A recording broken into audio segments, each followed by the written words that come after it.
team will leave as world champion. We're going for the #1 title, and we're not going to stop. It's right here, right now. They have waited a year for this moment. Use that X ability to jump out.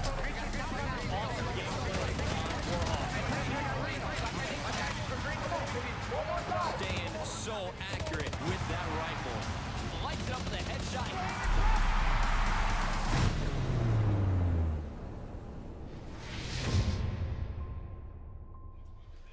Ladies and gentlemen, it is Championship Sunday. Fwiz is doing the happy wiggle. Oh, it's my favorite day, baby. Sunday. Dude. Woo! Only Sunday during Cal Champs. Obviously, Sunday's really sad most days. You gotta go back to work Monday and all that. Absolutely. But not Championship Sunday, baby. Not Champ Sunday, Yes. the duo back up in the Yes. building. We're about to kill it, and we are going to have some fantastic matches. We Guaranteed. started the tournament, 32 of the world's top teams. We're down to the final 3. And this tournament has been the craziest tournament in my 7 years of commentating Call of Duty that I've ever been part of. Yeah. Fact. It's Fact. been a little bit insane, my friend. What has happened, man? Upset after upset after upset. Yes. But the coolest part of this is it's just been a testament to where we're at in Call of Duty esports True. right now. It's very so true. many great new players coming out of the woodwork, making names for themselves. No one expected Team Revenge to be here on Championship Sunday. Yeah. And no one could have expected that Optic Gaming, our #1 team coming into this one, would have such a rough road. Same thing with teams like Epsilon and TCM from the UK. They didn't even make it to the bracket play. I know. I saw Swanee on my way out last night, and like he was like, I don't know what happened, mate. We just, that's my best accent of Swanee, but he was so like he still hasn't processed being knocked out. There are so many great matches still to come, though, and plenty to see today. We're going to kick things off with our upper bracket final. That is going to be Team Revenge versus Denial. Waiting for them, we will see the lower final as FaZe Red is fighting for a spot in that championship match. We'll also take a look at the DLC 2 release, an exhibition match featuring some incredible athletes from the NFL and YouTubers, as well as that championship match and the Xbox sneak peek for everyone watching at home on Xbox Live. That's a good, healthy Sunday lineup, man. It's going to be incredible, but Fwiz, we've said enough. Let's send it down to our friends on the Xbox stage. We got Benson and Rambo. Thanks, Bucket. Of course, starting off with the upper final, Ray. This game is going to be insane. We've got Denial going up against TR. What are your immediate thoughts?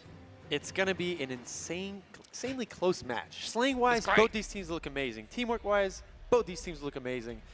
I think the biggest thing that's going to differ these teams here is really the fact that you didn't play today. Yesterday, both these teams are very kind of getting into it. Both these teams look hot, but whoever shows up on Championship Sunday is normally the team, obviously, that wins the tournament. But then again, it's like these teams have been, on paper, look really even. Denial have like a little bit, maybe a more slaying-related team. If we look at the KD papers, they have the top 3 slayers in the tournament. It's ridiculous. The top, if you look at all the players left in the tournament, so out of the 3 teams, in terms of KD, Denial have the top 3. Yeah. They've been killing everything, Ray. Yeah, and Clay's all like way up there with 1.32. I mean, we have to talk about him a little bit. He's been here too. I think that's the biggest difference is all these players, well, Clay and JCap more specifically, have been in the Championship Sunday at Champs. They've been there. They've been at the top. They've had chances to win. I think the experience is the main difference between these two teams. If we look on paper, we can't say anything. There's really not much to say here. Right. Both these teams look very clean, very strong. But as far as experience goes, and it's a big thing in this tournament like this, the pressure involved and really the prestige of winning champs and the winner's bracket final, Team Revenge first time here, it's going to be interesting. I think they really need to get off to a good start. The thing that's impressed me most with TR is going to be their teamwork. They just look so good as a team, and it's interesting because it's experience, versus a brand new team. So many storylines, and what these teams are playing for, it is huge. You look at the prize pool real quick. First place, of course, $400,000. Second place, $200,000. Third place, $120,000. So a win in this guarantees you a minimum of $200,000. It's basically like an $80,000 match. Yeah, it's ridiculous. That's going to be everything from myself and Ray, though. Back up to the guys on the main stage. We got a jam-packed house, and everyone is waiting for that upper bracket finals. For those of you at home, though, we want you to participate in the conversation. Stay cheering with us online all day. Well, you look fresh, too, man. Thank you. Yeah, I just noticed you got a little gold gray going, too. All right. Go ahead. Sorry, I didn't mean to interrupt. We look good in gold. Yeah, thank you. Not going to lie. I agree. Today, keep the hashtags flowing. As always, we've been trending worldwide. Hashtag COD Champs. And, of course, if you're doing it the right way, we are going to see you in the Twitter feed. Not only that, we got an MVP award. You heard the analyst desk talk a little bit about it. What is the hashtag there for the MVP? That's a good question. I think it's hashtag COD Champs MVP. Am I right? Yeah, you got it. Look right, at that. my I'm friend. good, man. And what I know name my are you putting hashtags. next to your hashtag? I'm going to put attach next to it, man. Attach yeah, right now. team hashtag, one of us is going with attach. I'm liking it. Yeah. Attach, he's always Shout been out the to X one of factor us. for Denial, but he is playing absolutely incredible so far in this tournament. We have so many highlights from Saturday, though, and to catch you up on what you may have missed yesterday, let's take a look.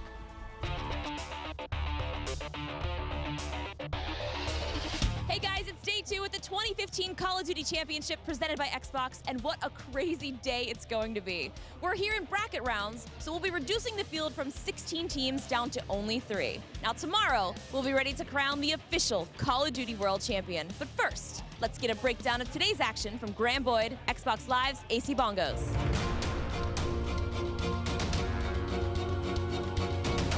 Thanks, Justine. It's been a crazy day indeed, and the madness all started on the main stage as Denial Esports shocked the world by upsetting championship favourite Optic Gaming in their round 1 match. 30th place has got 30 kills. Can he get another one? Yes, he can. Really behind him, Najon's going to fall. And that's going to be 4-1 to Denial. Denial were desperate for revenge after being swept 3-0 in the North America Regional Final, and behind strong play from Attach, Denial was able to easily take the series 3-1, pushing Optic into the losers bracket.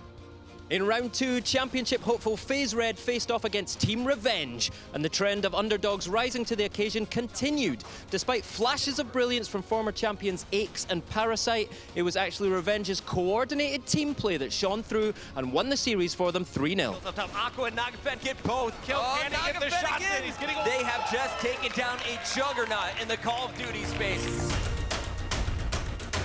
With Team Envious and Optic Nation also losing in the early rounds, we saw every single former world champion in the lower bracket. We have never actually seen this many upsets in the history of the Call of Duty Championship.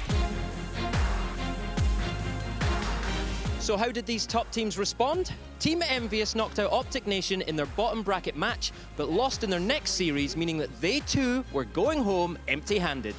Optic Gaming, however, rose to the challenge, first 3-0ing below zero and then winning 3-1 against Strictly Business. They looked primed to continue what was to be an incredible road back to the finals, but then they met a resurgent FaZe Red squad. Back under the bright lights of the main stage, the Red Militia completely dismantled the green wall by coasting to a dominant 3-0 win. Pick up another one. That's 7. No. That could be 8 for Ace if he cleans that up. With 17 seconds left, it's impossible, and FaZe know it. They have defeated Optic Gaming. That means that Nadeshot and the Optic Gaming team would be going home without rings and looking to next year to secure their first Call of Duty Championship trophy. So who's still in the hunt this year? Denial Esports have been absolutely on fire. They've cruised through the winners bracket, taken down TK and AR, and when both JCaps and Clayster are playing well, they seem unbeatable. They'll be joined tomorrow by Team Revenge, who ploughed through the other half of the winners bracket, as well as FaZe Red, who continued their fight through the losers bracket. Thanks, Graham. With day 2 behind us, it means that we're only a few hours away from Championship Sunday. So, for those of you guys at home, tune in starting at 11 a.m. as we go from 3 teams to 1 world champion. Don't forget to watch the finals on Xbox One for an exclusive experience and a sneak peek at the making of Ascendance. We'll see you guys soon.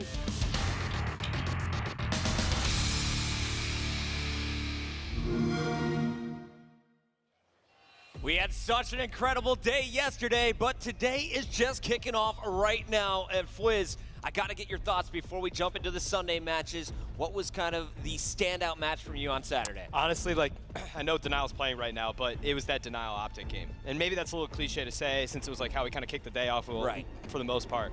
I knew it was going to be close, but if you looked historically, Optic had handled Denial in big matches previously, right? I mean, they went 3-0, and maybe it was 3-0, 3-1, both those in regionals and so forth.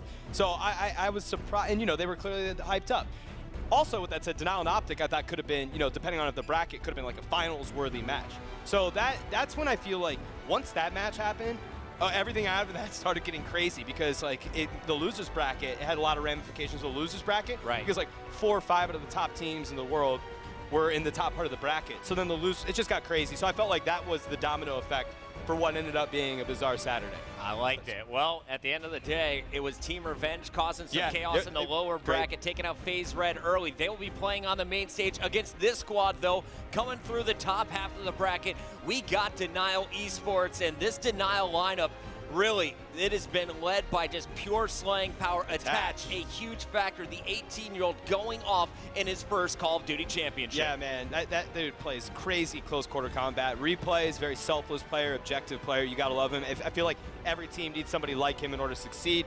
J-Cap, such a veteran for the team, cool, calm, and collected. He's played on the big stage many times, and obviously Clayster. I mean, it's like, I don't know, I would flip a coin for Clayster Attach, because Clayster was just going off yesterday, and he's that, he gets you fired up. I would love playing with Clayster. And he had a great tweet. Did you see that? People kind of forget that J-Cap is right there with Attach, tied at a 1.18 KD. The Slayers are doing their jobs, and their objective player Replays is sitting at a 0.97. If you get someone just trading even while doing all the objective work, your team is winning. Did you see the Clay tweeted out, throw me to the Wolves and I'll come back leading the pack. So he kind of that was the shout out to Optic and Envy.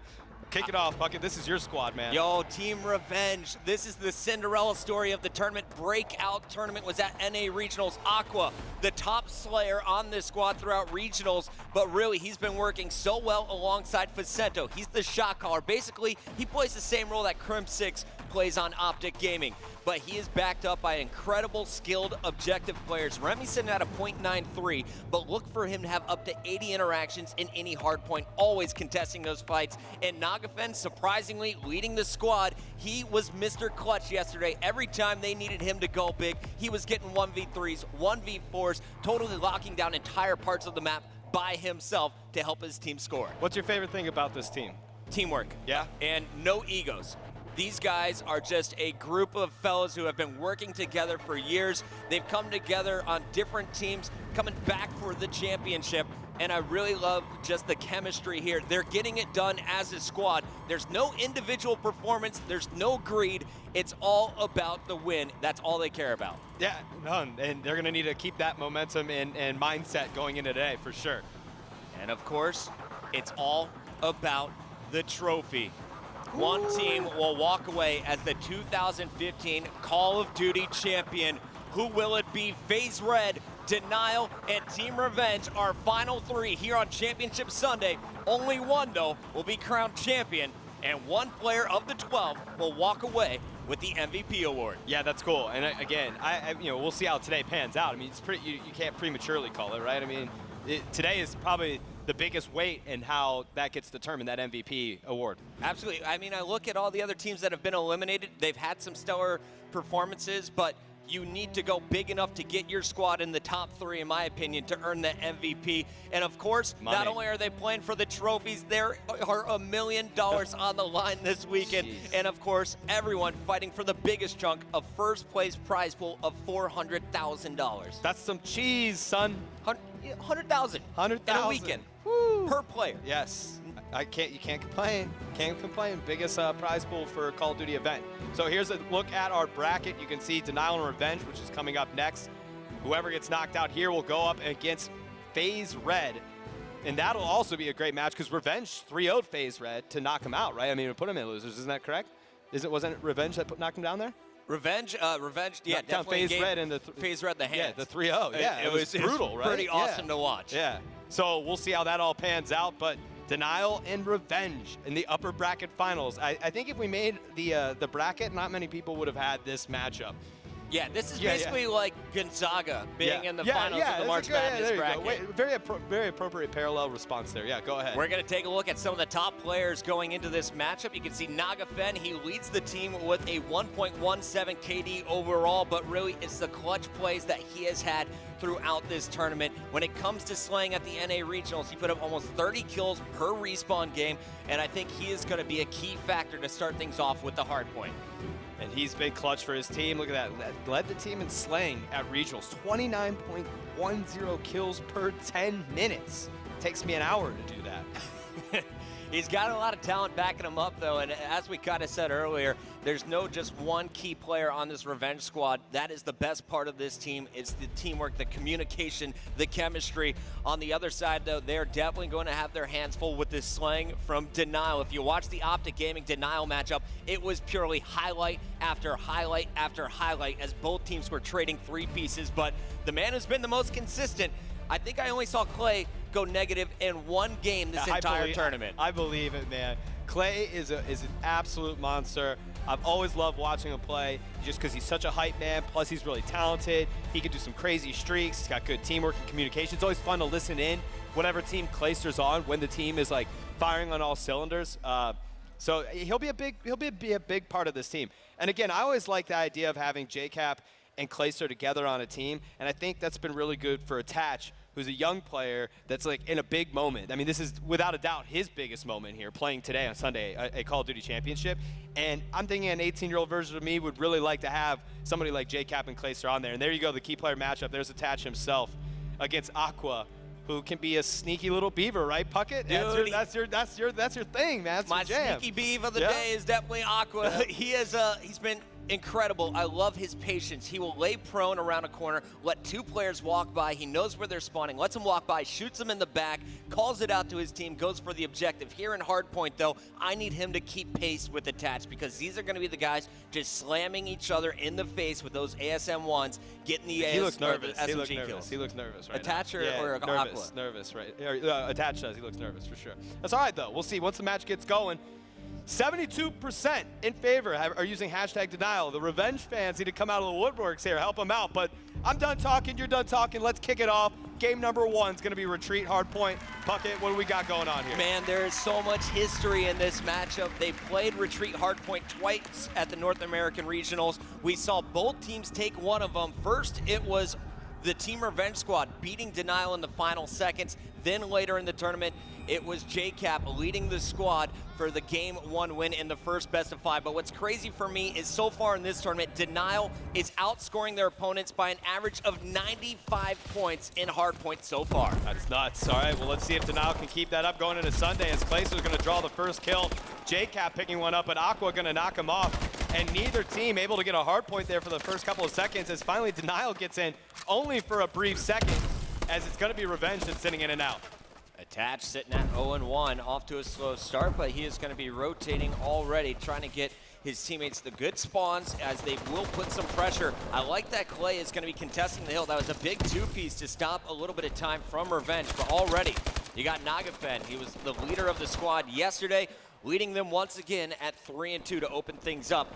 We're going to see Attach inside the Hardpoint, and Nagafen is going to be able to clean him up finally here with the Ameli. Nagafen still laying it down, finally gets taken out. 15-12, you got 6 seconds left in the Hardpoint. The team's starting to rotate out here. Attach going to pick up the kills. We jump back on with Nagafen, see what he's able to do. Shots being fired, picks up another kill as he's kind of got something going for him. 5-4, and it's going to be Revenge that takes yet the Hardpoint again, but they're going to try to take the lead here, and they do pull it out. So continue to hold it down, taking the lead over Denial, and this is a great start for this squad. This is the most Ameli play I have seen so far in Advanced Warfare as well. Of course, the LMG is getting a little bit of a buff recently with the last title update. You move faster with it, and that has allowed these pro players to bring it into all of these situations where they need to be mobile while laying down tons of fire. 100 bullets per clip, and Nagafen is making every one count. Well, you could just hold it down in the Hardpoint. You don't have to worry about reloading, so you can just have, you can kind of like just hard trigger it and you're good to go. So on board with replays, he's gonna get some quality time in that Hardpoint as he's thrown out here, shots being fired, picks up 1 kill, Clayster drops 2. So this is exactly what Denial needed. They needed to get the rest of this time in the hill. It's very critical. Nagafen just dropping 2 players for Denial as well as holding down that Hardpoint. And really, he was the X factor in this particular Hardpoint. Absolutely. He is playing incredible, and it's been all with the LMG. Out of stuns, out of overclock, pretty slow moving across that pool. He'll be cut down from behind. But Aqua and Remy rotated early, and, you know, we talked about Remy a little bit. You're not looking for him to put up huge numbers or go massively positive. You just want him to stay active. Right now, 5-9, but already 5 captures. He's the guy who's going to be constantly charging the hill. Aqua sees all 3 of his teammates fall, though. He's got to make some big plays, and it's JCap causing problems from inside the Hardpoint. JCap holding it down. He's the only player in it for Denial. 26 seconds left.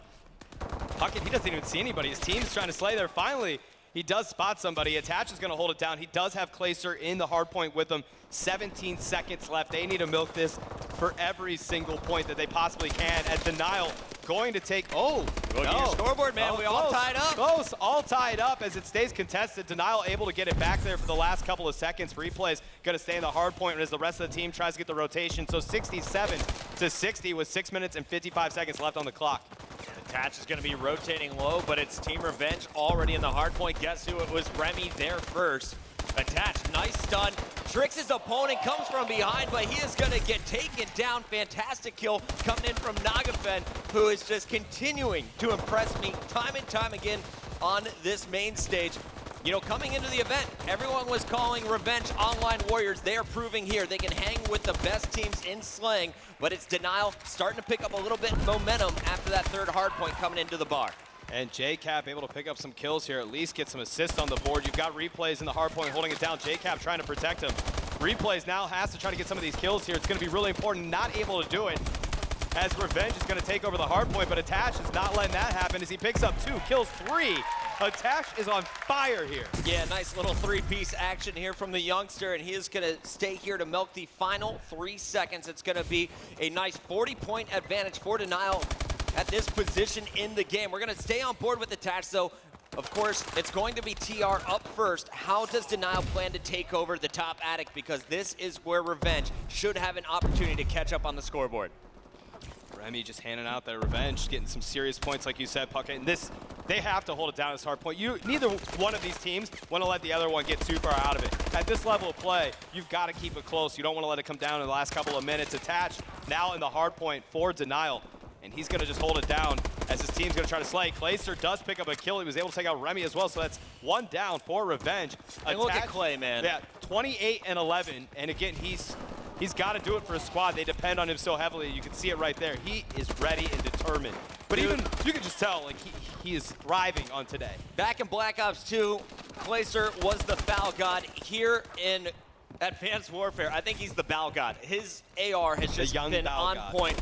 A 1.32 coming into this match. He's sitting on top of over a 2.0 so far in this first game in the best of 5. And they said he's got the highest KD of all the remaining players in the tournament left. So clearly, he's, you know, from a just raw Slayer perspective, he's the #1 guy to watch here. Clayster hanging out here, 134 to 90, 4 minutes and 36 seconds left on the clock, trying to get some shots down range, able to connect, but not pick up the kill. Finally does clean up one there. That's going to be Aqua, as they are trying desperately to get this hard point over, and they do. So Denial takes it over, Replays holding it down, and Denial has a really good setup here to try to defend this hard point. I mean, Replays only has 14 kills, but I feel like every time I look down on the kill feed, he's getting 2 pieces. So he's getting those big double kills that allows them to break into the hard point. But here's a great push coming in from Revenge. It was Nagafen and Aqua applying the pressure. Vicento in the mix as well. Aqua looping behind players. He is so sneaky, and when he's shooting you in the back, you have no time to turn around. He's not going to miss a single bullet. Continuing to rotate, he's just picking off Denial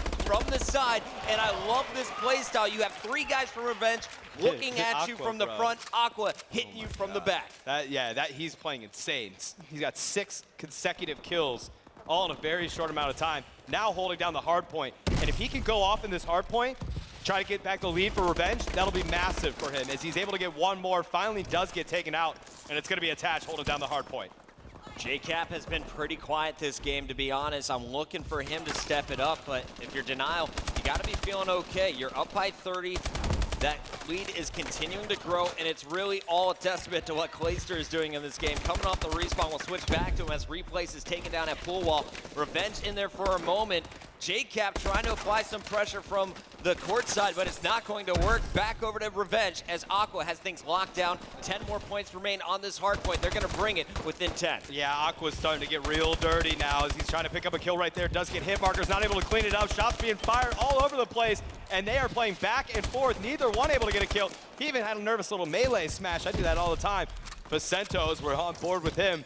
You can see, like, Revenge trying to just get in this as best as possible, starting to work together as one unit, and they're going to try to break this hard point here. They do move in. 2 players move in, but both of them taken out. However, it is Revenge that's got control of this hard point, but they've got a lot of Denial players as Denial slips in, Replays, holding it down.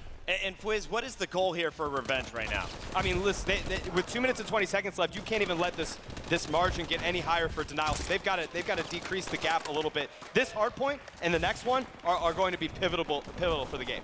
And you see, it is nothing but Denial in the kill feed until Nagafen got that single kill. Attached, gonna punish though over on poolside. That was Vicento taken down.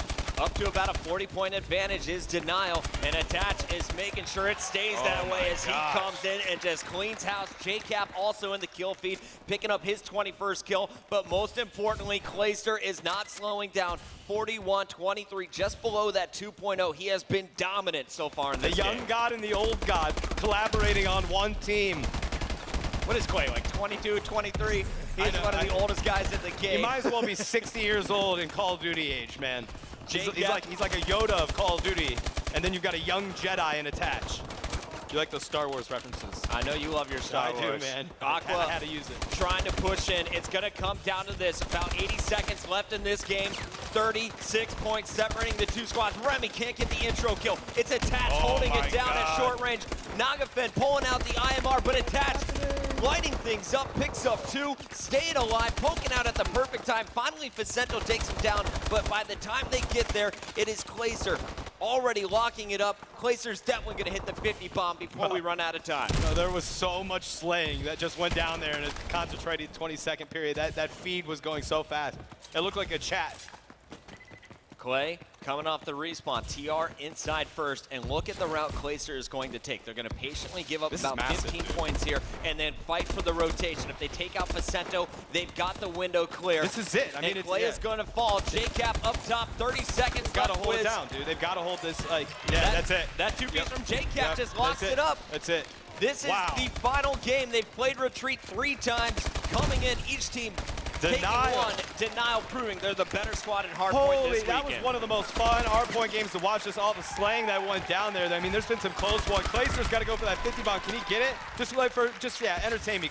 He's got to get the 50 bomb. Really, all we're talking about is can Clay get the 50 bomb. Oh my gosh, Clay, don't choke it. She's like, give me a kill, give me a kill. Where is one? JCap, quick kill. Oh no, That's mine. One more. You got That's one mine. He can't beat that. 49 is good enough for me. We'll take it. 49 plus a team kill. That's a 50 in my book.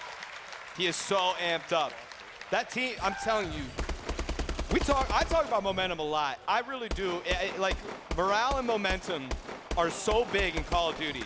Like, getting fired up and letting Denial win a game 1 Hardpoint is scary. Like, I don't know how you slow these guys down. It's going to be really tough for revenge. I'm telling you, that will dictate the game. Well, on average, Denial has outscored their opponent by 95 points so far in Hardpoint. This is the closest any team has been to them, but I want to send it down to our friends on the Xbox stage. Guys, what do you think about the action there in game number 1? That was absolutely insane, game 1. That was great. Denial coming out, all guns blazing. You know, you look at Clayster doing exactly what he needs to do. Unbelievable amount of kills, but, you know, break down that game for us. All the slaying was really what made the difference. TR actually won all the rotations on the first side. Yes. Obviously beside the first hard point, but they won 2, 3, and 4, and 5, but they just couldn't hold it. Every time we just saw Clayster Attach coming in, getting 2, 3 kills, slaying it up. It doesn't matter if you rotate early if you can't get the first kills to actually get that first 15, 20 seconds. I mean, like, that means that Clayster and Denial were getting all the scrap time, and then they were getting the first time because they were killing on a rotation. So that ended up being a 40-point lead at the half. Clay was 29 and 12, Attach was 20-13. Those 2 players did exactly what they needed to do. And to be fair, Replays and Cap also played really well in the first half. They kind of had a little bit of let go on the second half, but it really didn't matter. Attach and Clay were just going off. Yeah, when a player drops 40 kills with 2.5 minutes left in the game. Yeah, you're kind of like, okay, well. The fact that game was actually as close as that is impressive for TR in some sense, because, you know, going into that game, Denial had, what, a 5-1 hardpoint record as opposed to TR's 3-3. So that really makes the rest of the series a little bit interesting. Right, and that kind of puts a point in TR's perspective, like, is that really going to matter to the series? They lost 50% of their hardpoint so far. So they're 5-0 in uplink, they're 4-1 CTF, 6-1 in Surge. I mean, those are really scary stats to go up against. So, I mean, if anything, Denial really needed to win that first map to give himself a good chance in the lead. The S&D, though, is going to be extremely interesting because, as you just said, you know, TR 6-1 in Search and Destroy throughout the Call of Duty World Championship. Denial 5-1. Yeah, so the Goliaths of Search. It really is. This next Search and Destroy is going to be absolutely insane. I honestly can't wait. Back up to the desk with Puckett and Fwiz. All right, thank you guys. Very good points there. Now, coming into the Search and Destroy, Fwiz, who do you think is going to have the stronger S&D game? I'm going to go purely with Denial. I think Ray and Benson made a good point. I'm only going with Denial straight from a pure momentum standpoint. I also want to know, it looked like Clayster was about to have a heart attack after that game. Did you see he was like afterwards? So I'm going with Denial on this. I actually think Denial is going to 3-0 it. I think one of the most exciting games we saw yesterday was FaZe Red versus this TR squad. It went all the way to round 11. Honestly, I'm hoping we see something similar. The map's going to be Biolab, and Revenge actually has some stellar sniper You want play. that game 5, round 11, don't you, Puckett? Dude, I think I've said it about 100 You love times that. this You love it. That's weekend. my favorite jam out of you. And I don't blame you, though. It's good, I man. expect it to happen, but no, I expect a game 2 to really go to Denial, and I'm expecting actually a 6-3. I think Replays has the 6-3 sniper to cancel out the play that you'll see from Nagafen, from Aqua. I really think Denial has looked like the stronger S&D team so far in this Look at the tournament. stats, They're too. 5-1 Yeah. so far in this event. 5-1 and Revenge is 6-1. That's crazy. You know, both of these teams have only dropped one S&D map, so it's a testament to how good of a search and destroy game we're about to watch here. Nade's going out. JCap going to lead the charge. And look at how aggressive Denial is going to be on the defensive end. Bomb carrier staying back out snow for Revenge. Clayster is going to be watching the tunnel. And it looks like Remy might be poking first. If he looks through the window, he's going to find himself in an attach. Remy just playing this one slow. I like this. Let's see what they're able to do here. 58 seconds left on the clock. Slowly starting to move up. Nagafen's going to see one right there. A player moves in. Nice. Oh my gosh. Clayster. Holy. And JCap That was did supposed to be a bait and switch, and Clayster got the 2-piece. That's not how it's supposed to go down. Most importantly, JCap was getting tagged up. He escaped. So it's 3-on-2. Unable to trade was that TR squad. So now they have bomb, but they're running out of time. 35 seconds. They got to make a move here, and the pressure's going to be on it. Looks like that's going to be Aqua to get the first Ooh, pick. nice. Great angle there, stepping up on the railing and taking out JCap. Dude, that was a great shot by Aqua. Good timing on his behalf, too. He does see another player up there, and it looks like they're going to try to set up to get this bomb down at A. They only have 16 seconds left. They've got to, they got to make a move here. Attached, knowing that Replays picks up a kill, and now it's going to leave just Aqua here all alone, as he's going to have to try to get the bomb down. Replays going to see him, and he won't go for it. Going to go for the kills, and Replays will pick him up. So there you have it. Denial going to pull out round number 1. That was an interesting matchup, how that kind of that round played out there. There's great punishment here. You're going to see Replays one more time in the round any kill cam. The bow play. He picks up 2 as Denial is going to take the first. You need 6 rounds here to win in Search and Destroy, and we'll see who is going to be able to take it as Denial is on the attack. All right, so we are going to jump on offense with the bomb carrier here. You want to watch Replays then, or what are you feeling? Well, I wanted to see if he had danger close right away because we've seen a lot of aggressive purple pushes. Those double nades go out, but unfortunately they're not going to connect. You're going to see Remy instead up top green rafters as it was TR really stacking A at the start. Nice rotation, though. They're aware of Denial's plan, and great job by Aqua to stay alive. Look for Remy to connect with the Nice, snipe, and Aqua. Aqua still somehow gets a kill. Dude, that was amazing. Aqua able to not only get out of there, but then as he was recovering, able to get that kill on Clayster. This is a big, big round for Revenge, and they've already got 2 Denial players knocked out. Make it 3. Aqua. Okay. Did you get didn't the ace, watch dude? Aqua. I'm so sorry if you did. Oh my God, no. There's so many Puckett. situations when Aqua just runs in and you expect him to get Puckett. punished, but look at this, splitting the defenders. Got the I ace. expected JCap to get this kill. Instead, Aqua hitting him with it. Hey, that's all right, man. I wouldn't. Listen. Thank if God for kill cams. We got 2 I was that gonna say, round. that's right. You got 2 of the 4, and you know what? If I was cod casting, we would have missed. I probably would be like floating somewhere. Yo, can we try something? What? Can we get you to Codcast one No, round? Never, man. No, never. Never. Maybe My brain will shut down. I'll get you a few drinks. Yeah, We'll see there we if go. that Yeah, works out later. that might work. Here we go, winners bracket finals. The only 2 undefeated teams so far, it is Denial 1 up in the best of 5, but TR looking very strong, led by Aqua, already 6 kills after just 2 rounds. Remy, he's got the bomb in his hands here. Let's see what they're able to do. Playing this one towards the A site. No picks yet, but it's starting to converge down at A. Remy will be able to get the bomb down. He should, in theory, have pretty good coverage here, but no, I spoke too soon. Beautiful pick. It was attached from above, hitting the snipe, all up to Aqua now, 1-on-4. He got an ace last round, but that's when he had some distraction help. Turning, tries to hit the snipe, and you gotta appreciate the confidence there. 1-on-4, you're not gonna win a round, but at least make a statement on the way out. Wow. Woof. Man, I thought the way that they were set up, that they would have been good at A, and it looked like they were gonna get the bomb down, and literally Denial just converged and killed everything. It was crazy. Nice job by Clayster, rocking that overkill class quick draw and that advanced rifling. And that is Clay with the ASM kill. We're gonna go over to Clay now off the start. And let's see what he's got. He's got the thermal on his Moors, sniper secondary. And will he go for an early pick? He loves to get aggressive and look through this front window. But I like the patient play from TR on defense. They're never going to push up and really show you a face. I mean, he's got the snipe in hands, trying to see if he can pick anybody off. If they can be a little patient, he might be able to get something. Facento hanging out. They do. Denial looks like they're going to get the bomb down. They do indeed. And Clay just saw Remy as He well. did. Remy trying to stay alive is just Ooh. exo boosting everywhere. Nope. Clay whiffed. And Oh, that no. cold-blooded is really It's a tough. difference maker there. When you're rocking thermal and they have cold-blooded, you are canceled out. Such a tough shot to hit. Attach trying to escape. He's being pinched by two players. Nice movement. Facento staying alive, and he is going to get the final kill as well. Wow. Fantastic teamwork there coming out from Hell the boys yeah. from that TR. that was awesome, man. I'm loving watching these two teams play Search and Destroy. I mean, they're both so good, and I just feel like it's real patient. Either bomb gets down, but then all of a sudden, everything happens within like a 20, 30-second window. It's pretty exciting to watch. Can I take back that 6-3 prediction? Yeah. That's, hey, if you want to, man. I'm just going to If you say want we're to. going round 11. We're going round 11? Aqua is All right. playing too All right. good, and that last push, such a coordinated effort from TR. I think they're hanging with Denial blow for blow in this one. All right, I'm sticking to my 3-0 prediction, so Denial's going to have to do something here, but we'll see what happens. Aqua with a sniper in his hand, but nobody at home in front of him. Look how aggressive Denial is, though. They charged into the B bomb site. They're on They top will of it. not give any positioning here for this TR squad. They're going to make them get a pick first, and Clay is looking to answer with a pick of his own. Ooh, something's going to go down there. Oh my gosh, he got that nade in there. Clay gonna get some shots out, moving around. He's got two players there. Facento. Able to pick up one, sees one more, and is not able to connect. As No. Remy picked up the kill, Nagafin with the bomb in tow. And he's got some pressure here by the B bomb site. Gonna separate himself a little bit, and nice play.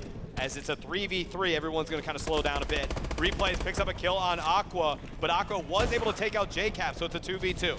Remy and Nagafet both with snipers now for TR. 2-on-2 replays and Attach, left alive. Attach pretty quiet so far, just 3 interactions, 1 kill, 2 deaths. And we'll see what is the youngster up to as the bomb is planted at A. He and Replays need to get the first kill and then figure out how to hunt down this bomb carrier. Attach, hanging out here. One-on-one. 35 seconds, one-on-one. Nagafin versus Attach. Ooh, all right, I see you. Attach jumping, and he is going to get the double jump kill Look at and the him. defuse. What a clutch 1v1. Yes, fist bumps while diffusing. That's straight G status, Puckett. Fantastic stuff coming through from the Denial boys. I think we all expected strong S&D play. Both teams only dropping 1 search all tournament long. And that was Attach, showing you why he's considered one of the best in the game. You had Nagafen looking at him, and Attach simply the faster reaction time. 2-3, Denial with the lead. They are going to be running offense here. Bomb in the hand of Replays, and they are on a roll to A. However, 3 players for Revenge there, so it's about to go down. Attach, hiding out. Aqua trying to get a shot. Vicento does pick up Clayster. Aqua in a battle as well. He's going to take out Attach. And Replays is going to drop as well, so Revenge just shuts down that offensive push, leaving JCap all alone, who's going to have to rotate all the way around because he was on the B side of things. And they're pushing us 1 unit. Look at them. That's like the flying V in Mighty Ducks. These guys are Look at going those to guys. just run around and trade kills. They'll even give up the bomb. You see they'll send 1 player now back just to peek it occasionally.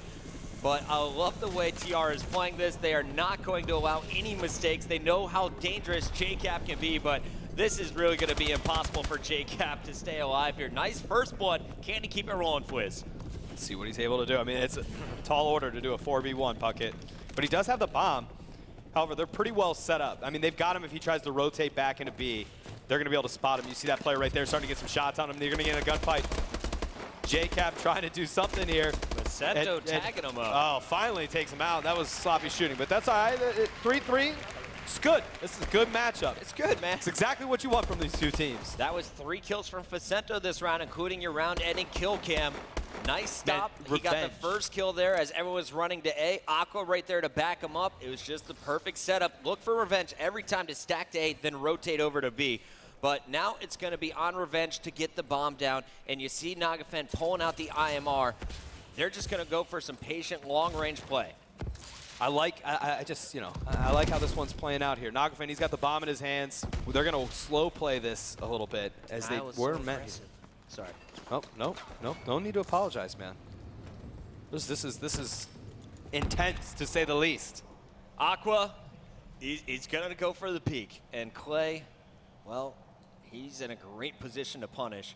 And Aqua may even be faking just an A plant while his teammates are rotating over the B. Bomb is seen, and it's Nagafen with the IMR up close on your mini-map. You saw him take out JCap. And Attach, look at Attach right there by the rocks. Facento obviously doesn't know he's there. So I'm interested to see how that one plays out. Attach, he's like in the shrubs, He's man. a woodsman. He is.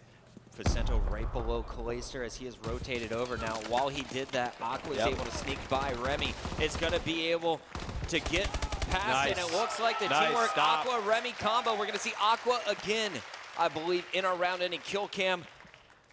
They always converge. It's like they play it so slow, and then all of a sudden, everyone runs forward. It's actually Remy who's going to hit the final bullets on Attach. Nice kill, great teamwork, and fantastic positioning as it's Revenge now up 4-3. Man, a turn of events, you know? I felt like Denial, I mean, it's been like Denial's the lead, Revenge ties it up, and so forth. This is Revenge kind of pushing things forward. If they could get up 5-3 here, this will be big. This will be big for them. Look at the kills, too. Revenge that round kind of dominated. Aqua's going to start things off with another It's a big pick. I'm just going to watch Aqua all game until he dies. You should. You should.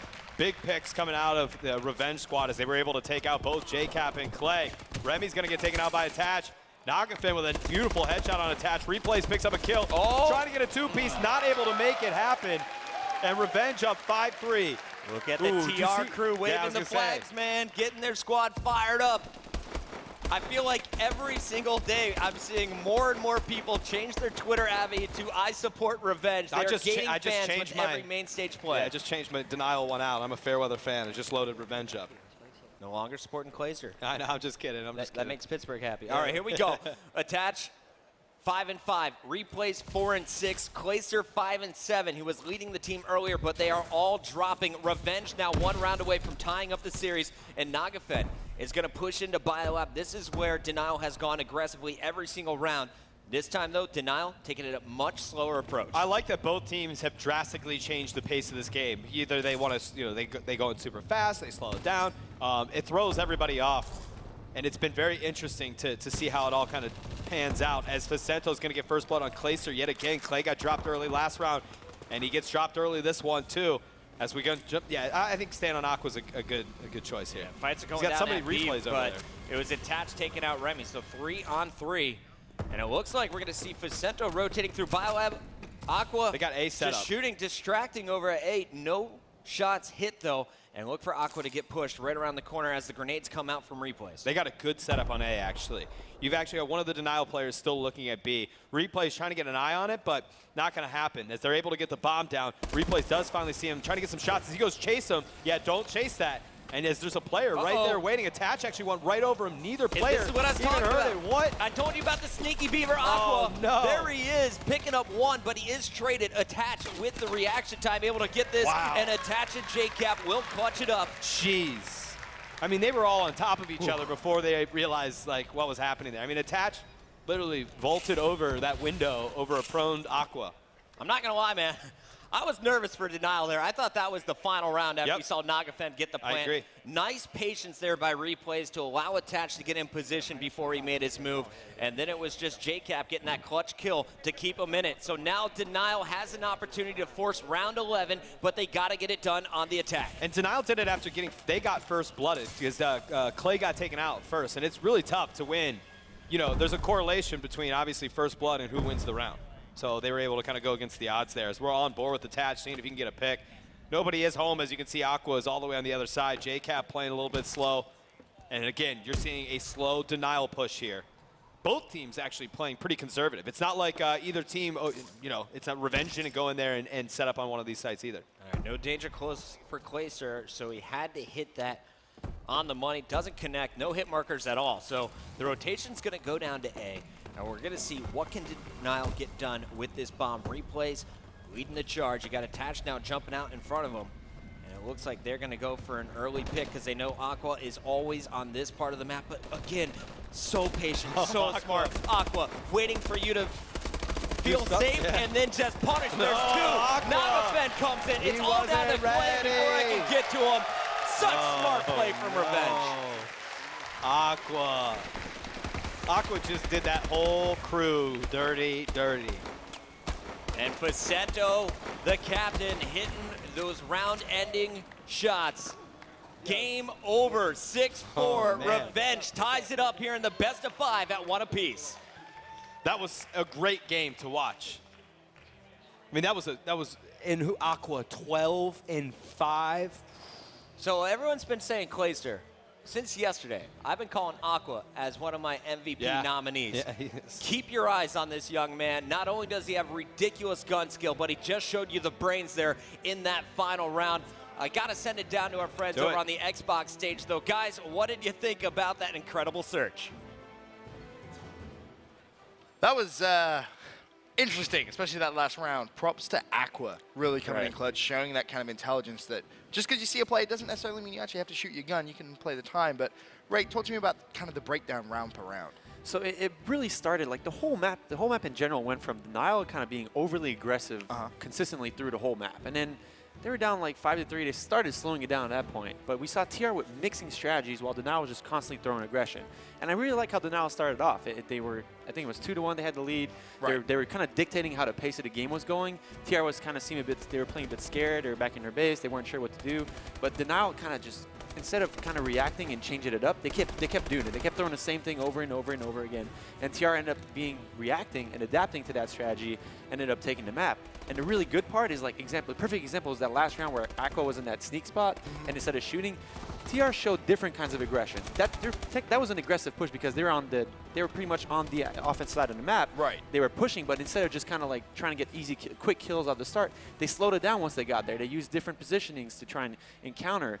That last round was kind of a blind counter. They kind of decided, oh, we know you're going to go B, and we're just going to play B. But it ended up working out perfectly. So, I mean, props to TR for that. I mean, there you can see that intelligent play coming from Aqua once again. Aqua, dude. I mean, one of the key things really to touch on it as well throughout that whole session was the first bloods. Right. So many first bloods coming in from TR, and that's kind of why going into it, we said TR had a 6-1 S&D percentage or record, I should say, as opposed to Denial's 5-1. This is where it gets interesting, though, Ray. Uplink, TR haven't lost one yet. 5-0. No, they haven't. 5-0. Whereas Denial is 2-2. 2-2. CTF is 4-1 in favor of TR. Denial 3-2. Yeah. So you look at those stats, and that shows you how important that search and destroy really was. Because, I mean, do you see a comeback now? How do you see the rest of these games going? Like I said earlier, I feel like Denial really needed to win that hard point because that was their strong suit. Now it's going to come down to, like, S&D was kind of both teams' strong suit. I mean, all 3 teams left today, to be fair, are really good at search and destroy. Very so good. these next games are really going to be where it's going to be a difference maker. I feel like if Denial can push to Game 5, at least win one of these next 2, on paper it looks like TR is going to win those next 2, but you never know, right? I think that uplink is definitely going to go in TR's favor. I'd be surprised. But for now, we actually have Maven and Greg on the floor with an interview. See you guys there. All right, I am on the floor with Greg, lead multiplayer designer from Sledgehammer, one of the brilliant minds behind the game that is Advanced Warfare. Now, you put thousands upon thousands upon thousands of hours of work into this. How amazing is it for you to see this game played on the world big stage? Oh, this is amazing. This event is just awesome. We got the crowd here. It's live. Everybody's super excited to watch these awesome S&D games going down. Like, this match was amazing. Well, I see you in the front row getting hyped. I saw you getting on your feet. It's exciting stuff. Now, putting you on the spot. Denial, Team Revenge, tied 1-1. What's your pick? Oh, it's going to be an awesome game no matter which way it goes. I'm not going to choose favorites right now, but I'm really looking forward to how FaZe Red goes and takes out the next game, see how that goes, see if they can continue. Great stuff here. That's a Benson answer. I like it. An honest answer, no bias. Incredible stuff there as we are getting, again, the loser of this will be taking on FaZe Red in that loser's bracket final. Now, last thing, for all the fans, all the supporters, all the viewers that love this game, that is Advanced Warfare, anything you'd love to say to them? Oh, thank you so much for playing the game with me in the studio. Are super appreciative, and just continue to have fun, keep playing. Thanks. All right, great stuff, Greg. Let's throw it back up to Puckett and Foy as we get into game number 3. All right, thank you, Maven. One of the coolest things I saw on Twitter yesterday was Sledgehammer tweeting out a shot of the studio. Everyone just in that communal room watching the tournament unfold. Greg had his Denial jersey on. I have no idea what he's talking about, so. He's got his TR socks on, too, though. All right. A little bit complicated. Fair enough. We're going into game number 3. This is going to be a Send CTF, and this is a 50-50 shot in my mind. You really got Attach, who just showed you at the NA Champs what he's capable of. just grabbing that flag, clutching up. You're going to have replays running for that, and really that duo is going to be matching up with Remy and Aquafizz. Yes. Keep your eye on Remy to go for the early pulls and Aqua to really clear the way and finish those caps. If not, it'll be vice versa, always those two involved. All right, I'm looking forward to it. I mean, replays, he did pretty well yesterday playing that OBJ, so we'll see if he can do the same. And Aqua clearly just put on a show for us. I mean, in that SND game, tying the series up, that's exactly what they needed. They needed somebody to set up in a big way. And here you go, Clayster and Nagafen. Who do you think's gonna pull this one out of the key player matchup when it's all said and done? I think Clayster is going to have the higher KD on this map. I'm leaning towards TR in this CTF game. Their teamwork that they displayed in that last one is really going to be the key. It's not about outslaying your opponent. It's about getting those clutch kills, and Nagafen is going to be the defender on the TR side, while Clayster will defend over on the Denial side. Let's head to Ascend as we kick this one off. Honestly, this map, the metagame, has changed so much since the start. We saw a little bit of the spawn change midway through Season 1, and since then, I think our players have really learned down the proper flag routes. The team who wins CTF has a 91% match win rate so far at Champs. Okay. That's like, okay. That's pretty telling. Ridiculous. Yeah, it's pretty telling, to be honest. So a lot could be said about who pulls the CTF matchup out, and I think we'll get set up here in a minute, right? Absolutely. I think we got a production truck getting us up and running here. Did you kick the here. Xbox or something? You know, sometimes I got fat feet, Fizz. pour the water. My There we big toe go. hit it, We're back but up. we got my good dude Corey Dunn in the truck, and he is going to be Look at steering that. this camera. And we're going to start things off here with our players. As you see, Remy and Replays already with flags in hand. Let's see what they can do. Facento is going to be taken down, and there is just going to be some constant action here. This is some old school commentating, homie. This is how we had to do it back in the day. We are used to this. Remy on your screen is going to be opening things up, as you saw, but already it is going to be a capture coming in. They got it in the first 35 seconds. Absolutely crazy stuff. And that's a pull already out of Replays. Both flags taken out. Now it looks like both are going to be returned. That other flag is still out, as both of them are back at their base. There is a cap on the board. That's going to go to Revenge already. And if you didn't catch it, because we're fixing some of that stuff out, Revenge is up 1-0. And it was Remy that was able to pull the flag out and get a cap. Now Facento has it in his hands. And Revenge off to a great start here. And JCap just got the business, to be honest. Nagafen is going to keep his flag at home, so everything's looking really good for TR. They're playing calm. Their players are in the right positions at the right time. And you're going to see Nagafen on a 6 streak at home finally take it down. And this is a big opportunity for Denial. They got to get the flag out. They got to keep up, as we're going to see the Sentinel squad surging forward. And finally, it's going to be Clayster going for the pull. And Clay's got the flag in his hand here. He's got to run here. Let's see if he's got anybody set up. He does actually have some decent cutoffs here. He should be able to get this one back, no problem. However, there is a Revenge player that's starting to converge on the flag. That's going to be Remy, who does pull it. This could be a huge kill here. And Remy able to get the kill, but another player there. Nagafen's going to have to make the stop now. And oh my gosh, what an amazing play out of Revenge. Stopped it about a half-foot short, able to get the return, and then pulls the flag on top of it. And this is like watching a defenseman in hockey go for a goal. This was so He has crossed the entire map, and he is going to get it back into the base, but the stop's coming in. It was Replays clutching up, and now that will keep the score 1-0. Big plays from Replays to prevent that one from getting out of hand. So many clutch plays. I mean, like both of those back-to-back and just that one flag run was an incredibly clutch play. As we jump on with Aqua, switching over to Attach. Let's see what they're able to do. 1-0 is your score, but definitely has been much more exciting than that as we're trying to get some gun sound back for you guys as well. Attach gonna go for the flag and see if he can pull it. Cuts back, and he's got 2 players in front of him trying to pick up one all over the place. Finally does connect, getting the kill on Facento. He's got one more Revenge player in front of him, just trying to get around him, not able to do it as he gets taken out. Aqua with a 2-piece. And back and forth these two teams are going, but let me call out something. Nagafen is 13-5. The dude is taking over. We showed you as he was a key player to watch up. Him and Clayster so far, he is winning that slaying battle, absolutely dominating the feed. And now you're going to see Facento, the shot caller. You know, I called him the captain earlier. That's not officially the role, but definitely what he plays in-game. Won't be able to get too far as Clayster is going to see the return coming in from JCap, and now Denial is on the board. We're all tied up, 1 apiece, 138 still to go here in the first half. It's a big cap coming out of Clay. And let's see what they can do with 1 minute and 30 seconds left. Both these teams going back and forth. Nagafin's going to take out Attach. That's 2 down for Denial. As now they're going to start making a push here. JCap starting to make moves. That is a flagpole. Clayster able to stop Remy from taking that one too far. And he's actually going to let that one just sit idle here before he gets the return, puts it back on the flag point here. And Attach picking up a 2 pieces himself. I don't know, Puckett. These teams are playing just so close with one another. That's what you expect, I guess, in the winners finals, though. I'm not that surprised. Yeah, these are your only 2 undefeated teams in the bracket play. Of course, Denial did lose that one group play match to Prophecy, which started the whole bracket chaos. But look at the action. You're going to see Aqua with flag in hand for TR. Replays keeping it alive on the other side for Denial. And that was a huge defense attached right behind Aqua. Aqua punishes 1, punishes 2. Dude. He's got a teammate, Facento, to keep the flag alive.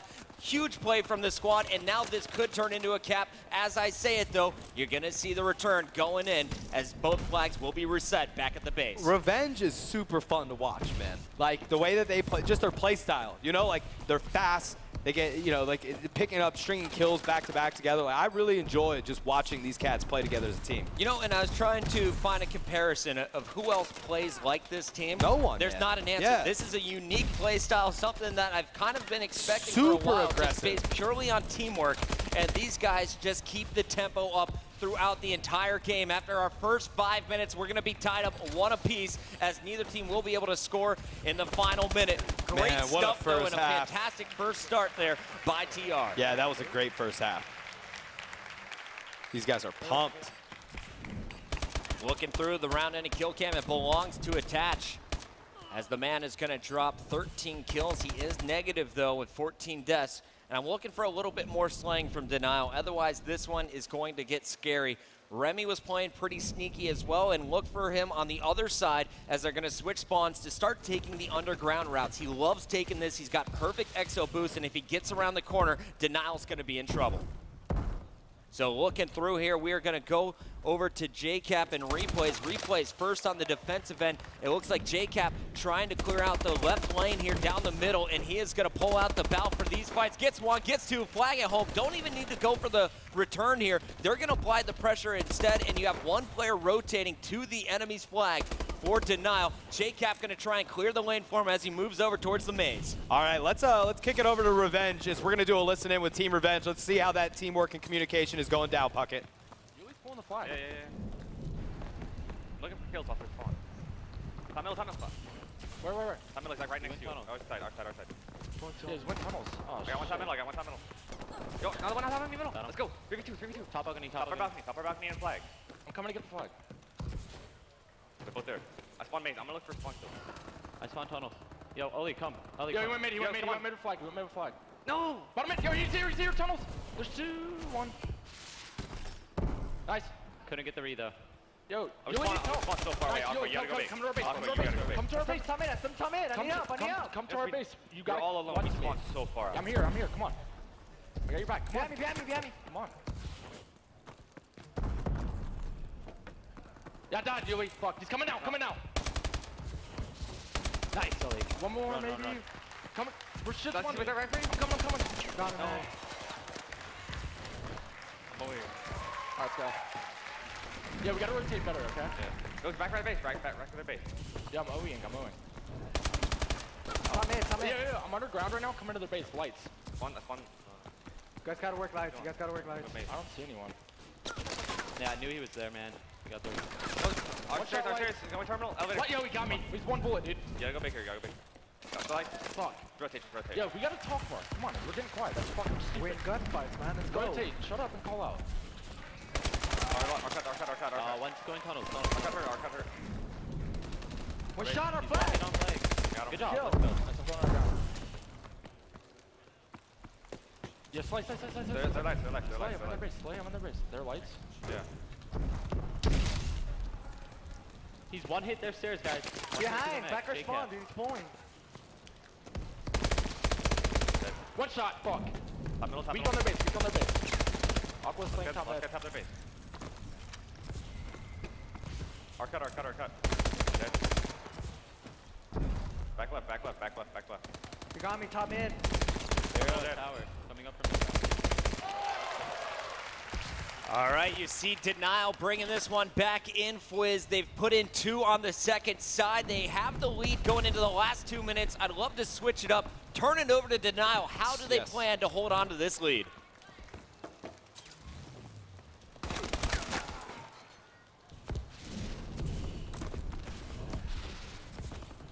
Oh, nice shot. Let's go. One more there. You have stuns, don't. You're gonna jump out of it. He's one shot. Let's go, Dylan. Time in weak. Naga. Go down. I got him. There's 2 there. Tell them they're outside elevator. They're outside elevator. Remy and Pacento. He was their side elevator. He went in. He went in. Or he went underground. Back Middle underground. lap. Under the bridge. Got him. I'm looking underground. Time mid there. They're time mid. I heard OE. Time mid there. I heard OE. Yeah, I'm Oh, no, from. We spawn tunnels. I'm looking underground. Oh, awful. We're missing Pacento and Remy. Time One mid. in our base. Boxes. You got me. I got Remy. Pacento last one. That's win that one-on-one. You got it. Oh my. I'm coming.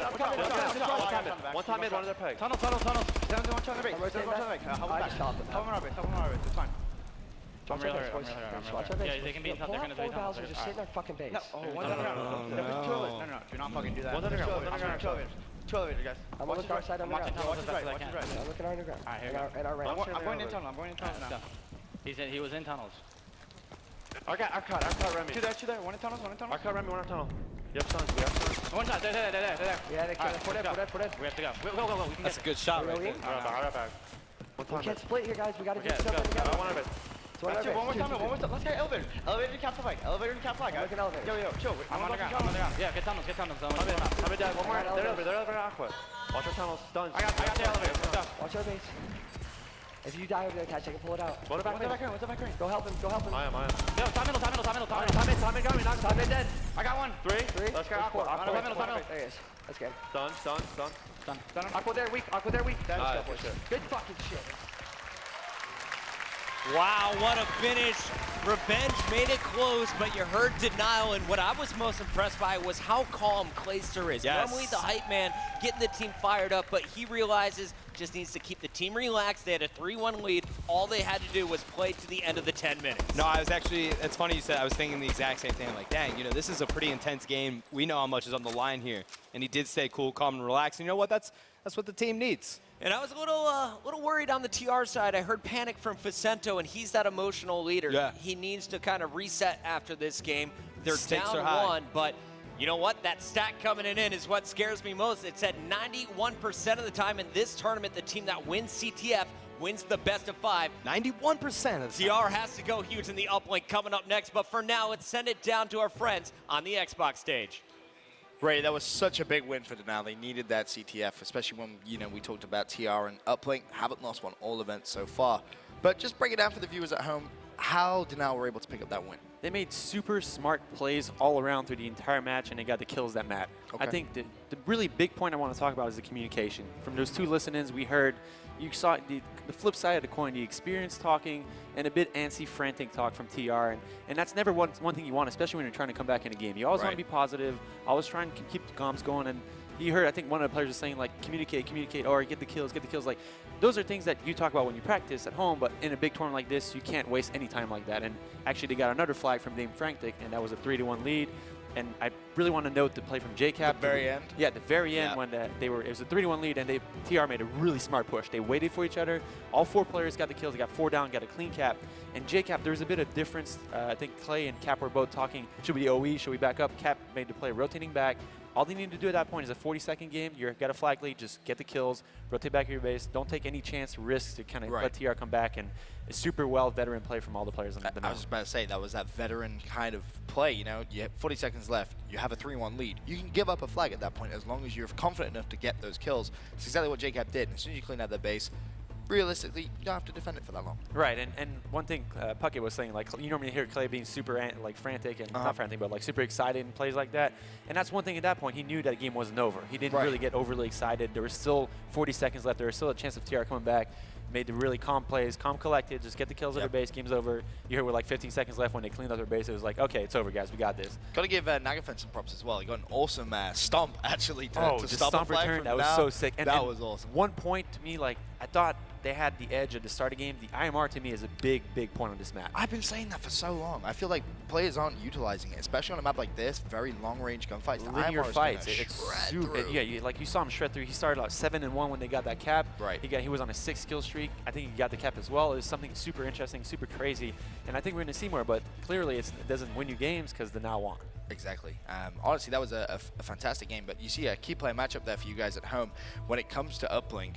In terms of Uplink KD, Remy with a 1.07, Replays with a 0.79, but that isn't really what you want Replays to do in Uplink, right? No. And Uplink, I mean, Uplink, yes, Slaying matters a lot. But if your team's controlling the map, if your Slayers are controlling the map, obviously Replays and Remy not the Slayers for your teams, and Replays kind of showing here with his 0.79 KD, but Replays does what's needed to win. Right. Always will be that player to pick up the ball first, maybe bait himself out, even die for the ball if he has to certain times, even throw himself off the map with the ball if he has to play it, and make sure If he he has to plays play it. it, he'll do like, it. he'll do anything. And that's really the big point here is, like, you see the KD, it doesn't really show much. It doesn't really tell the story for these players. Very true. And really the caps is something that's going to be really big in this game. Of course, those stats reflect the 2015 Call of Duty World Championship, so that's this event. I'm excited for this Uplink, but as we touched on before, TR 5-0 in Uplink, as opposed to a Denial who's 2-2 across the whole tournament.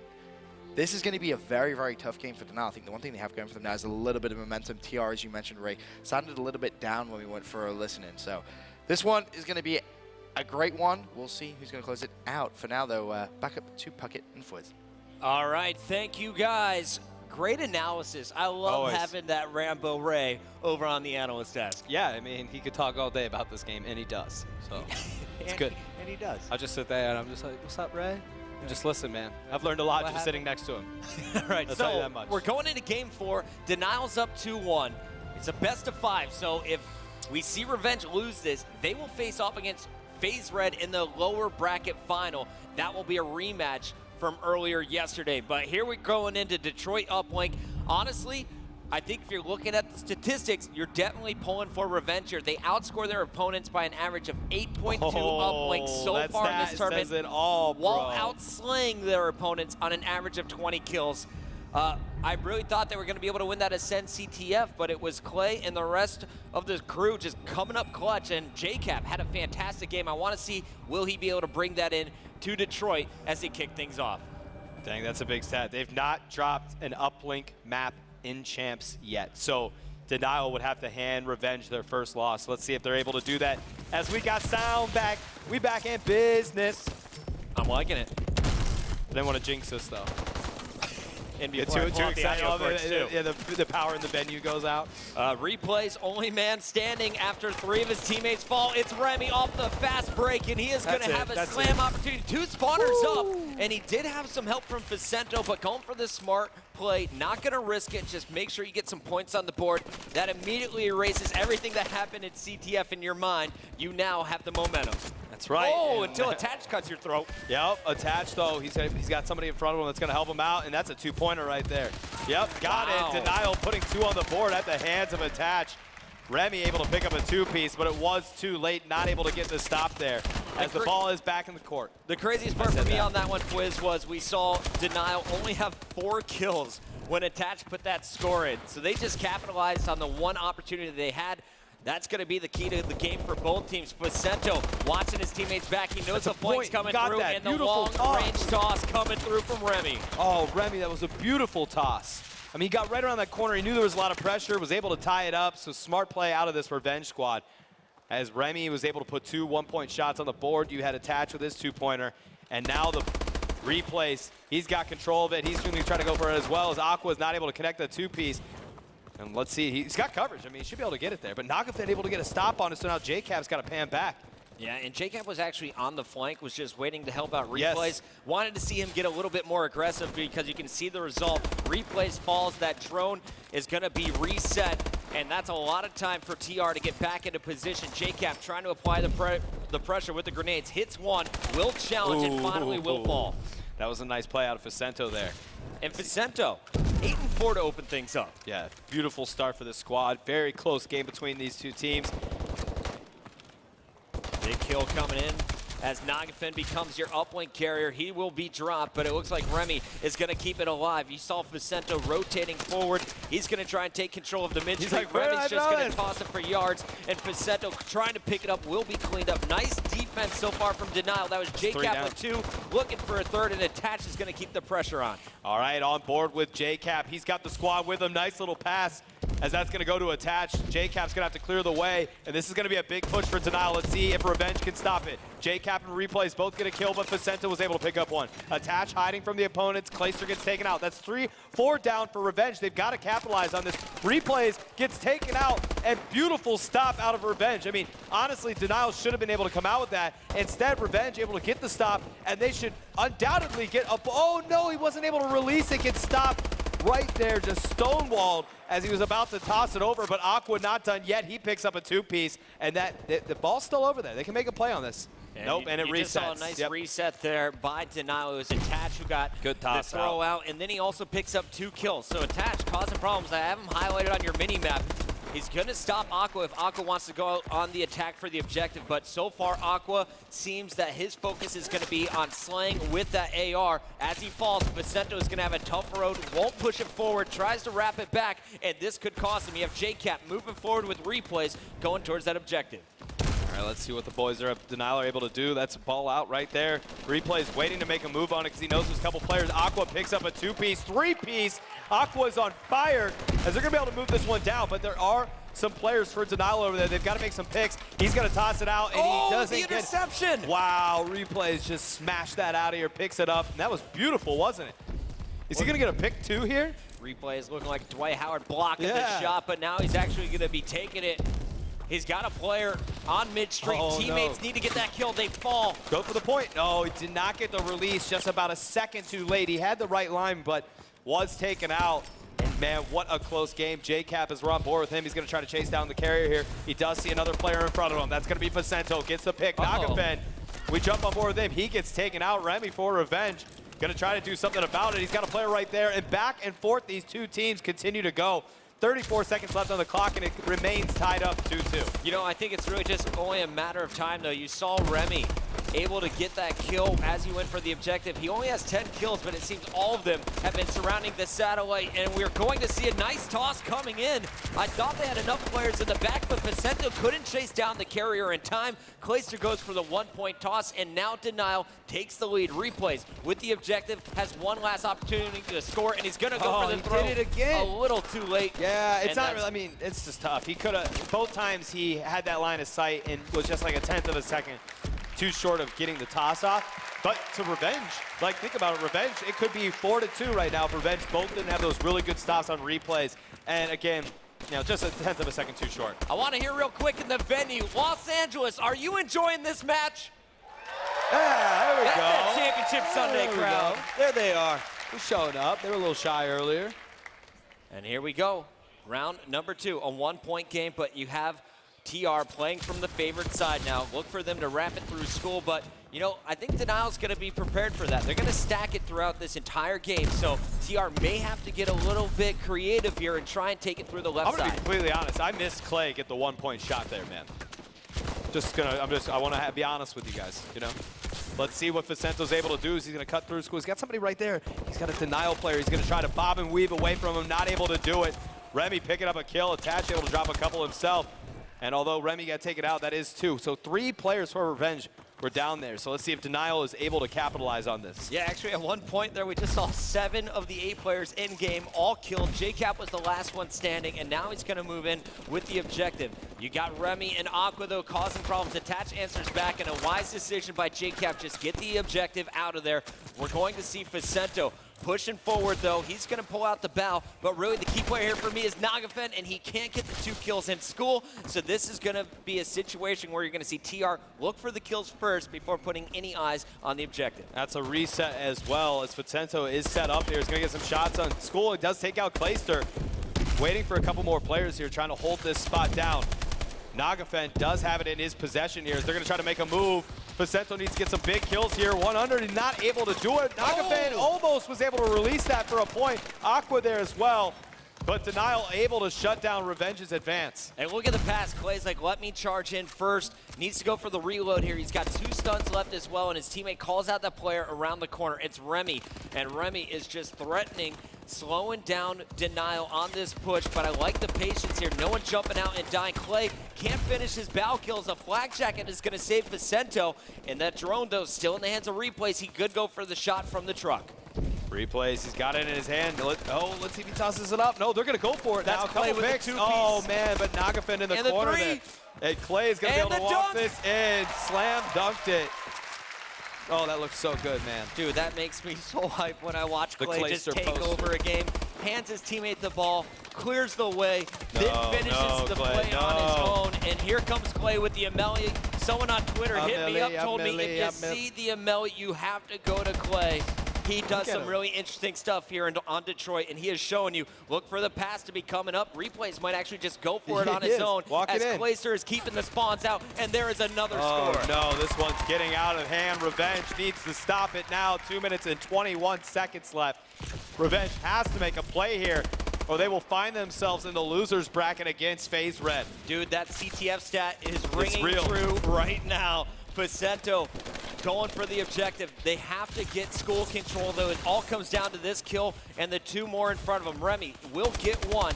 That satellite rotating right behind him, but Remy in the one-on-one needs to take out Clay here. Clay on the defensive end, and that's going to clear Nagafin to boot through, and he will get the score. 3-point game. That is 2 possessions that separate these 2 squads. Yes, Revenge starting to turn it up here. Vicento, not only did he get the dunk, trying to get a couple picks as well, but Aqua's got it now too. He's going to try to cut through. Nope, he's going to wait to see if he can get a play here. Push through. He's got a couple players. They need to knock out some Denial players who are clearly stacking a little bit more defensively here to try to push this. Remy's going to knock out 2 players. Nagafin takes out JCap.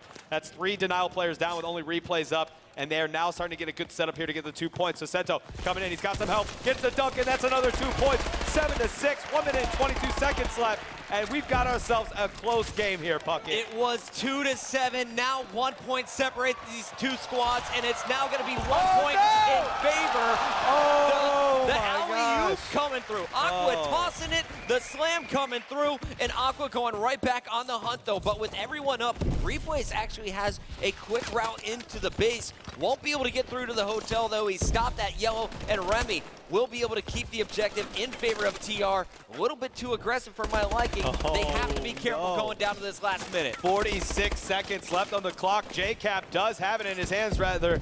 Replays. And let's see what he's able to do. They're going for the 2 Clayster points. just They're ready to go cleared for the it, win. Vicento's They're down. going for the win here. Trying to get it. Replay's going to go up, and he puts it in. 34 seconds left. Denial with a 1-point lead. Nagafin out of bullets as well. Aqua, though, his teammate on the objective. Aqua. Intercepting it out of the air. Aqua's gonna And go for here's the win. 3 This is down. going to be a huge stop here. There's They 1 got player. it. No! There's 1 player at the base. They Vicento got it. They got drains it. They got it. Revenge gets a 2-point play, and now they're in the lead. Without a doubt, the most entertaining game in It's Advanced not done Warfare. yet. It's not done yet, Puckett. Oh, it's done. Oh, no. It's done, It's Fwiz. done now. Aqua with that kill. Seal the deal. Throw it Done. out. Reset. Revenge wins it. Holy mother effing S. Revenge. Look at him. Team Revenge all fired up. And if you think Look at Clay's a Miley hype Cyrus man, twerks down there. you got to take a look at Vicento. He's standing up, pounding his chest. What a team effort there. I think it was like 4 lead changes there in the last minute and a half. That has to be the craziest game I've ever seen of Uplink. I mean, dude, it was like a 6-point, like in a minute and 45 seconds left, everything changed. There's going to be a lot. I'll tell you what, at the end of this match, there's going to be some serious replays that are coming out of that for the analyst desk. I'll tell you what, my hashtag CODChamps MVP again going to Aqua after that performance. Let's send it down to our friends, though, on the Xbox stage. Guys, what a ridiculous finish to that uplink. Me and Ray were just up here jumping up and down like that. That was one of the best uplink games I think you'll see for a very, very long time. And it's exactly why TR are one of the best uplink teams in the game, period. I'm going to ask you to break it down. We'll start with the first side. So the first side, it was a little easier to break down. Right, it was very slow. I don't even think we should talk about the first You don't side. want you man. want to go straight to the We should- craziness? So there was 2 big plays that happened here. We saw the Clay killing spree in the base. Yep. And that created 2 two-pointers, which ended up being a 7-2 lead. And at that point, you're like, okay, well, Denial has this. Like, how is Denial going to lose this? They're killing, they're slaying, they're winning everything. And you see Aqua step up and TR step up and get school control for like a straight minute and a half. They didn't lose school. They were just killing everything in school, which led to the 2-pointers from TR. And then you're like, oh my God, they got the lead. And then you see, again, Replays getting the kills and Clayster getting the clutch kills. But the important thing to kind of skip through that whole section and come to the main point to me to what happened in the game was basically once Denial got that 2-point play to take the lead at the very end, there's 2 guys from Denial in the base. Yeah. And TR made the very smart play of not even caring about those players, playing ball, to play ball control. They just went straight to the ball, picked it up, got the 1 kill in school they needed to get, and got the clutch gunfight at the enemy base to get that 2-point win after that. And it was straight and kills it from that point on. And in terms of the highlights now, you're seeing exactly how they managed to get themselves a lead. Denial was 7-2 up, okay?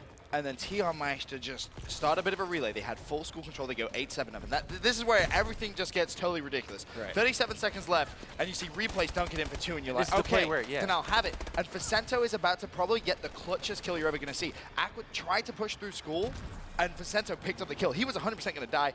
All hecticness pursues, and TR get another 2-point play in the final couple of seconds. To Right, take and on that last play, the stuns that the player was on the Yes. truck, on the truck cover, that was basically what made them Right. allowed to get that cap. They traded the kill. Crazy. But it was, I mean, absolutely sick game. The crowd here was roaring. I was getting adrenaline rush like I was playing. I'm shaking right here. This is great. This is awesome, of course. Game 5. Who doesn't love a good old-fashioned Game 5? Search and destroy between these 2 teams. Arguably the best 2 search and destroy teams that we've seen here at the Call of Duty World Championship. So, without any further ado, back up to Bucket and Fwiz. That is the best part of esports, Fwiz. Moments like this that Absolutely, remind man. us why we're all in the business. What a ridiculous game. But what that means now is we're going to the got that tiebreaker. game 5, Game man. number 5. We're going round exactly 11 what we now. expected. We're going round 11. This Say is it for me. I This is for appreciate Bucket. that. We're going to round 11, man. Solar my S&D. And again, 2 of the best S&D teams here. And you're going to get another wonderful search and destroy match. If you love Call of Duty Esports, you get a great treat here. So Look at here that. we Look at go.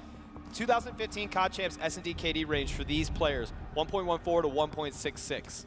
Like, Yeah, that's nothing that's below massive. Yeah, that's massive. 1.14. Man, it's about to get Insane real stuff. interesting here. You know, as we're taking a look at the map, though, Fwiz, I think one thing we should point out is how favored the B bomb site is by the majority of the teams we saw here at the World Draw, Championship. we need more time to talk. Everybody likes to make that push over to B and go for the early snipes. But look for TR to mix it up a little bit and take it over to A. They like to do everything unconventionally and catch their opponents off guard. It's a total mind game here, and I'm looking for Facento to make those play calls. He got 4 dunks in that second side of 4 uplink. dunks. 8 points from one man. I think he's actually going to be my player to watch coming in the start of this next Really? one. I was going to say, you're not going to be on the homie Aqua, man? Well, I mean, Aqua allowed a lot of those plays, like Facento's grabbing the rebounds and getting those points. So at the end scoreboard, you got to give props to Facento. But this is just a team effort. I've been preaching it all weekend. All right. I mean, I'm going to be honest with you. Since I said Denial was going to win, I guess I have to, like, naturally pick them for game number 5. But I have absolutely no idea what to think after some of these games. And especially I don't care, to be honest. Yeah, right? I don't care who wins. Just At if you this keep point, playing all like three this, of these everyone's teams is happy. a great story, too, to even be here, right? It's going to come down to an amazing matchup. Here's a key player matchup for you guys before we kick it off. JCap versus Facento. Facento, just absolute beast mode last game. But JCap, 1.66 S&D KD, averaging 8 kills a game. That's a pretty big deal here. And that's just COD Champs. It's just from what's happened here at the championship. I think one thing we should keep in mind is that the loser of this will have to play FaZe Red. They are not out of the tournament yet. They could get back into the championship match. And honestly, if I'm FaZe Red, I'm a little bit nervous. It's like, how do you cancel out either of these 2 teams when they're playing this well? We're going to open Especially things up. after Revenge 3-0'd FaZe Red. It's like, I'd rather just take Denial knowing that it was a 3-0. So game number 5 is on its way, and we're on board with Attach. Replay is going to be your bomb carrier, and they're making moves over to the A site. I said I expected it from Revenge, but instead it's Denial pulling it out of the gates, and you're going to see Replays get this bomb down safely, but it's going to be the key player, Aqua, and you know he's not going to be dumb and just rush in and die. He is one of the most patient players, and he's going to wait for the setup, but keep your eyes on Aqua. When he decides to make his move, he's definitely going to catch some players off guard. Remy trying to get some shots off, only hit marker is not able to clean the kill. Finally does there as he takes out Attach and is able to retreat. Holy Remy, you beast. Did you just, what? Remy Aqua in a 2-on-2. That was amazing. And they don't have much time to work with. 10 seconds before they have to hop on the bomb, and losing Remy there is going to spell trouble. Aqua really just going to try and stay alive here. It's done. Yeah, that's it. He's just licking walls and stuff, man. Yeah, he is. Just not much you can do there, but wow, nice play. And that was crazy what Remy did there. And the difference in this round was the clock. You saw right away, Replays got the bomb down. That forces a little bit of, I guess, you're just going to see everyone from TR pushing in there. Little sporadic play there. Remy had a big kill and whatnot, but it was JCap and Clayster clutching up with the balls, getting 2 kills each. Let's go over to Facento, though. Vets. Let's see what Facento's able to do, as he's going to stick back, not playing not as aggressive as Denial just was on offense here. As Facento hanging back with a sniper rifle, Nagafin's going to be your bomb carrier, and Facento just seeing if he can get any kind of pick from across the way, or if anybody tries to push through past A. But it looks like the bomb is starting to head towards the B site slowly but surely. Aqua had an opportunity for a kill. Instead, it's Clayster getting first blood. JCap is going to be rotating with Clay. And now you'll see that bomb all alone over at B. It's an $80,000 map, son. $80,000 game right here for those watching at home. $80,000 game. I've never played any game. 25 bucks is my max, my friend. Yeah. Aqua looking for the pick. He spots Clay. If Clay jumps again, this could get dangerous. And actually, Clayster on a 3-roll. He got 2 in that first round, a early pick. And he's going to just force the rotation here. Revenge not wanting to challenge him. Instead, Facento's going to push in, tags up 1, Replays escapes though, and you're going to see Aqua dropped by JCap. Now Nagafen with the bomb will answer back, and he should be able to get this down. Nice. He's got some coverage there. If you can just hold him off for a second. Nice pick, Facento. Nope. And as we said it, Facento busy in the back. You saw 2 players, 1 push from the front, 1 push from the side. It was Replays, and that was just a nice coordinated effort. Here is Replays going through and getting your final 2 kills in your round ending kill cam. Yeah, that was Replays. I mean, Facento did get his kill there, but by the time he was able to turn around, there was already 2 players for Denial waiting for him. So tough play there for Revenge, as Denial is going to go up 2-0. Fizz, who's your player to watch now? I mean, look, I think we should go with Replays. I mean, he's been the bomb carrier. He's doing well. Who do you want to go with, man? I mean, Replays is taking care of business, dude. Anytime you can get bomb plants and get kills, man, I mean, that's a nice combo in Search and Destroy. And it looks like they're making that A push. He's got a couple buddies in front of him. JCap as well, trying to clear that lane out for him. Attach, going to draw first blood on Aqua. Replays, picks up a kill on Nagafen. And with 2 down, they're going to try to get down. However, Facento comes raining in, causing Replays to stop. He does get some coverage from Clayster. And that is it. Denial puts another round on the board. And Revenge needs to stop this because it's getting out of control fast. It's insane. Denial only 2 losses in S&D. One of them coming from this Revenge squad. Revenge 7-1 before this game, but so far it is all Denial. They're controlling the pace. They've gone to A both times, and they've shut down the rotation from Revenge on their last attacking round. So really, this is the pivotal moment for me for Revenge. They got to steal this round before this game gets out of hand. Yeah, they got to put one up on the board here. So Facento starting to push through here. He's got a couple players in front of him. Let's see if they can get an early pick. Who's going to draw the first blood for this team? Facento, he's in a good spot here to push around Nagafen with a bomb, but JCap draws first blood on Remy. And now Facento is behind enemy lines. 4 players all around him, and look at the rotation. While Facento is making so much noise, the bomb is planted over at B. So now Facento could be shooting players in the back, and you're going to see Nagafen over there with the bow. Facento in a big battle is going to lose this one, so it's going to be a 2-on-2. All Facento needs his teammates to do is just stay patient, and Nagafen, I really like his positioning here. 2v2 situation. This is big. This is Revenge's round to win here, man. They need this so bad here. Aqua in a gunfight picks up 1. Nice plays. Nagafen patiently waiting for the push as well. Picks up a kill right about at the same time. And I said this was the pivotal moment. Look for them to build on this momentum. Nagafen getting your round-ending kill cam as he hears Replays with the push on Catwalk. That was huge. I mean, that was a must win. And to be honest with you, at 3-1, they really got to pull one more out. You can't have a 3-round spread here. If you let Denial go up 4-1, it's just that these teams are just too good at Search and Destroy at this level to slip that many rounds. So look for Revenge to have yet another monumental round coming out of them.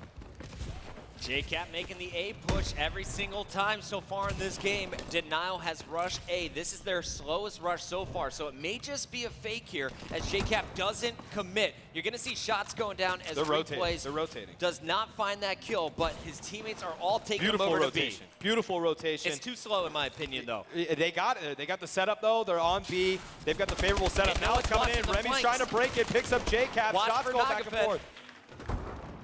Let's see what Nagafin's able to do on board with Aqua. He's trying to get some shots into B. He does pick up a kill, but Attach pops out and takes him out. Now it's just up to Attach. 2v1 situation here, Puckett. Yeah, I thought it was too slow, and you saw the perfect answer there by TR. Remy with that first kill really set the tone, bought some time. Nagafen got in the mix as well, helping out as Aqua picked up a second kill. Now a 2-on-1 Attach. I mean, he's done it before. Can he pull it off? A player just waiting, and Attach was spotted. Yeah, they see him. Now they're pushing in B together. Yep. He knows, too, that they're converging on him. That could have been crazy. But smart heads-up play, knowing that both these players are going to try to pinch him. And now they step back a little bit here, making Attach have to move here, make a play. Starting to pitch again, and they finally take him out. Beautiful round by Revenge. And after being up, now being up 3-0, Revenge puts 2 straight on the board. Get close to tying this up. Revenge just showing you how much time they have put into this game. I don't even know if they're talking in that booth. They just know what each other are doing and playing it perfectly, not giving Attach any opportunity to get the bomb down or even trade for a one-on-one kill. We're gonna go over to Aqua to open things up, and yeah, baby, give me the snipe across the map. Goes for the double jump, not gonna get challenged though. Replays just ducking below that shot. I thought he had it, man. It was close. Nagafen trying to get some shots out here. He's got a couple players right in front of him, gonna retreat here. And now they are pushing aggressively here in this gun battle. Facento takes out Attach. A nice job of Nagafen to be able to get out. Smart play, and they're actually gonna bait that player. Whoever that was, they've got him baited because Facento's waiting for him to come out to see if he does push him. But they don't smart play out of Denial to not fall into that trap. Gotta give credit to Denial. They're trying to think, how do we counter this pressure from TR? They pull out pure aggression over on the B site. They get the play call properly. So the bomb still not down, 45 seconds to go. But this is just going to be the waiting game. Remy still jumping around, going for a snipe. And Facento was expecting someone to be stacked up over at B. It's only Replays here. Everyone else rotated over to A. Replays hanging slow here. Attach out of this game, so it's a 4v3. Replay is going to even it up, making it a 3v3 with that kill on Remy. JCap getting taken out by Facento. Switching over to Nagafen. He's got the bomb in his hand. Clayster takes out Facento, and that is it. What a quick round, and now it's all tied up. Denial won 3 straight. Revenge said we can do that too. And now we've got ourselves, yet again, another tie game. You could have asked for a better winners final matchup, Puckett. You really, really could not have. I love the FaZe Red guys. Great story with the 2 world champions looking for their second ring, but I feel like this is the championship match everyone wants to see. These two, I mean, both these teams, and the games being so close, and now we are in for another treat as it's going to be Denial on offense. Let's see what they're able to do. Replays has the bomb in his hand. Right away, there's going to be a push down the street. Shots coming in. Nagafen's going to connect, and there is 4 down. Aqua lighting it up. Facento finishing. Denial doesn't even know what happened. I don't know what happened. I got confused. I blinked. I don't even think the game knew what happened. It happened so quick. Like, yo, we just gonna kill all Denial I just saw one color on the left side of 4 people. I was like, okay. Well, that was a quick round, so they went 4 straight. Denial is like, I don't even think Denial knows what's happened there. All right, Clay's getting aggressive. You see him switching over to the ASM-1. Does he pull out the snipe secondary? He's got to be the leader here. The most veteran player on this squad, right there with JCap. And early on, you're going to see a little sniper duel. Remy spotting Clay is just going to dip. Ooh, you see that? Let's see if he gets the pick. Does Remy see him? It's the cold-blooded from both of these players that makes this so tough. He doesn't. Yeah, and he was like right under that like smoke that was coming up too. Big nade though by JCap. He's going to take out Nagafen. So Denial with control here. Remy's going to have to back away. And that bomb is down over on the A Street. Nice patience here as Clay will finally hit this shot. Facento waiting for a peek, but the player to watch here is Aqua. Down 2 men. He's got to get this kill one-on-1, and he is going to get tag teamed actually as great help comes in from Replays. Vicento has a sniper in his hand, finally puts a bullet back in that chamber, gets picked, and Denial, after losing 4 straight rounds, puts one on the board to tie it up. It's coming down to defense here, and this time it's Clayster taking over. He gets 2 kills, including that first blood after, excuse me, JCap with the first blood, Clay with the second shot there, giving them the early advantage. But how will Denial play on the attack? Last time they rushed down that A Street and were just simply all wiped out in one swoop. All right, on board with Attach. Let's see what the squad's able to do. Replays, per the usual, is going to be your bomb carrier, but Attach is moving quickly. Let's see if they start to slow it down here in the middle of the map. It looks like they are going to. Shots being fired. Replays draws first blood on Aqua, and that's going to be big for this Denial squad. Let's see if they can capitalize on it. All 4 members kind of in the middle of the map. You see TR really set up defensively. Only 1 player looking forward. Everyone else expecting a flank, and that's going to be Remy, who's going to be eyeing over at the B site. And they stay perfectly still. They're really listening in to see where Denial is going. Remy hanging out here since Aqua's been taken out. They're just going to try to focus on this B site. However, you've got Denial, 3 players on B, starting to push up to get a setup. You've got another player on the flank over there for Denial, and now he's going to start moving quickly, whoever that is. Coming in, you can see that blue arrow starting to converge on the other side of the site.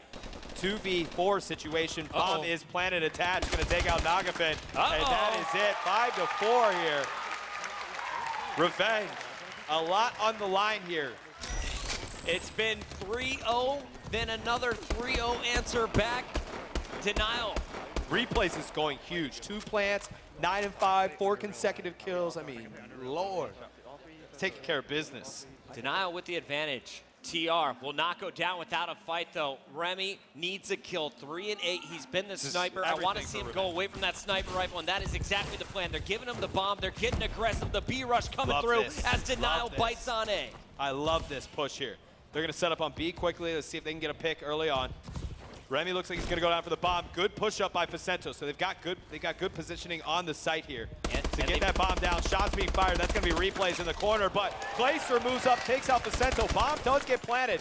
Remy going to get out of there. Nagafin takes out Clayster. Nice kill by Attach. Denial's got this. And that is a 3v1. It's all up to Aqua to keep his team in it. Can he do it? Does get one, but not the other. And Denial going to the grand finals. What a play there by Denial. Attach, making a statement. He knows they may run into this crew later on today.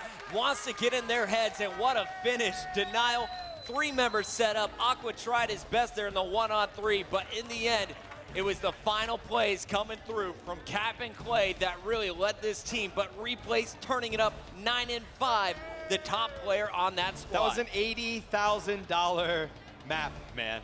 That's crazy. So Revenge, they'll have a shot at Revenge, man, if they get past FaZe Red, where they're going to drop down to the losers finals. Last time they played FaZe Red here, that knocked FaZe Red down, they 3-0'd him. So there's very well we could just see this matchup come right back full force. If you're Denial right now, you just realize, boys, we are guaranteed $200,000.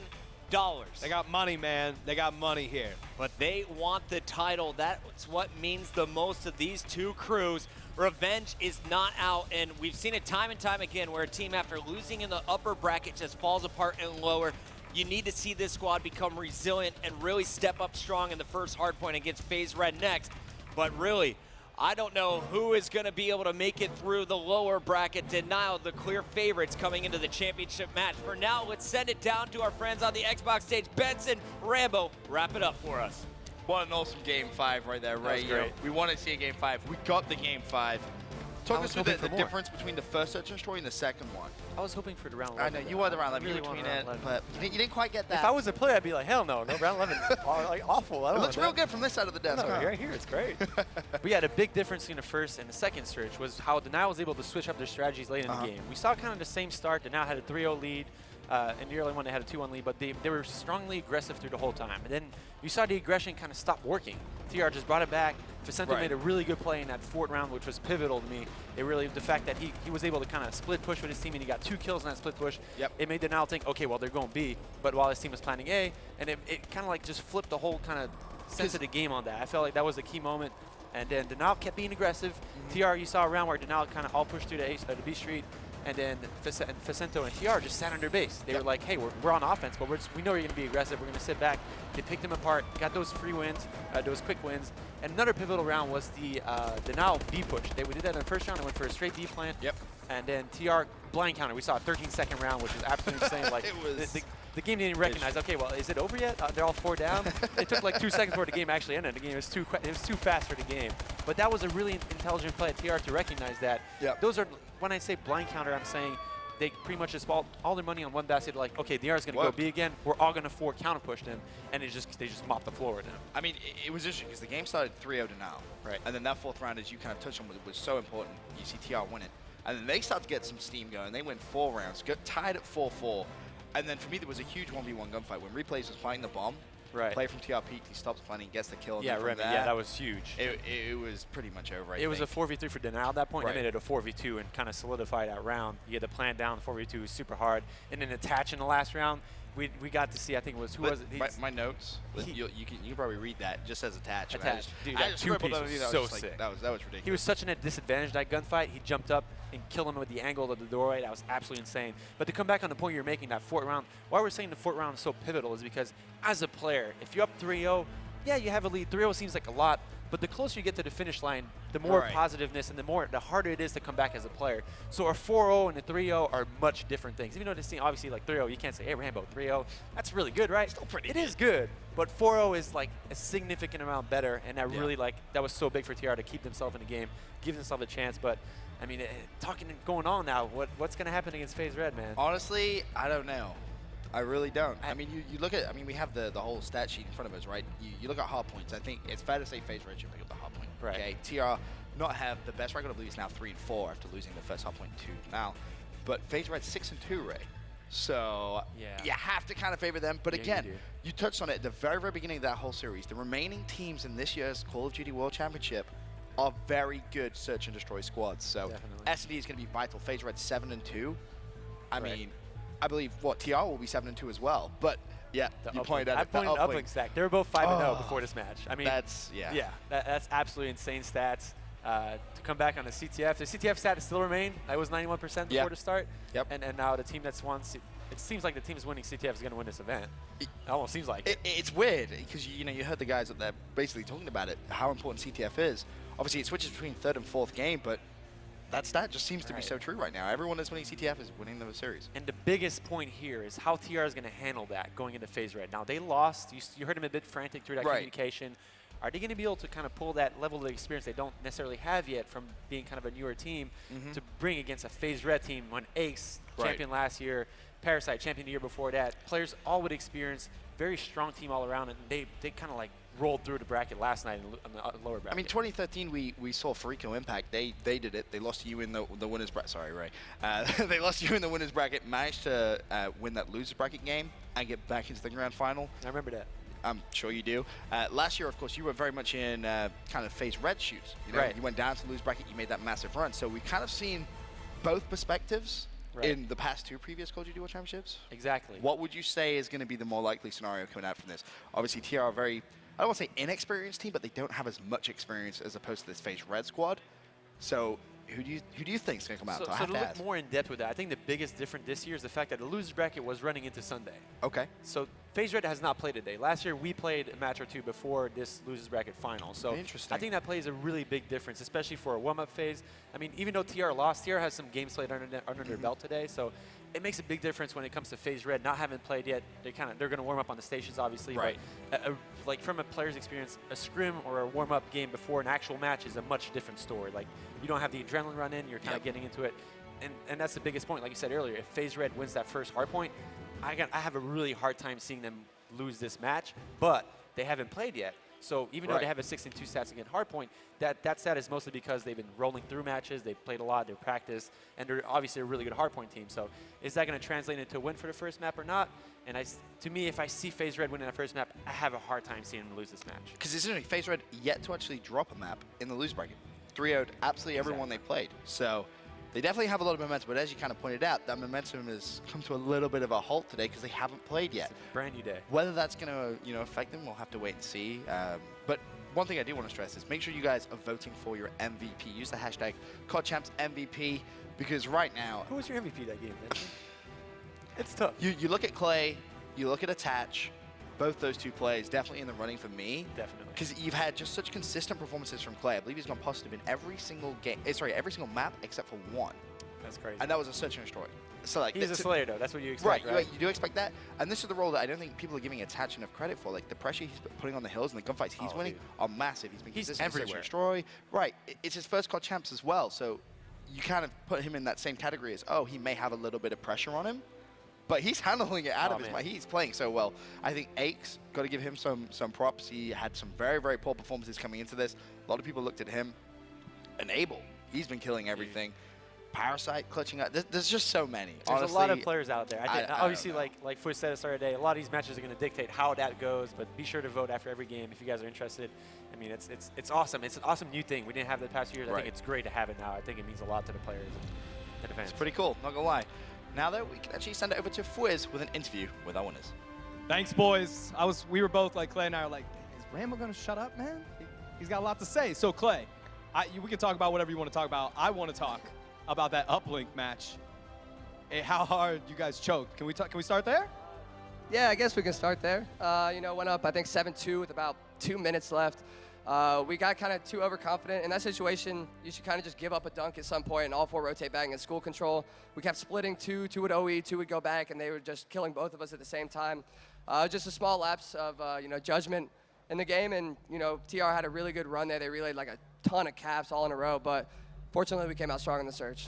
So there was a cool stat, 91% of the teams that won CTF won the match. So you guys were able to pull that out. But before we go into game number 5, I want to talk about, how does it feel? You made a really good tweet the other night. I saw it on my way here this morning. Throw me the wolves, they'll come back leading the pack. Can we elaborate on that, man? There's been a lot of stuff going on in this game for me. At the start of the cycle, I was on Optic and I got dropped. Then I went to Envy and then proceeded to get traded away to Denial, kind of like not what I wanted. And it ended up working out for me, These guys that I'm playing with right now, they're all hungry for the win. There's no egos on the team. We all complement each other really well. And, that tweet was kind of just showing, like, people can throw me away and say, like, this person's better, that person's better, you're the problem. And then, we come back and we're in the grand finals from the winner's bracket at COD Champs here, and, we're just proving everybody wrong. Oh, I loved it. I mean, that was totally something I would tweet, man. I was all over that this morning. So tell me about the young god Attach, man. I think it's been good for him to kind of play under you and JCap. How's that relationship been with you guys? Oh, it's awesome. Attach, he's kind of a goofy guy, but he really means well. He's a really kind kid, and he's got a ton of talent. After I started teaming with him the first couple of weeks, I could see his reaction time, and honestly, I was like, wow, that's almost on par with Scumpy's, And so, like, I've been trying to get into his head, like, you know how good you are, dude? You know how much you can challenge and win just winning by your gun skill alone? Like, you don't think, you just run around the map. And, he'd never been to a finals till this team, and we've been to 2, now 3 at COD championships. He's never won one, and I know this would be a great first championship for him to win. So what are we doing with the $100,000 in the ring? When we going to Vegas or something? Me and you can go to Vegas. We'll have a good time. All right, you heard it here, so I'm going to go with Denial then, because I get to go to Vegas with Clayster. Anyway, we're going to send it back up to the casters so we can get the next match on its way. All right, thank you, Fwiz. Incredible interview there with Clayster. I'm joined by Mr. X. We're getting ready to kick off the losers bracket final. FaZe Red going up against what you just saw in Team Revenge. They fell a little bit short. Thoughts on this upcoming battle? It's a tough loss for TR. And to bounce back from, it's going to be even tougher. I mean, we saw how good FaZe Red was yesterday. Yeah. Basically 3-0ing everybody. What was it, 12 in a row? Yeah, 4 maps in a row, 4 series in a row. Yeah. They won 3-0. That's nuts. Like Ray hit, though, it's a different day. Yeah. They're not going to have the same hype as they had yesterday, not going to be able to ride that wave into today. TR, though, after such a grueling loss against Denial there, to force that Game 5 by winning that uplink, I mean, in an amazing fashion. Well, we were up top here, like, waiting. Right. We're standing, like, right to the side by Fwiz and Puckett. Puckett's on his feet, standing up while casting. Fwiz is just being Fwiz. He was tweeting and watching. But it was really, really an amazing thing to watch.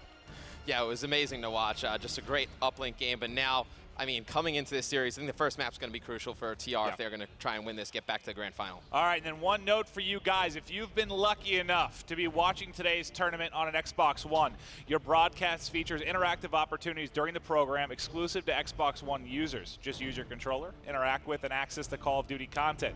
When you select an offer, the show will snap, allowing you to continue to watch while you complete the transaction. Once finished, quickly double-tap the Xbox Home button for snap options. move focus, and return the show to full screen. It's pretty cool. Pretty cool you get those drops. Watching it on the Xbox, it's awesome. Extra incentives are always Right. fun. You know, I like free stuff.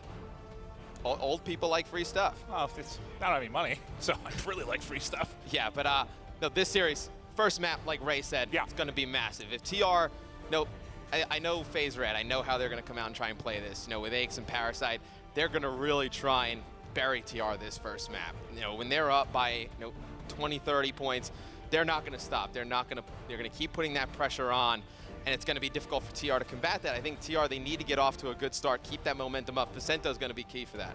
The question is, can they keep up with the slang? You know, you and I talked right after this team was formed. I know we said it many times, but the slang power of this team, if Aches is on form, is unparalleled in my opinion, even compared to Denial, compared to Optic Gaming. I think FaZe Red has the 4 most talented players as a team. Yeah, but let's take a look at this FaZe Red squad. You look top to bottom, this is the most talented team, I think, in Call of Duty. When all of their players are connecting, you see Aches right there, winningest player tournament-wise in Call of Duty history, champion last year with Complexity. He's going to be the leader, X factor for this team. How he plays really dictates how far they're going to go today. And you see Parasite there trying to get his 2nd Call of Duty World Championship win. He has become, what, a top 5 all-around player. And then finally, Enable, relatively new to Call of Duty, just got into it, about a year ago, and now he has just been crushing. Tell me about Slasher. And Slash, one of the most dominant assault rifle players in the game. He's been a little bit up and down this tournament, which is quite odd. Coming into this, I would say Slasher, one of the most consistent players in Call of Duty, tournament to tournament, and he's had a really up and down weekend. If they can get Slasher going with Aches, and they're both playing well, Enable I expect to crush. He's going to be fun to watch this series. This FaZe Red team's going to be dangerous. He was like 35 and 13 in a CTF or something. But let's take a look at Team Revenge. You just saw them come up a little bit short against Denial. Puckett mentioned it. Puckwa. He mentioned he will play in these corners. So smart. Let players run by, get the easy pickings. He's been impressing me with his positioning all weekend long. Yeah, and Vicento, he's going to be the in-game leader for this TR squad. He's really going to be that hype man, almost like the He was screaming at a wall. Right, almost like the Clayster for Denial. Nagafen, though, he's going to be a player for this TR squad, but he can make some noise in the slaying department. I love watching him and Aqua attack those hills together. Such an effective duo when they're trying to push those hard points, and that's going to be huge in this first map. The slaying power of the SMGs, of TR, really going to have to show up.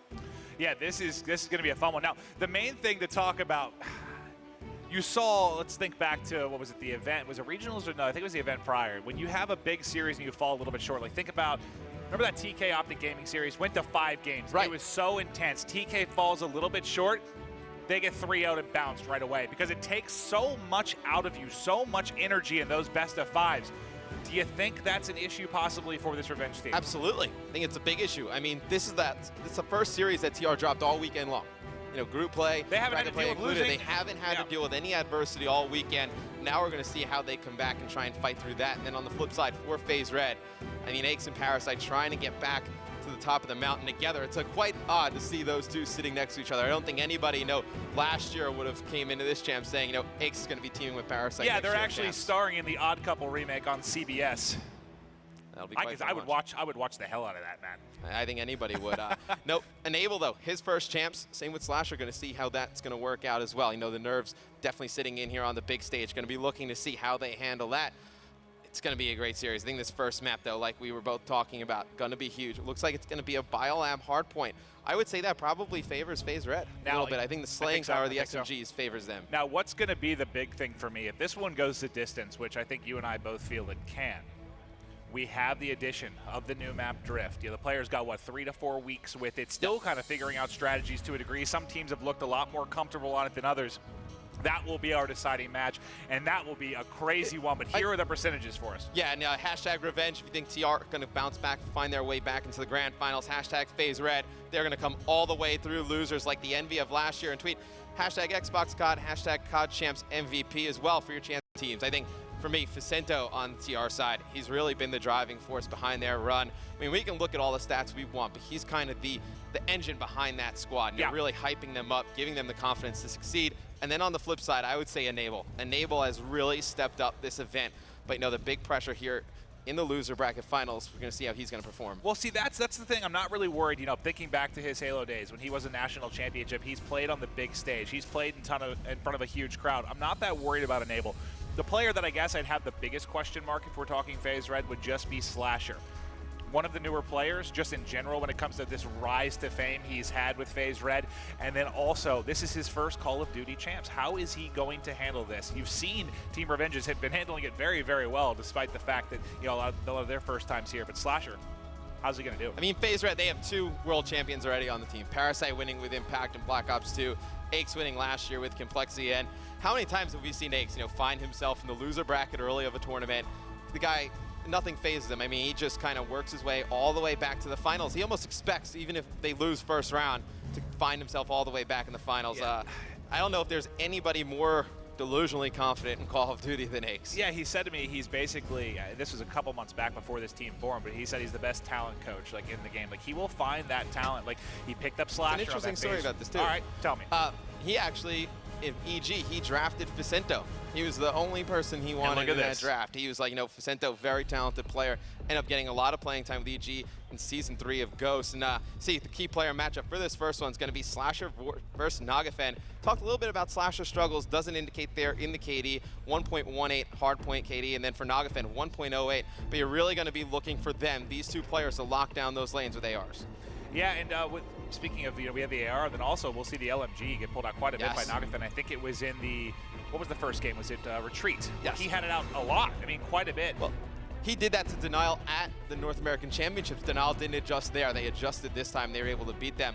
I think, the LMG, don't think we're going to see too much of it on Biolab. No, it's too fast. I would expect Parasite right off the bat with the shotgun. We've seen him do this He gets before. into circle and just starts blowing out Gets into that brains. first hard point. With that TAC-19, makes tons of damage happen around that doorway. He's so good at jumping over the door. You don't know which side he's going to be on. And you see, it's going to be a Biolab hardpoint, like I said.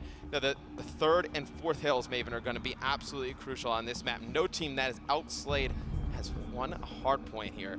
It's incredible. Yeah, I mean, we talked about it. Players say, oh, slang. Sometimes we talk about it too much, but the numbers that have been shown this weekend, just from the teams that have won that slaying battle, it was, what was it, from day one, 93% of the series were won by the team that won that slaying battle. So it is a first-person shooter. It does happen to be. If you outshoot your opponents, a lot of times you're going to win. Let's kick things off with Facento. Yeah, and Facento, he's just going to toss some nades over towards that green plant. Knows that that's where FaZe is going to be attacking from. And a great start for Team Revenge. And you see all 4 players of FaZe Red going to go down right there. I mean, to just get the nerves out and get a little bit of confidence, able to slay right off the bat, give yourself a little bit of a cushion on this first hill. Huge for TR. And he is just going right now. 3 streak for him. There is one player trying to push in the back of this hill. That's going to be Parasite. He gets 1. Can he get a second? He saw him eyes on, but he's going to lose that gunfight. Remy will come out victorious in that one, allow him to get a little more time. Going to jump up, pick up another one as well. These are big clutch kills in and around the hard point. And this is time that you wouldn't expect to get if you're Team Revenge. I mean, this hill, we usually see a lot of contention.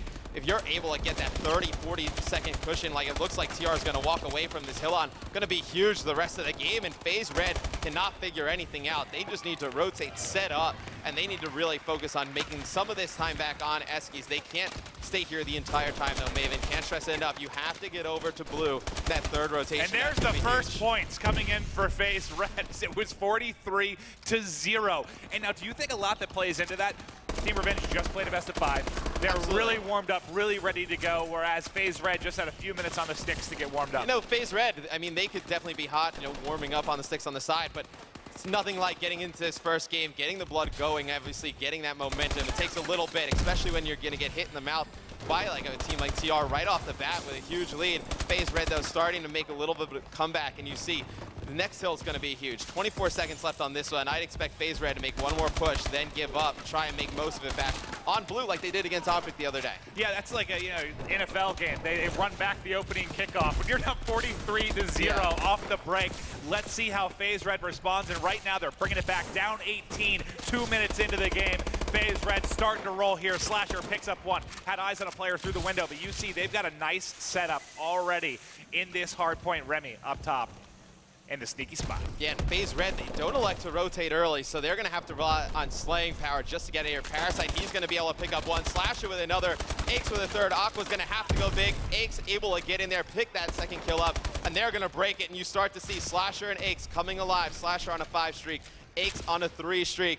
This is a hill that FaZe can definitely start to mount the comeback, and TR, they have to be careful here. You see Enable in the kill feed. It's all going in the favor of FaZe Red. I mean, just imagine, after all the turmoil we've had with FaZe Red, all the back and forth, all the tweets we've seen where they're just going at each other at times, if they're able to win this, the MVP ends up being on their team. Just what an incredible story that would be, Matt. That would be an incredible story. I mean, this is a team that we all thought, once they were formed, would they possibly kill each other. Right, yeah, and then also they were also built to beat Optic Gaming, Yeah, so they yeah. get by Optic Gaming, but now they obviously have to beat everybody else. We see so many times teams are focused on the one team that they have to get by, and then they have a disadvantage against another team. I know, speaking to Inks a little bit yesterday, this TR team was a team he wasn't too confident about going up against, quite honest with you. No, they play very different than a lot of the other teams, and FaZe Red, a team that if things start to go bad, they get flustered a little bit early. Well, I'll be honest, I didn't get much LAN exposure or watch much of this TR team until the North American Regional. I know you and I were there discussing it a lot. Like, at first we were like, oh man, these guys are getting lucky in a couple games. And then it just became very, very, very clear that they are phenomenally talented, and I'm not surprised at all to see them here on Championship Sunday. No, and their whole year started to turn, before the North American Championships. They make a roster move to bring in Facento. Had a player named Steven on there, had some success online 2Ks and 5Ks, but adding Facento, giving that extra boost in confidence, almost like a Miracles Black Ops 2, right? He came in so confident with that Impact squad, really just gave it to the rest of the team. They were able to make that run, obviously, to win that event. Facento giving the same type of vibes to the rest of his teammates. And we saw Aix in a similar position with this hill yesterday, where he got a 7 streak, almost locked it down by himself, really had a big swing for him. We'll keep eyes on. I'm going to actually go back to Aix through the respawn, as he's 14 and 11 right now. Him and Slasher leading the way in the slaying department. And I was nervous about Slasher's ability to step up in the prime time. He's 18 and 12. Let's go to him. Yeah, Slasher, I wasn't too worried about him coming alive today. Enable, though, and Parasite both have not hit their strides for FaZe. If they're going to come back, win this first hardpoint, they're going to need those two players to come up big. So he's going to be looking in the second rotation of hills, see where they end up kill-wise. We definitely see Enable and Parasite go off before on long sprees. Parasite yesterday against Optic Gaming with a 10 spree of his own, so definitely able to explode at any moment. All right, and that's, we've seen this happen with Enable at tournaments before. I mean, that was still what a FaZe Red team when he was teaming with going up against JCap when he was on Curse. Back to Anaheim, slow start. He had like a 2 and 12 S&D, had a big choke. The next 3 games, he rebounds and absolutely crushes, and that's what you expect out of veteran players that have so many years of experience. This kid has been competing for what seems like the better part of a decade. Right, now going into the next rotation of hills, story's really going to be Parasite and Enable. If they can turn it on and Aix and Slasher keep up what they're doing, they should be able to make the comeback. But TR not going away. A balanced effort overall from them. Remy playing extremely well with those submachine guns. We talked about it. Remy and Aqua going to have to go big in the submachine gun department. Aix looks like he's going to pull one out for FaZe on this hill, give them a little bit more pressure, and it looks like FaZe is going to be able to come back, take a lot of time here. All right, Aix might drop, actually has a lot of help from his teammates right now. They're coming back in this one, only down 5, trying to pick up kills. Hitmarker's coming in, not able to pick it up right now. As we are switching over to Parasite, you mentioned that he might use the Shoddy to kick things off. He's got it here in this second set of rotations. Yeah, Parasite busted out the Shoddy there, was able to get 2 players in this circle hardpoint, and we are going to have FaZe Red take the lead here. As you see, TR not equipped to deal with that shotgun on this second rotation, and it's an interesting call out of Parasite. Doesn't have it off the start. TR probably doesn't expect him to bring it out second half of the game, but Parasite, nice adjustment there, bringing out the Shoddy. All right, Parasite's going to be set up in the hill. Who is this player just doing battle in Biolab? That's going to be Enable. So many shots going down, but not able to pick it up. The first rotator was Parasite. He gets 1. His teammate is having a big battle over here at Eskies. He's going to check these back steps. There are 2 players. He's going to get 1. Turns, tries to pick up another, is going to drop. Enable going to be your player trying to fight to this hill now. Able to pick up some time as he stays alive. There's 2. Starting to heat up. You said he was struggling early. He's up to 15 and 22, just trying to get around that even mark as they've now extended this lead to 15. If FaZe Red, they can take some of this time. This next rotation is going to be huge. If they're able to win this, they're pretty much going to solidify this game. You see they're going to be flying in. Parasite starting to heat up on a 4 streak of his own. Gets back to being plus. Enable just doing a nice job putting pressure on the hill. But on the TR side of things, they're going to need Facento to step it up. He's had a good first half. But we heard it in that listening a little bit. They can get flustered when things start to go the opposite way. They have control over this next hard point, but they can't get broken like the first time. The first rotation, they were broken pretty easily by FaZe. And Parasite on a 4 streak right now at 20 and 17. Saw a player in the window for just a second as he's coming from top purple on this rear rotation. Gonna go across the catwalk here as they try to break in. We talk about how hard this is. One of the hardest hills to break into. Whoever has the lead going into that Beautiful 5th hill. plays right there. if you've got like a 20 to 30 point lead going to the fifth hill, you know how easy it is to contest. It is so difficult to lock down that final hill. And you can see the veteran experience of this FaZe Red lineup. A lot of teams, they would have saw TR has control over blue. It's a hill you need to take a ton of time on. They would have tried to flood in right away. You saw Parasite waited up top catwalk. They made a great push together as a team. Were able to break it, but TR on the flip side, able to come back. Ake's gonna have to go big here. He's gonna win one gun battle, has 2 players to his right, not able to take them out. So now this hill's just gonna be split time. It's going to be FaZe Red challenging this, and they're going to give up green flat right away to this TR lineup. The Dogovic's just rearing and ready to go here, watching that if anyone wraps around. But you can see on the minimap, no one going to be coming, but it is going to be the 2 players as we look at this. They're set up pretty well for green. They had a player spawn around Eskies, and he's going to come as well. So 3 players going to be set up here to hold this off as Aqua busts out the shotty. And Aqua, he's going to be taken out right away by Aches. Slasher, he's going to have to go big for FaZe here if they're going to lock this one down. And the assault rifle play dominates green flat hill. You're going to see Aches, though. He's going to be that player inside of the hill looking towards that mid-bio area. But players of TR putting pressure over on Ice. They just cannot get by Slasher. As you see Slasher on a little bit of a streak, picking up 2 straight. Just players not able to bust through that middle ice area. And I wanted to see if Aches could do it again. You know, he held this down so well yesterday. He's going to get taken out by that 2-pronged attack from Team Revenge. I'm on with Remy. He's 31 and 25, able to pick up one. He is ultimately going to drop. Aqua still alive in the hill, but so tagged up, is going to fall as well. Everyone that gets in is dropping pretty much immediately. But look at Slasher. 9 hill contests, 38 and 26 are the numbers for him. And everyone around the hill just getting decimated right now. And look at the score, Matt. Yeah, it's going to come right down to the wire. TR, they're going to be set up over in mid-bio. They're going to win those first few gun engagements. If you're FaZe Red, you need to put pressure on Purple. The easiest way to break this hill, Maven, putting pressure on Purple and TR. They're going to come back here, take the lead. 40 seconds left. FaZe needs to get some plays going in their favor. They're just trying to get in. He picks up one. That's 3 down right now, but turns the team kill, make it all 4. Just dying in a matter of seconds there from FaZe Red. 13-point advantage, 27 left on the clock. They've got to break it. They've got to break it now as Vicento picks up a big 2-piece. TR absolutely dominating the kill feed. Enable the only one in the kill feed for FaZe. You see Nagafen picking up kills. Remy going big in the hill. And it looks like TR able to make the comeback here against FaZe Red. That is a huge win right there for TR to get that first map on the board. Unbelievable. You know, I said it. I said that final hill is so difficult to lock up for a big amount of time. That was textbook. They locked it up for what? They got 40 points or so in that final hill? Well, usually you don't need to rotate to that final hill early. And, you know, TR, they get there first. FaZe Red, they just try to push it all from Eski's side, and that's not how you want to attack that. You want to attack it from Purple. Look at that game from And Remy. they got penalized for a big. Remy with a fantastic game, 37 and 27, 14 caps to his name, just doing everything to keep TR in that one. All right, that was just phenomenal stuff. Obviously, the next game is going to be an S&D, but we do have down on the floor Justine and Grim. Oh, sorry, apologize, not quite ready yet, so X, a little more analysis of that match. Yeah, I'll give you a little bit more, Maven. Why not? I know they went huge there, TR in the finals. I mean, you know, when you get that middle bio control, you need to win all your engagements. I believe it was Vicento outside by Purple.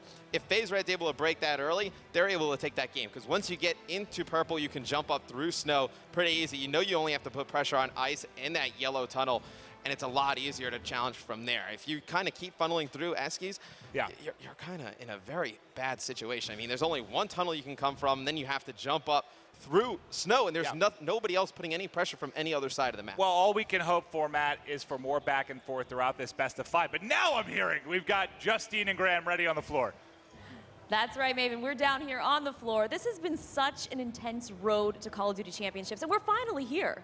And I'm so excited. Look how excited I am. I even put a tie on. I mean, this is pretty that's fancy. That's a big deal, right? This is great. Last time I wore a tie, I was at school, and that was a long time ago now. Anyway, no, it's absolutely incredible here. Absolutely incredible to see all the fans in the room and everyone watching at home as well. This is amazing, isn't it? This is really exciting. Are you guys excited? All right.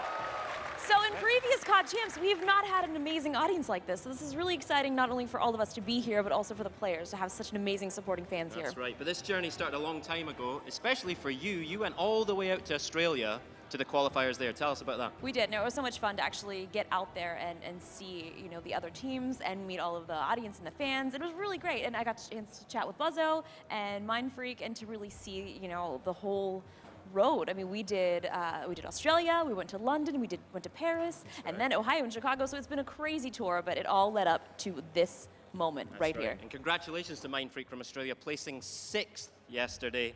The highest ranked team outside of North America, so well done to those lads there as well.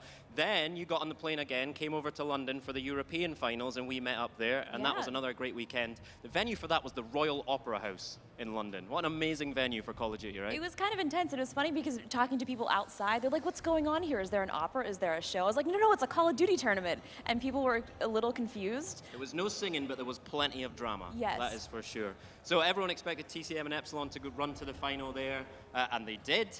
Epsilon took it in the end, which was absolutely fantastic. And then you got the chance to speak to one of Epsilon's top players, right, Swanee? We did. So we actually got a chance to chat with Swanee, and I believe we're going to check out that player profile right now. Callum Swan, aka Swanee, has been competing professionally in the Call of Duty franchise since 2010, and he's considered a veteran of tournament gaming. He recently returned to the UK from Chicago, where he was training with Optic Gaming. So let's head to London to hear what Swanee had to say about his experience in the Optic House, being back home in the UK, and where he sees his future in gaming.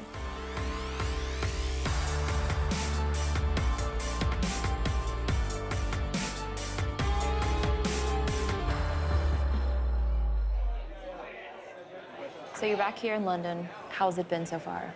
It's been great, to be honest, to come back. I mean, I think it's the best city in the world, to be honest. I mean, Chicago was great. The weather wasn't that great. I was actually there for 2 months, which was, although it was it's the longest I've spent actually away from home. It was quite a premature stay because I was expecting, or I was happy to stay forever, to be honest. That's just how much I enjoyed it and things. But yeah, unfortunately, I had to return home before I expected. But it's left me in a pretty good position. And as far as Optic goes, living with those guys, I mean, how was that dynamic?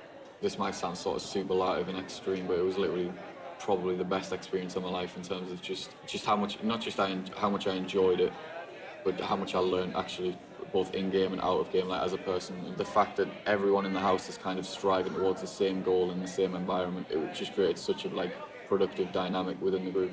So what did you learn from them that you were able to bring back here at Epsilon? You know, I probably learned more in those few months than I did, you know, in the 6 months prior to whilst I was competing in Europe, because not just the quality of competition, but just the sheer quantity of high caliber teams. You know, I was playing like 8-10 hours a day. Even when I came back over here, there are so many things that I'm able to sort of not teach, but guide my team on, the factors of the game that we didn't even consider. Just knowing what it takes mentally in order to prepare for competition in front of thousands of people, or even hundreds of thousands who are watching online. And in the back of your mind, there's obviously the prize money, and it was really beneficial in just preparing myself mentally and making sure I'm in the right frame of mind in the future.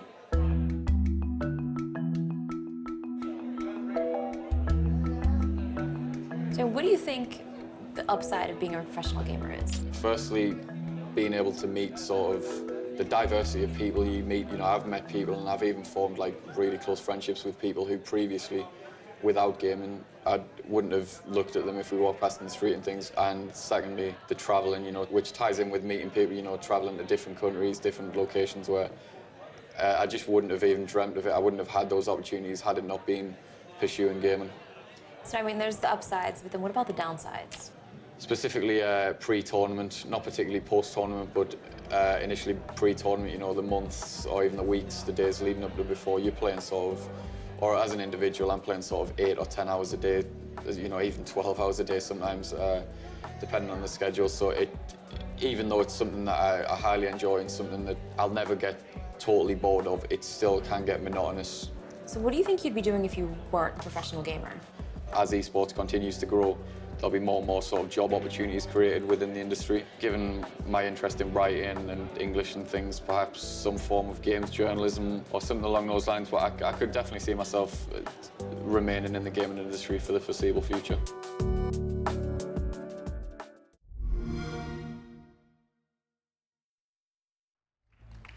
So we got a chance to do these amazing player profiles, and it was so fun getting to talk to Swanee and Nadeshot about, you know, their passions and other things that goes into gaming, the things that people don't realize. So doing these profiles was a lot of fun. Swanee's a handsome devil as well, isn't he? Yeah. What about that? So Epsilon didn't perform up to expectations. I think everyone was picking them as one of the European teams, one of the non-North American teams that could maybe end up playing on the main stage today, but it didn't quite happen. And in fact, of the 18 non-North American teams that came here, only 3 qualified for yesterday. So I was a little bit sad face about that. But I did want to say congratulations to Aware as well, the top rated UK team or top placing UK team yesterday. They finished 9th to 12th, so well done to Aware. Yeah, it's kind of crazy because anything can happen. And as we've seen here this weekend, anything did happen, and we're here and we're ready, and we're going to toss it back up to Maven and Mr. X to get these games started. I'll tell you what, Matt. If Swanee doesn't marry a princess, I've lost all hope in humanity. That guy could play the hero in every single Disney film of all time. He's destined for that. Destined for that, Swanee. No, those player profiles are amazing. I saw that one. I saw the one when Dade shot. Fantastic job by everyone involved. Justine, as always, amazing stuff. But back to the Call of Duty action. Yes. We're getting ready to hop into game number 2 as FaZe Red led throughout, threw it away Choked late. at the end. TR clutched up yet again. And it's going to be a Solar S&D for game 2. So it's interesting. We just saw TR play this first and out. It's going to be interesting to see if they change their game up, because obviously FaZe Red here warming up. They probably watched that final map. If they didn't watch, they're doing it what's wrong. going on. Yeah, if they didn't, they're doing it completely wrong. And Remy holds the kills record on Solar S&D at Champs with 14. Going to be looking for him to go big. But no, Slasher and Parasite for me. S&D, probably the 2 best players in the world on Search and Destroy. Going to be looking for them to come up big for this FaZe Red lineup. All right, who do you want to start off with for TR? Start off with Remy. All right, yeah, he had a monster game. What was it, like 70 interactions, 14 captures, amazing stuff, as we will start off with Remy. So the thing about TR and Search and Destroy is they play pretty passive. We saw Denial, I thought, give away that second one because they started to push, get very aggressive. So you see FaZe Red, they're not going to make the mistakes that Denial made against TR and S&D that made those close. They're going to play very far back, not going to get over aggressive, going to try and make TR push them, make those first plays. All right, I just want to get eyes as Nagafin's going to be, I think the first one in. It might actually be Aqua the challenges, checking the steps here. Going to be looking middle of map. Dials it back, trying to watch his teammate now as he's going to nade. Indoors, not able to get hit markers on Parasite. He saw him for just a second. I think Parasite looked like he had a shotgun out. I'm going to check him for just a moment. Yes, he sure does. Yeah, so Parasite's just going to watch windows with that shotgun, but it's going to be Facento getting that first blood against Aix.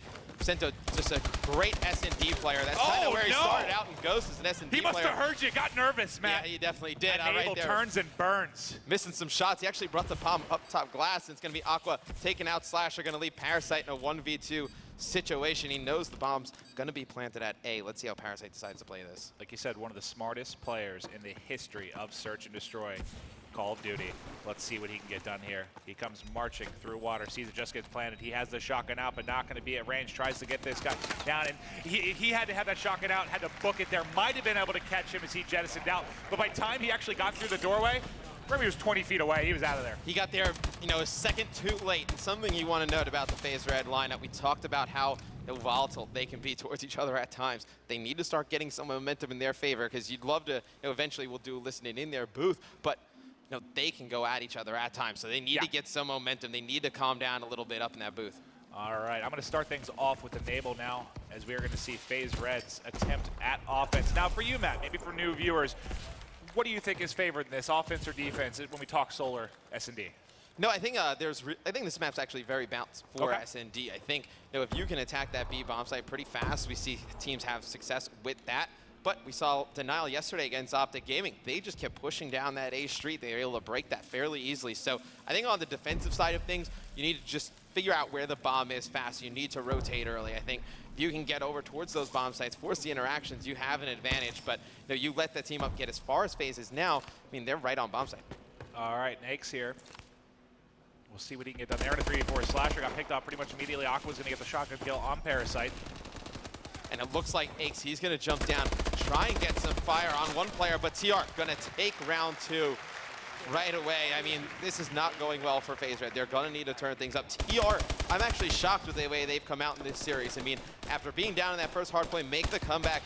They are not worried at all. I mean, you would think nerves would set in after losing that first series to Denial. The first series they lost all weekend, but they are answering right back with strong play against FaZe Red. And this is the opposite, I mean, of what, wait, sorry, 1 second. Who do we saw them go down in the game 5, 0-3 to kick it off. Yes. Now they're really starting out hot here. We've already seen their ability to bounce back in a series. I like to see them with the strong start this time.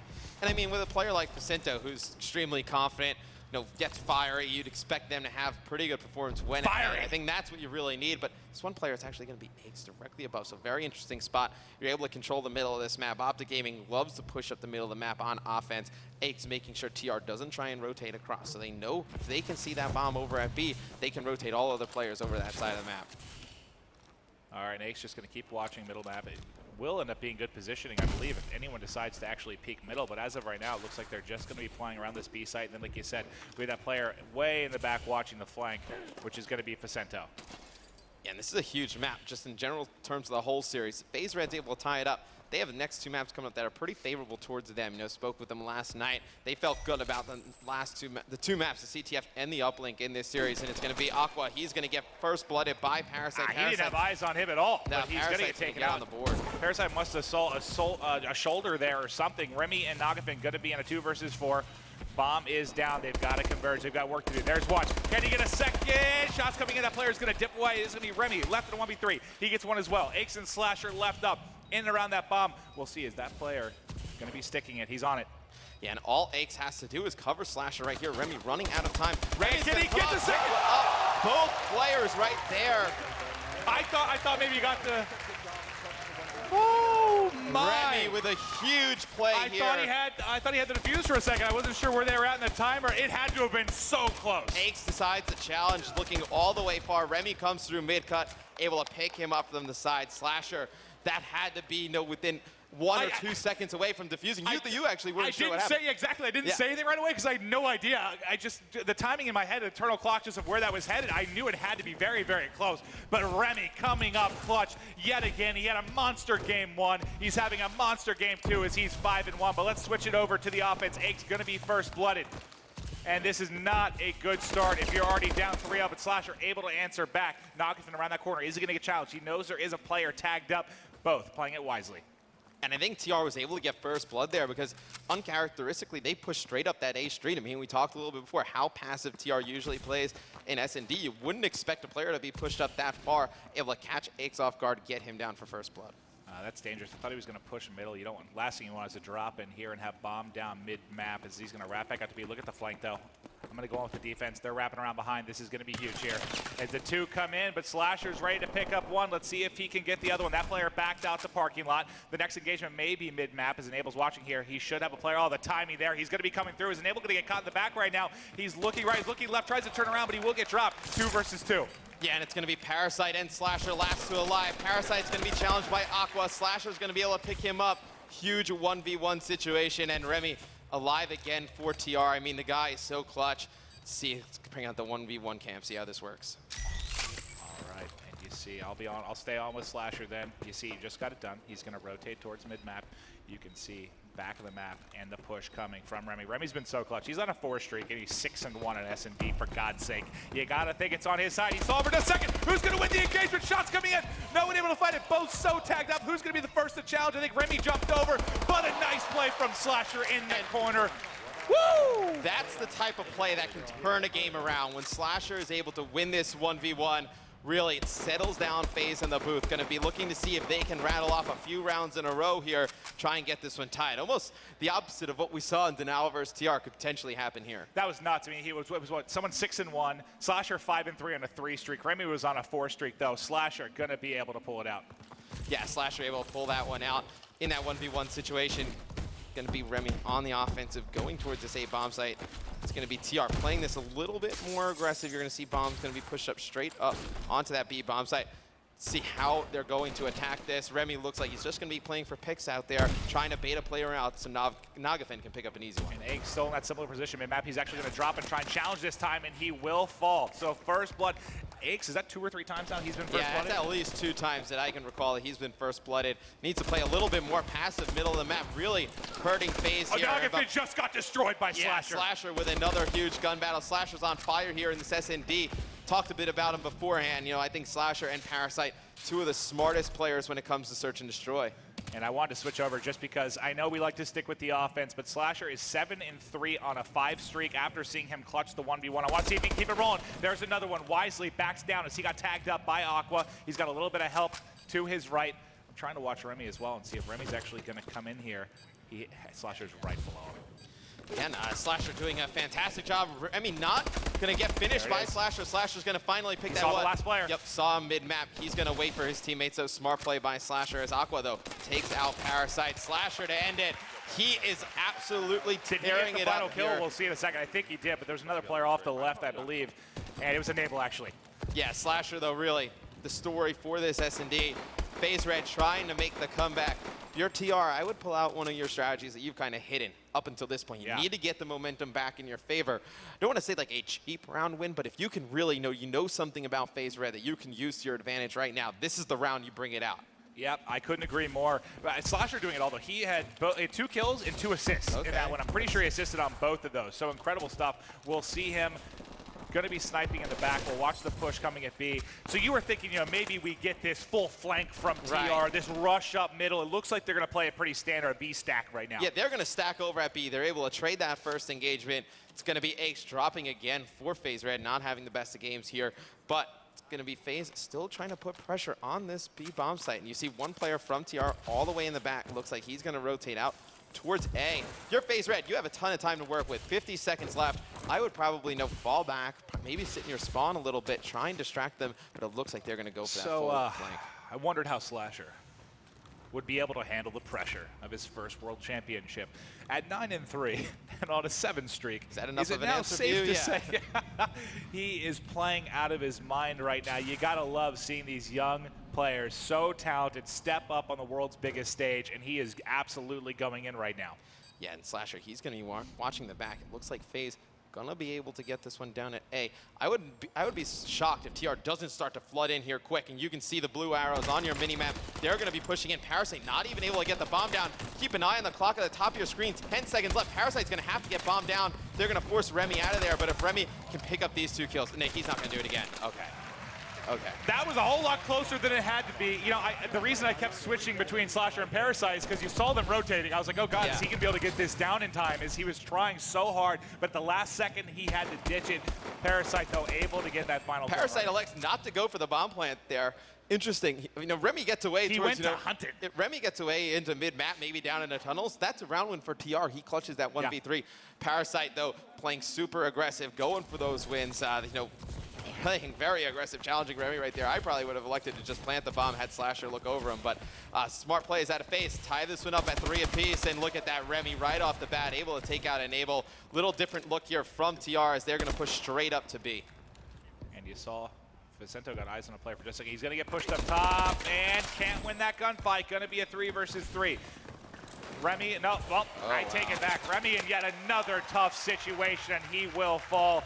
The Slasher's defuse on a coming 9 in for streak. Slasher. Slasher, is there a rule that I can just stay with him permanently? Yes, okay. you can. All right. I know. We like to go with the offense, but Slasher hasn't died since, I don't know, sometime early in February. And the guy's been rolling. And it's interesting because TR, they're throwing different looks at FaZe. FaZe still able to come out and win these rounds. So you see just the versatility out of this lineup, able to adjust to anything that they get thrown at him. All right, let's stay on with Slasher until he falls. He is going to be the man to watch here. He tries to jump up, see if he can get a snipe. I think he saw one player crossing there. Here's the flank you were talking about. I'm going to at least highlight them on the minimap as you're going to see it coming through. It's going to be Vicento that I have highlighted. That got shut down, though, as Enable picked up a big kill. So now if you're FaZe, you can pretty much slow play this, try and get some information, figure out where everybody on TR is, and then you can just trade the rest of these engagements. It's important to see that they're not going to run in together. You see Enable pick up another kill, but he had teammate support. Even if he were to drop, would have been able to trade that. And I want to Enable just because I think this is where Aqua may push him. He's actually going to come from the back, so that's going to lead right into Slasher's crosshairs. But one will actually be coming from the front. Who's that going to be from the back? Slasher going to fall. I take partial blame for that. Yeah, and Aqua's going to pick up Parasite. So we got a 2v2. Aches and Enable going up against Aqua and Remy. Remy's still alive for TR. I feel like Remy's the last one alive for TR every round. Enable playing mid-map here. They're basically stacked on top of each other's heads right now. Gunfight's coming in. Aches is the only one firing a gun right now, so we'll switch to him. But Enable's going to push in first. He gets it. Assist will go to Aches. They've got to try and get this bomb. It did get picked up. I'm going to switch to Aquas. He's going to be in the 1 versus 2. He's going to be pushing through mid-map. Can he catch the bomb planter? He didn't see his leg sticking out. Did he not have the angle on it? No, he doesn't have the angle on it, and Aqua's going to get some shots in. One player Enable, he's going to try and pull his snipes out. Woo! That was way too close. And on the FaZe side of things, they get away with it this round, but that is the same route that Remy took to clutch that round earlier, and they elect not to watch it again. It worked out. Aqua there trying to harness his inner Pomage. his shot a lot closer than Pamage's would have been. As we are going to hop into round number 9 here, who do you want to kick it off with? I know we got to go on with Aqua, see if he's going to be able to hit this snipe. He's tried it a few times here in this tournament. Not going to get He didn't get a eyes very on good that jump. player. He Didn't didn't get a the good right jump. Looks like he's elevation. going to go try it again. He knew there was a player over there. See, nope. Same thing. Is he aware that he can jump twice? Yep. There you There go. you go. A He's little gonna more get it. leverage there. Yeah, he's just going to try and get that first blood. And you see sniper play coming out of a lot of the players on TR, and an interesting change. It's going to be an IMR in the hands of now he hits Nagafen. it. Yep, now Aqua hits it. But no, Nagafen going to play a little bit further back on that B bomb site. Going to see if he can catch a player from FaZe being over-aggressive with that long-range IMR. All right, who's the player that's going to be pushing through first? It's going to be Remy, who's going to have the engagement here. I want to switch over to the flanker, though. It's Enable coming behind. He's going to be one of the positions that has to pick up big kills as he is the last one alive. There's a player up to his right that should get vision on him in just a second. He gets a hit marker there, has him weakened. Goes for the stop! Did he hit that? I think he did. That is absolutely ridiculous. I gotta see Yeah, this. here we go. Aqua. Is this Crouching Tiger, Hidden Dragon? Comes in with a drop kick on Enable right That there. was insane. They're fighting on tight ropes. He's able to put some confidence back in the TR guys. FaZe Red just plowing through them the last few rounds. TR going to get one on the board. Going back on the defensive side of things, if they can get first blood here, look good for TR to force that round 11. All right, I missed Aqua's snipe. I'm staying with Slasher. We'll allow him to take a couple jumps. We'll see if he tries it yet again. It looks like he's just going to support this B side right now, then probably have eyes on the flank. They're playing it very slow, Matt. Yeah, they're going to play this pretty slow. If I'm FaZe this round, something that I would probably try and call out, I would probably just go straight through B bomb site and get all the way to that back garage. You see a lot of teams, they'll do that and have good success when they get all the way through the bomb site. You can get to that little corner over in garage. You're able to watch players rotate, but look at this. Slasher being so aggressive towards the middle of the map. Yeah, just dipping through mid-map, going through water here. He's going to get tagged up, though. Going to be a 3 versus 3 as there was a bit of a trade. Parasite in trouble. He needs help mid-map. Shots coming in. He's going to push. He's in a different position, though. That might catch the player from TR off guard. Is that he actually did back down. So Parasite here. We'll see how he plays this out. As he is in not the best position. Is there... This is supports kind of backside middle map. He's got to get out of there. Yeah, he's got to get out of there. He has bomb as well, so Parasite in a very tough situation. He's going to be able to actually get over towards that A bomb site. Don't think, he has that mute on. He saw the player jump over. He knows 2 players are going to be over here. This is going to be a huge round for FaZe. Going to see those kills try and go down on outskirts. Aix able to push one back. Parasite able to pick one up. They're going to have to get that bomb down, though, Maven. 13 seconds left. They're running out of time. I'm just going to stick with Parasite. He has to get it down. This is the only, all they have to do is stop this. They're going to be able to do it. Aix is going to be in a 1v2 unless he can kill both. He cannot. TR able to clutch up. And really, what that came down to is your bomb planner got stuck mid-map for 35 seconds. Wasted so much time middle map. He couldn't go anywhere. There was bullets raining. It's like somebody had a chain gun there, 3rd story. He was just stuck in that corner. Round 11, Matt. You have to pick a team. Your life is on the line. Who do you go with? I know it's a very difficult decision. Let's see who has. It's going to be TR on the defense. TR on the defensive side of things. I actually like the way they play defense. See what FaZe decides to do on offense, though. Go on with them. They have to make an aggressive play. So many times in round 11, we see players get a little bit nervous, a little bit scared. And there maybe some nerves set in with a team kill. Yep. That As can't we talk happen. about nerves, that can't happen. It happened. Captain Price. I'm going to go ahead and assume it was a controller malfunction. No, I think probably just a misplay right there. Aix able to even it up, though. Now it's going to be Parasite. They're going to work this into a 2-on-2, so if FaZe is able to get away with this one, that's a huge sigh of relief. You did not expect them to even it out into this manner. And he's got a player right. Oh, God, he's going to cross through middle. Please don't get stuck in middle again, Parasite. And look at how odd the player placement is on the map right now. I mean, TR pushes up. FaZe also, they just picked completely different routes. They have no clue where each other are. And let's see if they try to push through A. I'm going to highlight the flanker now, as he's going to be the one I think they primarily need to worry about. That's going to be Aqua, if he decides to. But they're both looking that way. Well, they've got eyes on both directions as soon as Parasite's able to pop up. All right, he's going to be ready. Aqua, though, gets a snipe. It's going to be Parasite left all by himself. How is he going to play this? He sees one push, gets shots in. They're both going to dive. He's got to get out of there, and they will take it. TR going to go up 2-0 in this series. And TR able to make the comeback after having that early lead.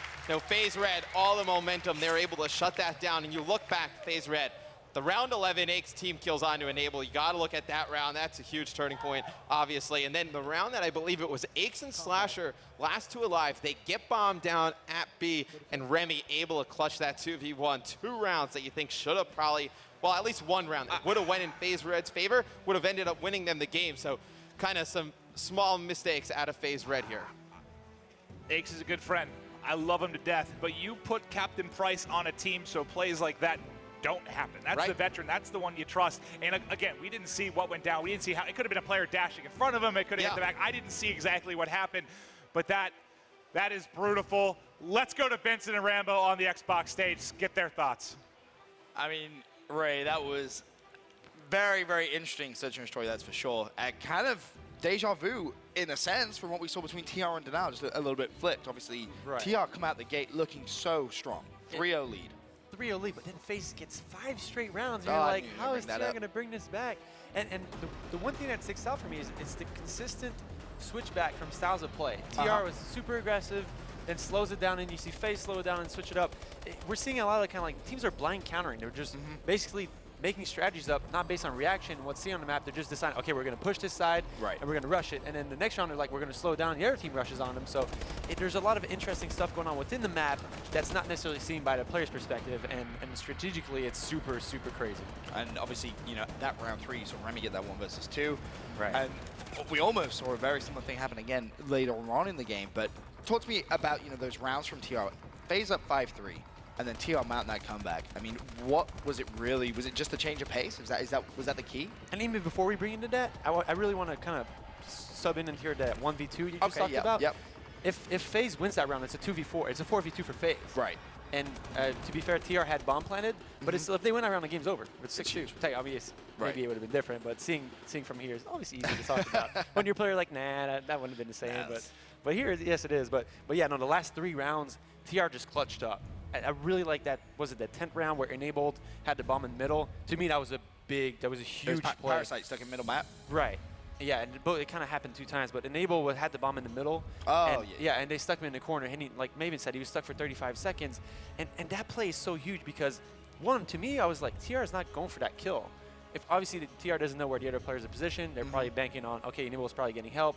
We don't want to be aggressive on the map, but it's still a 3-on-3 situation. If TR kind of plays aggressive on Enable, the round's probably over at that point. Even if they do get that kill, it was kind of a free kill if the player did push him in the first place. He didn't want to overextend himself and be in a trading situation, 2-on-2, then it's a different story. But yeah, no, that play alone ended up working out because they bought so much time that at the end of the round, they ran out of time to plant, and they were forced to play a situation they didn't want to be into, and then it was a 2-on-2, and they killed the bomb plant, and it was over at that point. One thing as well we should mention is Aches, first blooded. I don't know how many times, and it must have been at least 4, maybe even 5 times that he got first blooded in the last round. He got first blood for his own team. That's obviously a big facepalm like you just did there. I won't have to do it. You did it for me. So this is basically. But no, yeah, Aches got first blood at least 4 to 5 times in the early rounds, and I think that was a big difference for the first 3 rounds. Is Aches was always kind of being the first guy down. He brought it back. He made a few plays. Even after he got that team kill, he went for a trade. But like, you think about that, right? If FaZe doesn't team kill and they do trade efficient like they did, then you see a completely different aspect of that round. You would. Parasite wasn't a 1v2, and they brought it to a 2v2 like Mr. X said. So a 2-on-2 situation from a team kill is obviously a great situation. That's great. But if you take that team kill apart, then it's a 3-on-2, and then you got a much different end of the game. So you do. So TR going to be 2-0 up against FaZe Red. Can they mount the comeback though? Well, we'll go over to game number 3 with Mr. X and Maven. Welcome back up to the Alpha stage. Maven here with Mr. X. This is the Call of Duty 2015 World Championship presented by Xbox. This is a losers bracket final. Team Revenge taking a 2-0 advantage. I had FaZe Red versus Optic in my final when I picked my bracket. FaZe Red on the brink of elimination. I mean, that was a popular pick coming into the tournament. Obviously, crazy things have happened. Upsets, some phenomenal gameplay out of teams like TR and FaZe Red. And you see Parasite 0.98 uplink KD, Remy 1.07. Remy the player to look out for TR throughout the entire series. Something also of note, Maven, TR undefeated in uplink so far at this event. FaZe Red has a huge hurdle to overcome here. Well, I think there's one thing we can take going into this one. No lead is a safe amount if you are FaZe Red. We saw what TR just did in those final seconds against Denial. You can't feel safe at any point, in my opinion. No, absolutely not. FaZe Red, they're a team that obviously we talked about. They can go at each other a little bit. You know, some hostility at times between teammates. Gonna be worried, you know, for them, how they're gonna bounce back after that SND. You know, like Ray said, the Aches team kill onto Enable there in that final round probably cost them that SND, to be honest. So gonna be looking to see how they bounce back from that. Slasher continuing his hot streak, starting out, getting that first blood. Last one alive for TR gonna be Facento. Parasite with that drone. He's got a player in front of him in school. FaZe needs to convert points here. Aqua gets the melee. Parasite answers with the melee of his own. He's going to back up as he has 0 help right now. Tosses it in. Got someone to lead the way now. He's going to try and go for the 1-point toss and gets it through. That was so, I don't know who it was that flew by for the interception, but they missed that by just inches. Yeah, missed it by inches right there for TR, but good for FaZe Red. Get on the board first, get some confidence back. Going to be looking to see if TR can put some pressure towards the middle of the map, get that drone control. Now, on the side that they're on, you can really just want to keep it close going into the second half. Teams love to attack straight through that school. Should be able to get a few points in the second half. TR just needs to keep it close here. Now, yeah, I was going to say for you, explain, the preferred side and how you expect this to play out score-wise. Like, what kind of lead do you need? Who has the preferred side right now for you, Matt? Now, the preferred side for me right now would be FaZe, and as you see, that TR is going to answer with 2 points. To be able to get that drone mid-map, force it through school, and try and get behind that truck in the back of the spawn, you're able to rally off some caps. On the flip side, though, from TR, you can get a good spot mid-Atlas. You can get some yards on that drone, throw it into the opposing team's base, and then just try and follow it up with some kills, and then exactly like TR did, put in a 2-point score of your own. Oh, God, Slasher melting mid-map. That's 2 down. He's got to get this drone and run with it. You're going to see him push through school.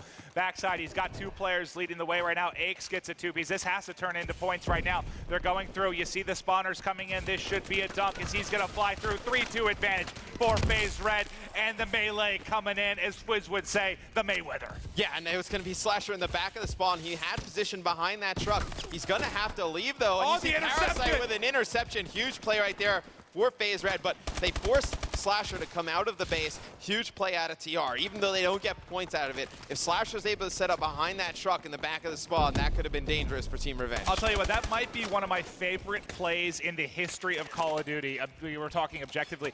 An interception in this game is just so sick, so fun to watch. Great stuff there from Parasite. But Nagathon, going to be your drone carrier, rebooting the EXO right now. He's pushing through mid-map, just tries to throw it in. It's going to go straight to Slasher, who's going to toss it back out. The battle is on right now. Several down. Aqua gets a 2-piece, trying to go in for the dunk. Is anyone there to pick it up? It's Nagathon. He missed. Can he still get it through? Yes, 4-3 advantage here for TR. But look at your mini-map, mid-map. It's everybody from FaZe Red set up for drone control. It's going to be Ace. He's going to throw that one in front. It's going to be Slasher. He should be able to get in. There should be another player there to back him up. Nobody from FaZe Red in position. Ace, though, he's going to pick it up. Starting off hot here, 10-7. You expect Captain Price to lead the way here for this FaZe Red team. 3 of the dunks we've seen have been basically counter dunks. They gave up too much in pushing. They left mid-map open, and you saw people push forward so fast in like a 10 to 15 second dunk. Great stuff. Well, the same play that Slasher made on the flip side where he left that spawn position and rotated back towards the middle of the map. TR elects not to make, and it hurts him as you see FaZe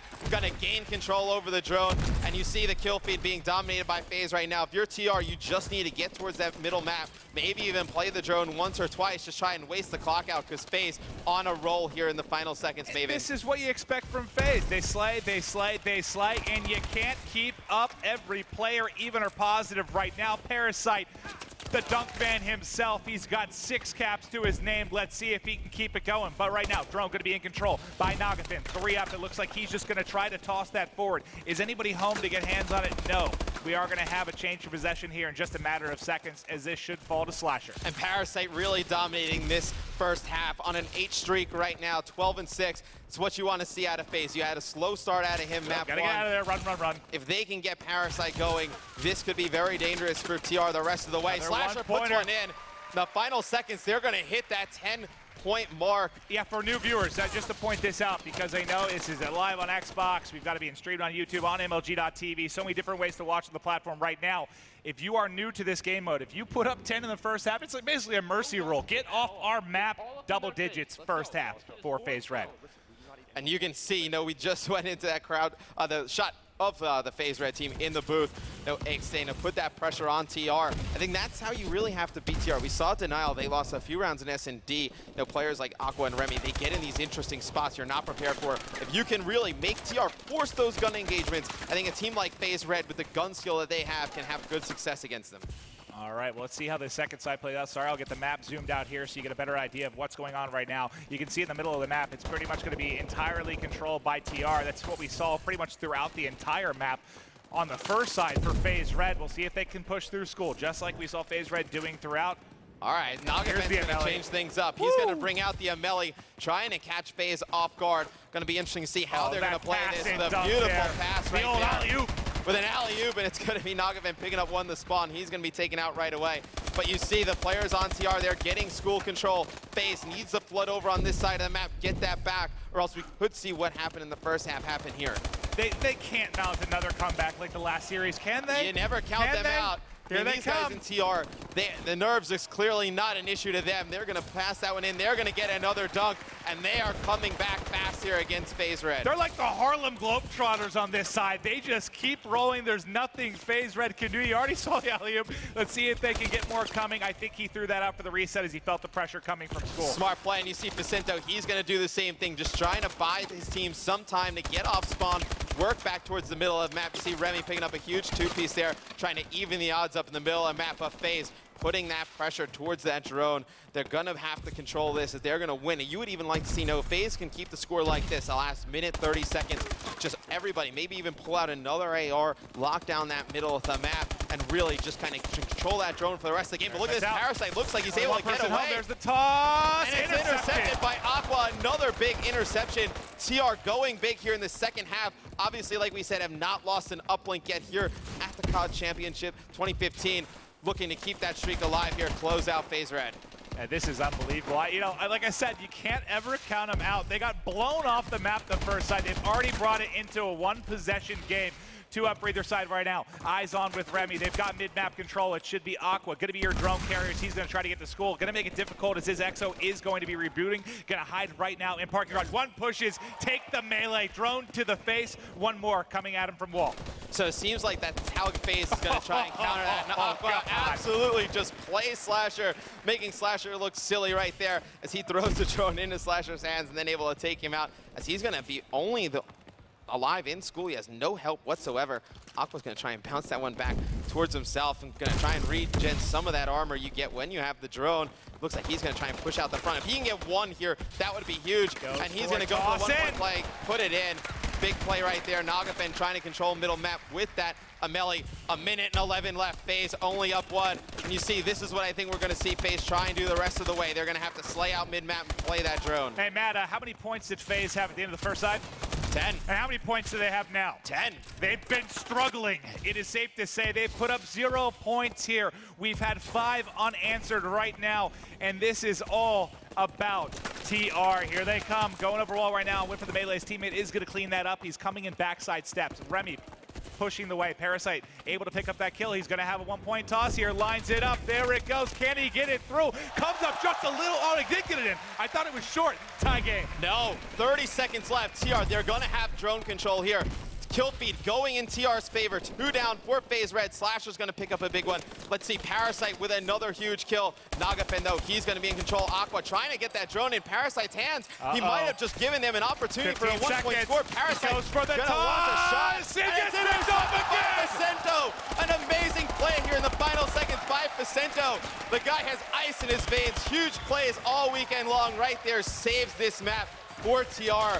Incredible plays out of Facento. Oh my God, this guy is like Dwight Howard around the rim, just knocking him away. Gets the interception, tosses it out. My God, Matt. And, you know, I've got chills. FaZe with a huge first half. I don't know if it's the fan behind me or it's the gameplay. Like you said, not able to get any points there in the second half. Huge comeback by TR, and you see FaZe completely deflated in their booth. Did not see that one coming. TR, this squad will not go away, Maven. I mean, time and time again, you think they're out of it completely, and they just come up with huge plays. They're like cockroaches. They just won't go away. There's nothing you can do to get rid of them. As we've got one down for either side. We'll see. I think it's a reset early on right now. I'm on with Aches. He's got control of school.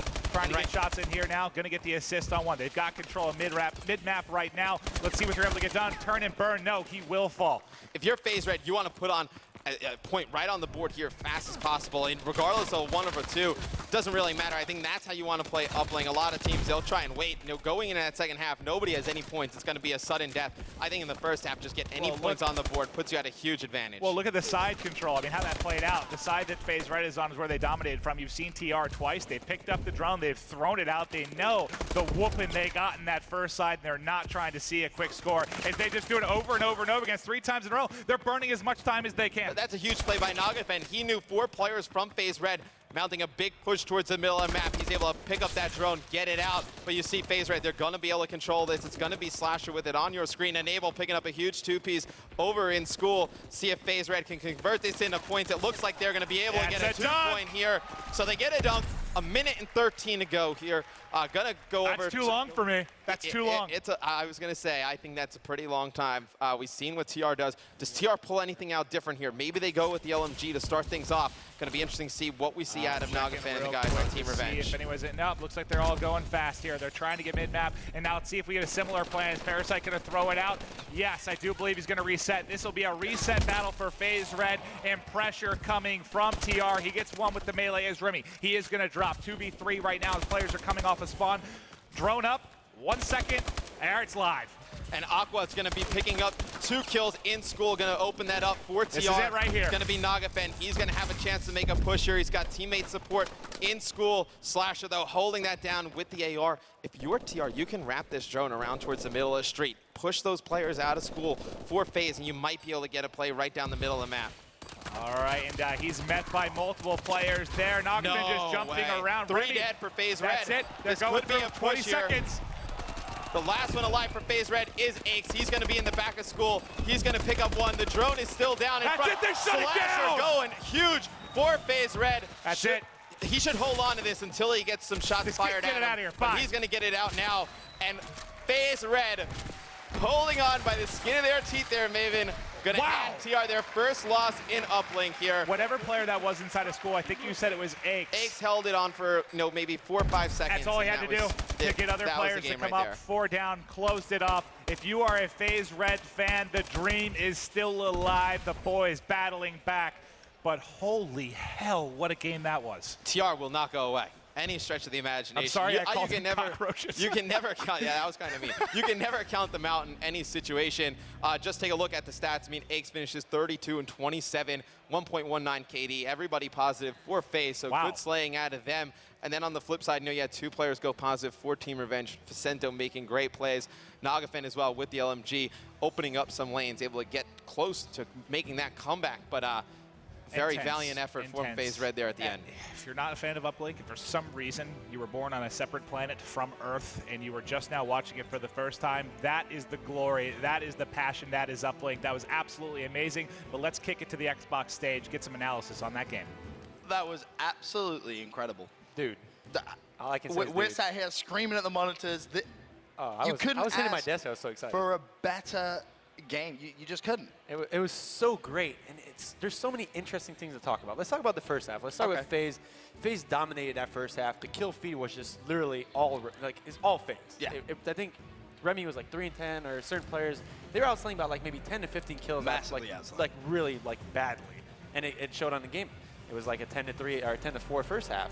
But as we get into that, you made a really, really interesting point. And it was a point I loved. There was, I think 4 minutes left, okay? 9-4 game. You get another 1-point play, it's going to stop the clock. And you kind of sat there and you went, they should go for 2. And I was like, why? They could just, end the clock. But do you want to just go ahead and explain the reasoning behind it? Because it's actually really intelligent. So Uplink has a mercy rule. If you get 10 points, you basically stop the side, and the other team has the same amount of time to obviously win the game that you capped a 10-point on. So there's about, I think it was more or less 50 seconds left. Yeah. It was like 4:10, I think. So that makes a super interesting decision FaZe has to make because they were on the preferable side. Yes. So give or take, as you saw on the second side, FaZe didn't cap a single point that entire side. They were just basically trying to scrap their way through to the overtime, which they did, very, very interesting enough. But still, if they take that 40, 50 seconds, there's both sides seeing this here. You can see it as, okay, well, FaZe barely held on, so that 50 seconds they didn't have on the clock maybe would have made a difference if TR had that. But if they get that 2-point play and the same amount of time, then they win the game. So there's very interesting things about the mercy rule that can be created by the pros, and the fact they ended it, you were like, oh my god, they should end it and go for 1 point. I was like, no, they should go for 2 points. It's an interesting debate. Yeah, it really is, and we're going to keep having it for a long time because Oh, this game mode is so awesome. Definitely. And then we get to the second side. Dude, the plays. And then this is just plays on plays on play. I feel like we can make a montage just of that whole second side. Dude, no, I could literally. I want to like make a video of that TR second side. I could literally talk forever. I would anyways. But I'll try and keep this short. Basically, TR's ball play was super great. They made all the right decisions. They were just playing ball every time. They were keeping control of the ball zone. They were going for the 2 points. We saw those passes. Nobody does like TR does. Just sliding into that hallway from school to the 2 points, and they pass it in. It gives no chance for FaZe to kill the ball player coming in. If not, you get like a certain timing. But because that player's going in, he gets that shield automatically as he comes out, and he's already moving. Impossible to kill. And they did that like time after time after time. We saw the Aqua plays, and the interceptions. The interception from Aqua. The last minute interception. The interception from Aqua was insane. And then the Aqua complete disrespect. He has the satellite drone engaged, C-slasher, just throws it at him, dashes to the left, bang, bang, bang. You want the satellite? Go ahead. And then he just picks up the drone and just carries on. 2-point play. Like, unbelievable stuff from Aqua. But then your point, you know, game tied, 10-10, 36 seconds left. TR had control. And then you see Aqua trying to do something again, pretty cute with it, where he tried to throw it towards Parasite, but Parasite didn't fall for it. He just ran booked away. it straight down mid-map. Right. And then you have that epic moment where with like 10 seconds left in the game, Parasite goes for the 1-point play. And then in steps Facento for one of the most clutch interceptions you'll ever see. So many MVP nominations just from that one game of Uplink, you could argue.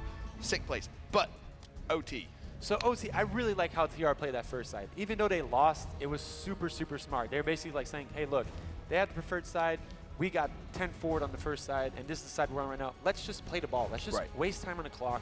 Let's take advantage of that next side where we know we can get a point quickly like we did in the previous second side they had during the game. And basically it just didn't end up panning out. FaZe got all the clutch kills they needed to get. Even at the very end, we saw TR get 3 down.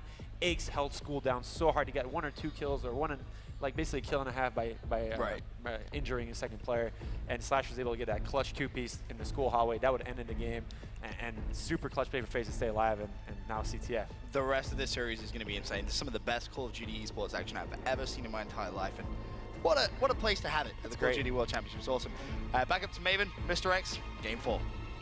Fantastic analysis there from Benson and Ray. I could listen to Ray talk all day. Like, honestly, I use Audible for audiobooks. I forgot how to read a long time ago, so I just listen to them now. I'm going to hire Ray as my narrator for all of my fantasy books. I mean, Ray would be a good hire. Ray reading Harry Potter to you, that's the dream. Some great voice action out of Ray right there. Something to note as well, going into this retreat CTF, FaZe 1-0 on this map, TR 2-0 on this map. The outslaying team in CTF's been 49-11 throughout the tournament. And let's take a look, though, at this lower third real quick. Coming up, the world premiere of the DLC 2 Exo Zombies Infection trailer. So that's exciting stuff. I know we always get pumped. We were decent at Zombies when it first came out. We were decent. RiceGum really held us back when he joined the squad. Ben held us back too. Yeah, Ben did too. Communication is lackluster. It's the accent. He's like halfway between a British and American accent now. He has no idea where he's at. Yeah, I would tend to agree with that. Something also interesting note just kind of popped in my head. Before that matchup, TR undefeated on Uplink. They lose that one. TR undefeated on Retreat CTF. Does FaZe Red mount the comeback? Kind of throw the stats out the window for these games. You know, players on FaZe Red, so much experience. Aqua though has a 1.25 bracket play KD. I actually good for just number threw the 2 overall. stats. You actually did just physically I threw throw like the stats. 7 pieces of paper at someone. That got caught in a fan, actually. No, it's going to be interesting. If FaZe Red comes out with that preferred spawn off the break, puts up a good number on that first half, I think they should be able to ride that momentum throughout, but you still cannot count Team Revenge out of this. All right, I'm starting off with Enable. 1 man, 1 Ginger, 1 Dream. Let's see if they can mount the comeback. Trailing 1-2 in this best-of-5 losers bracket final. Winner of this will face Denial in the Call of Duty 2015 World Championship Finals. Let's see who can get it done.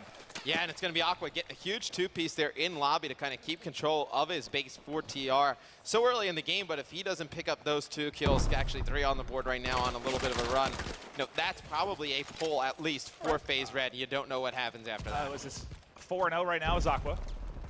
Starting out very well, locking down pull side. You saw his teammate clean up 1 player in front. We should see some aggression coming now as they've got a layer here across mid-map. They'll just push bit by bit and try to get a pull here, but some good defense so far out of this FaZe Red side. So Aqua's going to elect to go with the IMR here on Retreat. because, you know, obviously long-range engagement's going to be happening over on poolside. You see, that's where it has the advantage over the bow in those long-range battles. You see the burst fire coming out of him, and see 28-0 bullets in his clip. You're going to see that continually go up. It's actually got a 3D printer inside of it, and he absolutely destroys Aches. Uninstall the game. Yeah, he just got crushed there. 7-0 streak. He's going to finally fall, but able to get his team a bit of aggression here. Facento coming in the back. Let's see if he can get a flagpole, though. Aches going to bounce back after that one. Win a big gunfight as they hold it off. Yeah, but you know, Aqua, he can lock down that poolside fair with that IMR. Never going to run mallet bullets. Going to print ammo in reserve. Good selection here on retreat, especially CTF. You can just pretty much know you're going to fight those engagements over on poolside. And it's going to be interesting. Nagafen using an IMR as well here for TR. All right, well, here's the first successful pull we've seen. You see the 4-man overextension coming. I'm actually going to switch to the POV of Aches as he's going to be first on here, getting stuns in.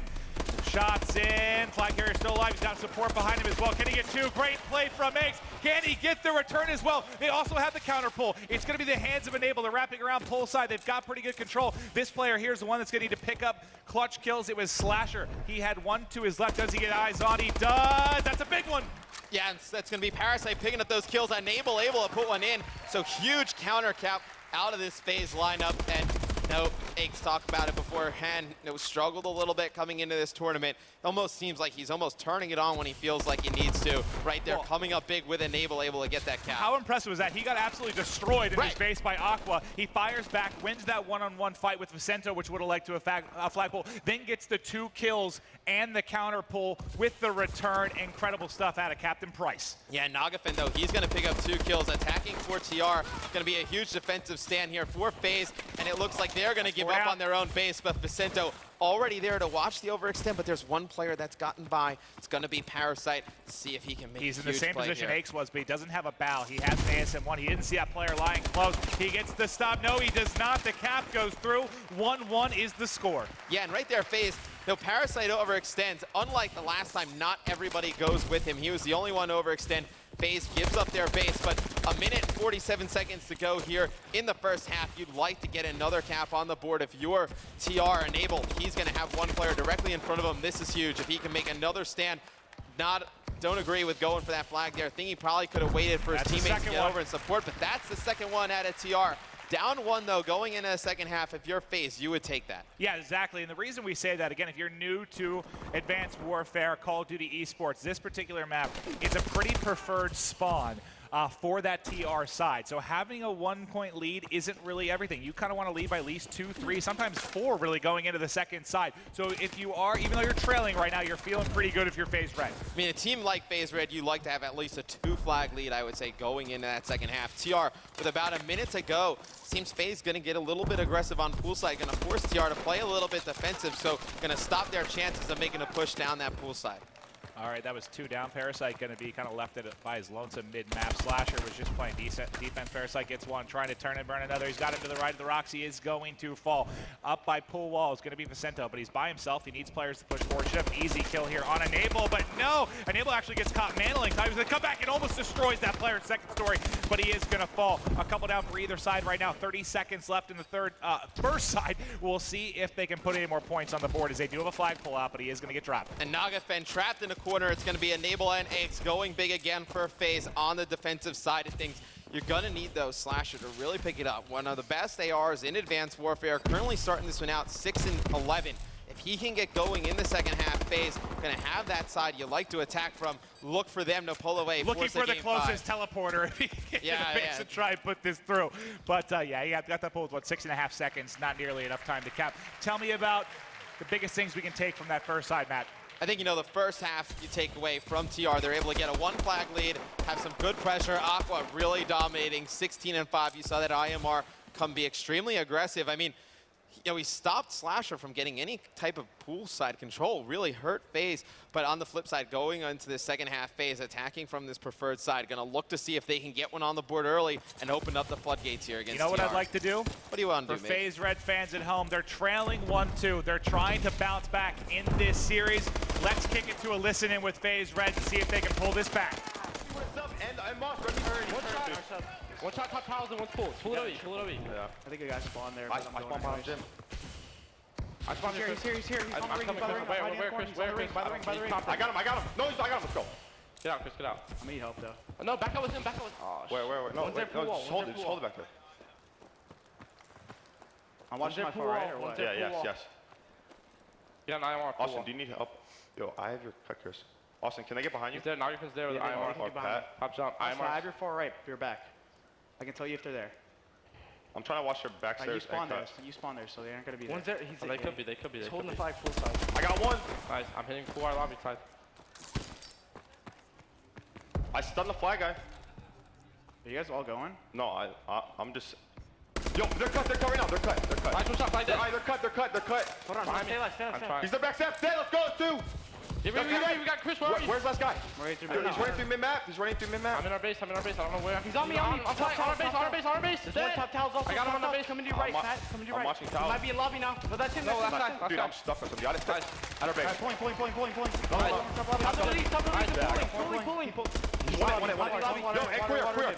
Clear. It's funny. Call out, dude. No, I said he's running pool. Just for the shed. One's their cut. Yo, bomb towels. You got my guy. On the flag, he's gonna cap. Alright, you can cap. Bomb lobby right now. We got two of them. I spawn ring. Rat back. We have plenty of time. We have 3 minutes. Hop. Rat back, guys. They're all water. I know. That's what I'm saying. Rat back. Watch court, please. I have court, guys. Stay down. They could be on our arc, though. Top. One shot top. Dead. Yeah, one more front towel. Go, our back. I'm going for it. We gotta get full missing side. We missing Remy. Sneaker. Yeah, he's in our lobby. Kill him. Chris, I'm at the jump. I don't know where he went. He pulled it. He's running away. Hold up. Yo, top gym with it. I got one top court. No, the other one court. Front arc, the flag guy. Front arc, though. Front arc. He's gonna be on Chris. He's gonna rush Chris, probably. No, he's coming out front lobby. Chris. Far water. I got him. One's lobby. Two in the base. Yo, he's behind me. Two ring. Yo, wait, where's he? Go into towels if you can. Get to us. I am. Where was he? I don't know. I'm trying to go for this. I'm going for it. Please. No, he's bottom gym. You gotta come on. Yo, alright. Yo, bottom gym. Top gym. Go in. Maven, you see Parasite able to keep this flag alive for FaZe Red. You know, they get one on the board, but they'll give one up. In this stalemate, they have to get aggressive here, figure out a way to get this flag back. You know, not time to get desperate, but at some point they're gonna have to push that flag carrier up, try and make a play as well, try and help FaZe Red get this flag back. Well, we're 3 minutes into the second side. Stalemates have accounted for about 2.5 minutes of it. Who does that favor? That favors TR. 100%. When you're on the preferred side for FaZe Red, the last thing you want is these extended standoffs, which we are seeing. I'm going to switch over to the players who are going to be advancing on this flag carrier. It's going to be Enable first. He's going to drop David Slasher that had a chance as well. He's going to win that. There's still a player at home defending the flag carrier, though. Yeah, and it looks like Parasite, he's going to be taken out. Nagafen return. gonna be able to return that for TR. TR gonna put another one in. They're gonna go up 2. Minute 20 left. FaZe Red needs to make some amazing plays here to bring this one back. That's brutal. And look at Aqua still. You know, he's been running this IMR at poolside. He's 25-9 on a 3 streak. He also has 2 caps to go with it as well, so he's been getting the objective work done to a degree. But we did see a flag out dropped immediately as Vicento and Nagafen were able to both pick up 1. Poolside control still going to be in the hands of TR. I'm going to switch over as we see Eggs trying to get aggressive. He can win this gunfight. He should have a solid pull, but wise maneuver there by Nagafen to get behind the rock. Yep, 50 seconds left. If you're FaZe Red, right now you got to work for this 1 cap together, and it's really going to come down right to the wire. Vicento, though, locking down that poolside. Huge battle right here for Rakes. He's able to win that. He's going to be taken out right away. But you see FaZe Red, nobody going together. They're filing in 1 by 1. They're going to pick up a few kills here, but 30 seconds left, Maven. I don't know if they have enough time to pull this one out. I don't think they do. I mean, we haven't really timed the exact run with Overclock, but I know we saw a pull yesterday with 16 seconds. They weren't able to get it. That's 4 down. That's all you wrote. TR going to be going to the grand final to match up again against Denial as they 3-0'd. They 3-0'd Denial the first time. Then dropped 3-1. They're battling back. They would have to win 2 best-of-5s in this final. It's going to be so difficult, but how strong did they look this series? Nagafen shooting and humping bodies. So the Parasite undefeated run at Champs End. We're not going to see anybody with a repeat championship. I think that you know the story. Denial, Placer, the only event he really doesn't have under his belt in the accolades is COD Champs. JCap, crushing loss at a winner's bracket to Rico Impact at the 2013 Champs. Can he make this his first World Championship event. And then on the flip side, TR, the underdogs coming this whole event, make their way all the way to the grand finals, led by some amazing plays out of Aqua, Facento, Nagafen, and Remy throughout the entire tournament. Aqua goes huge that last map for TR, and it's great to see some new players here in the scene making a big name for themselves. Well, Matt, I think that's it for us. It's been a fantastic time. Always, fist bump? Yeah, I was about to handshake the fist. But let's kick it off to the Xbox stage, get the analysis from Rambo Ray as we just saw an incredible losers bracket final. No more high fives to you, Maven. We saw what happened when you tried yesterday. Didn't end well, Maven. Didn't end well. Worth mentioning, no more World Championship rings left in the tournament, which is exciting because we're finally going to have some new people breaking on. Congratulations, of course, to TR, who played that CTF pretty much perfectly. Amazingly. I think they just had that really one bad mishap to start the game. Right. They basically had 4 down, FaZe overextended. TR didn't account for that. TR kind of they sat a bit in ring. They played it very slowly. It was kind of odd. They weren't getting the cutoffs. You saw Aches on your player cam where he just kind of snuck by behind the base, got the 2-piece and the return. They counter-capped that, and like Maven said, that was the preferred side for TR. So TR did end up getting a 2-1 lead going to that, but a 2-1 lead is not necessarily the best thing you want to have. It's really iffy, but they played that second side so well. We're going to talk about it in a bit. But I saw you circling the IMR. Yep. I want to keep talking about that. I feel like that's I don't get why people are not using the IMR. I've been preaching about it for so long. I feel like now, especially after the recent patch, it's more viable, especially on maps like CTF Retreat. You can lock down lanes with it. It's so easy. And I'm just going to say this. You've seen TR use the IMR multiple plays at the same time, and they've dominated with it, and they're in the grand final. Right, and their pool control, like you said earlier, was super important. Like a battle against an IMR at long range, the IMR will win more often than not. And the really important thing as well on the first side, I feel like FaZe Red, could have probably had a more stable lead. Probably could have tied that first side. They didn't rotate back to base. Right. We saw that they kind of kept overextending. Twice, and they yeah, did it. It got TR, exactly. And they got TR that second cap. If you keep a 1-1 lead going that second side, it's super hard for TR to win that. But then, going over to that second side, very, very fragile lead for TR. But I feel that the way that they played it was so smart, forcing those stalemate situations by pulling the flag and managing to get away. Got to give them some props for that. Oh, definitely. I mean, that's the best thing you can do on that side is basically just wasting time as much as you can, getting stalemates, and they actually won one of those stalemates. Right. That was massive. To actually get a 4-2 lead, which is pretty much ended the game. And at that point, those are super interesting points that we want to keep looking at. Every time you see that map, if a team can get those stalemates and waste time when they have a lead, are more for the better. Right, and there was one big play as well when we actually were listening into FaZe. I believe it was, 2-2 at the time. TR pulled the flag, and then all of a sudden, Aches gets destroyed out of nowhere. And if you're not listening, you kind of sit there and you go, well, how's that just happen? But then you just hear him say, dude, you didn't call him out. You didn't let me know where he was going. Right. And that was a pretty important part of the game, I think, personally. Yeah, that was actually like a 2v1 flag pull, a 1v2 for the TR player that pulled the flag. Right. And Parasite was looking him over. There was a bit of lack of communication, I think, between the players. Yep. And then Aches ended up spawning the opposite side of that base, and the flag runner ended up running towards him, so Aches got caught off guard because he thought he was running on the other side of the map. Right. He got a bit frantic and just tried to get the kill too quick, but then, yeah, the lack of communication and just lack of awareness from FaZe there ended up costing him the game. Worth mentioning TR, we touched on same place. We were both from the analyst desk, and we said they look like they have the best teamwork of any team at the U.S. Championship. And that has 100% followed through. Yeah, I mean, it's kind of hard to say they do better than Denial. Like, how do you feel? Do you feel like Denial is actually just slaying more? Is that really the difference here? Denial are going to outslay TR almost every single time.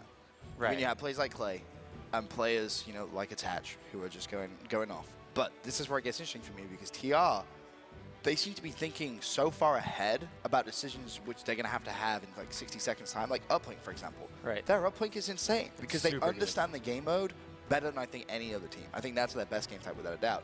So for me, I think it's just going to be search and destroys. Yeah, I have to agree. And hardpoint as well, I think, is really the big point here. If TR can get off to a good start, which they haven't been able to do against neither. They actually did it against that last time against FaZe. Excuse me, they did beat him, but it was very close. But if they can do it against Denial, I feel like that puts them in a really good spot. Like especially because their uplink game is strong. They made really good plays against Denial in Search earlier. Went down on the wire. It's still the point where I feel like if they can win that hard point, they give themselves such a strong, because as long as they win one out of 2 searches, they're going to win that uplink, right? So if they win the hard point, then they put themselves in a great situation against Denial. That's going to be the key. It really is in that grand final coming up a little bit later on. But for now, we're going to head over to Puckett and Justine on the floor. All right, guys, we are here. Call of Duty Championships 2015. I'm here with Puckett. How's this weekend been going for you? This weekend's amazing. not anything like I planned. The bracket has been absolutely insane. So many upsets, but honestly, my favorite part about it has just been great games from the very start. But we have never seen better games throughout this tournament than we are here on Championship Sunday. I will say the conversations on Twitter that I was reading has been insane because they're like, all right, all of the teams that have previously won, every player is now in the losers bracket. So it has been so intense to see these people fighting back and trying to get back here for this $1 million tournament. Absolutely. I think, you know, the Cinderella story is still alive, and that's where Twitter is at right now. Everyone is jumping on the Team Revenge bandwagon, but Denial, they have played incredible throughout the entire weekend. And Clayster, you know, he's been putting up MVP-like numbers, but that last matchup, it went all the way to game number 5. I can't wait to see what is going to go down in the rest of this week. No, it's been so much fun, and you know we've been doing the whole Call of Duty tour. We did Australia, we did London, and we actually did Chicago, and we got a chance to actually chat with Nadeshot. So we're going to be checking out that player profile here, and it's crazy. I mean, everyone was expecting Optic, they're expecting Epsilon, and here we are, completely different results. So let's head out and see the Nadeshot profile. Professional play, Matt Haig, also known as Nadeshot, has risen through the ranks to become one of the most prolific and recognizable players in the history of professional gaming. With over 1.6 million subscribers on YouTube and over 1 million followers on Twitter, he is one of the most recognizable players in esports history. I met up with him outside of Chicago to talk about his personal life, Optic Gaming, and his rise to esports fame.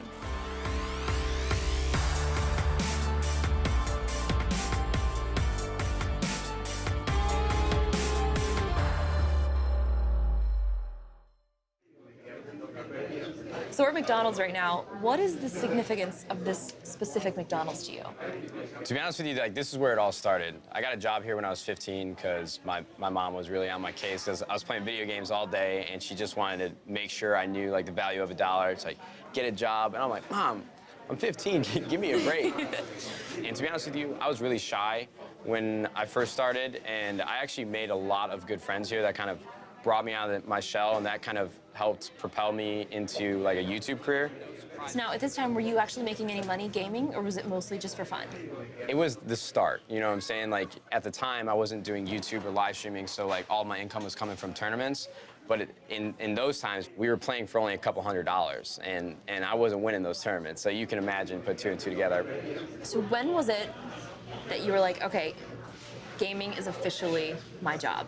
January of 2013, we had Black Ops 2 out on the pro circuit, and so for whatever reason, it's like the floodgates opened and everything just started clicking, and everything that I hoped was going to worked out. Honestly, I feel like a lot of the success I have today was just timing. You know, I hit the right wave at the right time, and I think that's what it's all about for a lot of people that are successful. Tell me about the Optic House. What is that like living with your teammates, practicing and working together pretty much 24/7, it seems like? The Optic House is an amazing place. It really is. Everybody that I'm actually staying with, I feel like they're my best friends. And we've just been helping each other out like throughout our careers. This probably isn't all gonna last forever, so I'm just really valuing that I have the time with my friends right now and making the best out of every situation that we have together. So now growing up, what was your family like? Were they supportive of your gaming? I mean, how does that all come into play? Well, it was a little tougher at first because I had to try and sell them on the idea. I think when any parent sees their child doing something that's really out of the ordinary, you know, that's gonna raise a lot of red flags. So I can imagine what they thought about it, and I think that's the main reason why my mom made me get a job, because she was worried that I was just gonna waste my life away behind my computer screen. Do you think she would approve? I think she would approve now, for sure. I think things have kind of taken off to a point where she wouldn't have a choice at this point. I mean, just the things that I've been able to do for my family and the things that I've been able to do for myself in my career, I think she would completely understand it from my standpoint now. I'm sure she'd be very proud. Oh, thank you very much. I hope she would too. I think she would be. No, I'm just gonna cry. Oh, no, it's all good. It's part of life. I always try to tell my parents, like, this is going somewhere. I can see it. Like, I'm gonna make it happen. So, like, I definitely wish she was around to see where it's all gone. That's the only portion of it that kind of sucks. For me, like, nobody wants to deal with their mother passing away, but that was something that I looked back from like a third person, understood, you're gonna learn from this. you know, you're going to use that as motivation to just do better and just make her proud. And a lot of people have sent a lot of positivity my way since it's all happened. So I'm just glad that my story can help somebody else if they're going through a similar situation. And that's one thing that I will always take away from my career, that I've been able to help somebody in some way. That's honestly the most surreal feeling, and it's humbling for sure.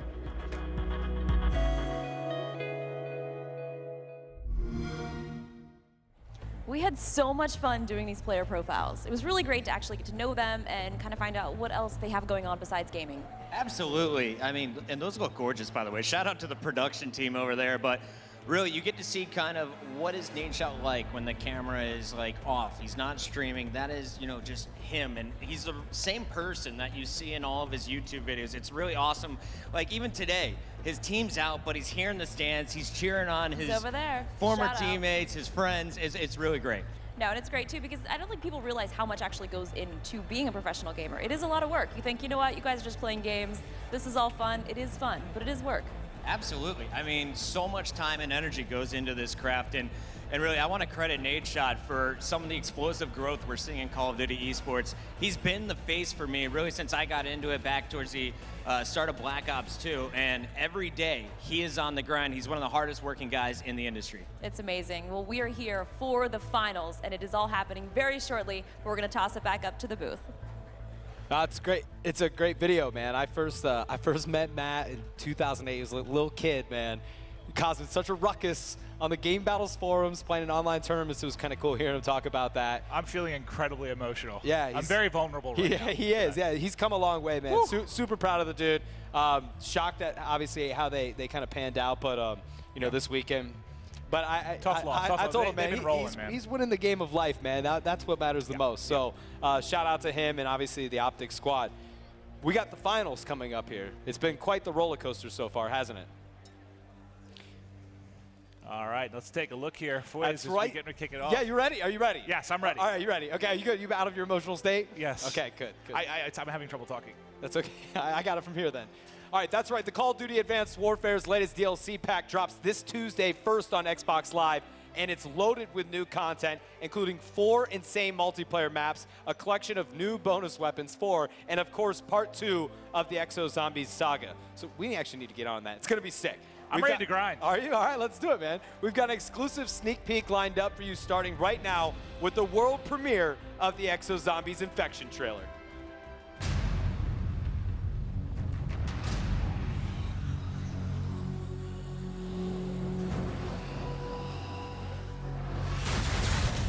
Lilith shot her first gun that day. It's Jam. Heads up. Khan got his hands dirty for the first time in his life. And Decker enjoyed it all a little too damn much. We should have died right then and there.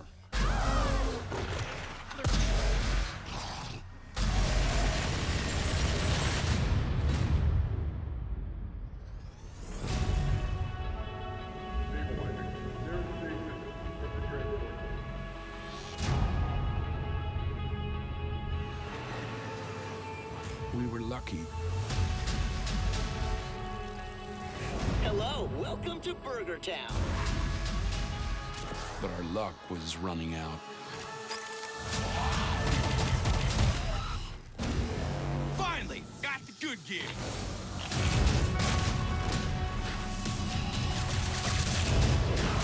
Help me!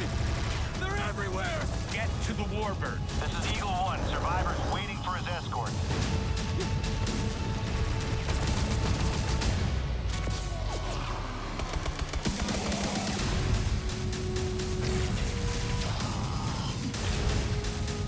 Let's move it.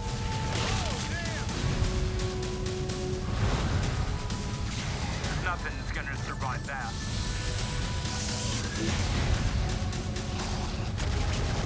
Stay clear of the acid pools.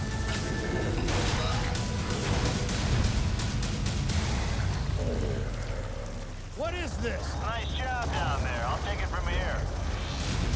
We're cut off.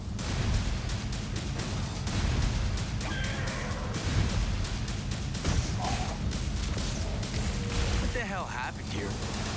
Looks to me like Atlas happened. They excel at fucking shit up. That's Goliath-class armor. Oh, man. That can't be good.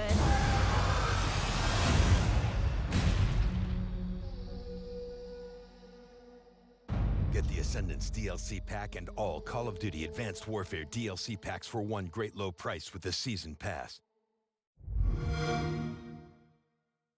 Get new game content first on Xbox Live. Man, that looked pretty fun. Look, you might even want to jump on the sticks with me. Oh, yeah. Yes, yes. And this is the championship weekend, so of course we have to talk about the multiplayer. Call of Duty Advanced Warfare Ascendance DLC Pack 2 is set to drop this Tuesday on Xbox. To celebrate its upcoming release, we wanted to give those watching here and at home a special gameplay preview of all 4 new multiplayer maps while also helping out a great cause. And to help me with that, I'd like to introduce Dan Goldberg from the Call of Duty Endowment.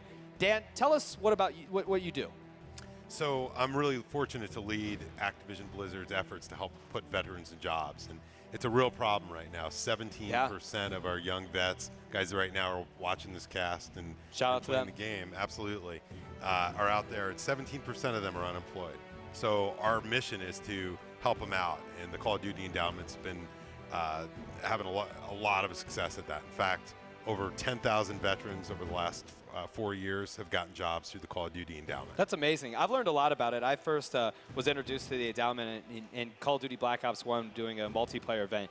And it's been really fun meeting all of these guys and hearing their story. I'm glad you guys are working on something. It's obviously a great cause. And we had a great time earlier today playing on these new maps with our Celebrity Pro-Am exhibition match. Oh, yeah. Some of them better than others. But let's take a look at how that all went down on the new DLC. Can't wait to see all of those maps. And I hear we've got some special guests that are going to be here helping us with all of this. Back down to Fwiz to introduce them. All right, man, I'm stoked. Listen, I'm here with Golden Tate of the Detroit Lions and captain of Team Tate. Yeah, there it is. So tell me, Golden, I hear you're a huge Call of Duty fan. How long have you been playing now? I've been playing for about 6 or 7 years. Oh, all right. Yeah, I get intense when it first comes out. I'm like that guy who shows up at GameStop first in line at like 12:01 to get his copy. Well, I got the hookup, man. We'll start getting it early to you, know? I'm just kidding. I'm just kidding now. All right, so I know you and your fellow Lions back home spend a lot of time playing Call of Duty. So who would you say is the best player on the team other than you? Damn, besides me? Yeah, but it's got to be beside you. Probably Ryan Broyles, probably. He's not as good as you, though, right? No. 6, 7 years, man. All right, so now we're playing today for the Call of Duty Endowment. How does it feel to be involved with a charity like this? You know, that's what I'm most impressed about is what the cause is for. I think it's wonderful that this money is being donated to help our veterans. I think it's kind of sad that we have to help our veterans in the first place. I think that should be a given, that they should always have a job and always be taken care of. So I'm really happy that we're benefiting them. All right, so let's make sure our team wins then. So it's on Team Tate. Yeah, Proofy's oh, yeah, you already got it going, huh? All right, yeah. All right, that's great. All right, so now we've got you guys, the team put together here. Let's take a moment to meet them. Right here, we've got Proofy from FaZe Black. Yeah, give it up. This kid's been playing for a long time. You've had a good run this weekend. I know it wasn't exactly how you wanted it to be. We saw some great stuff from you and your team, but you just couldn't pull out that victory. So how are you going to redeem yourself here for Team Tate? We're getting this 2-0 right now. Right, T-Mar? Still right. T-Mar, he's not even good at Call of Duty. At least you can play at a pro level, you know? Oh, bots. Bots. Oh, bots over there. That's how he gets those gameplays.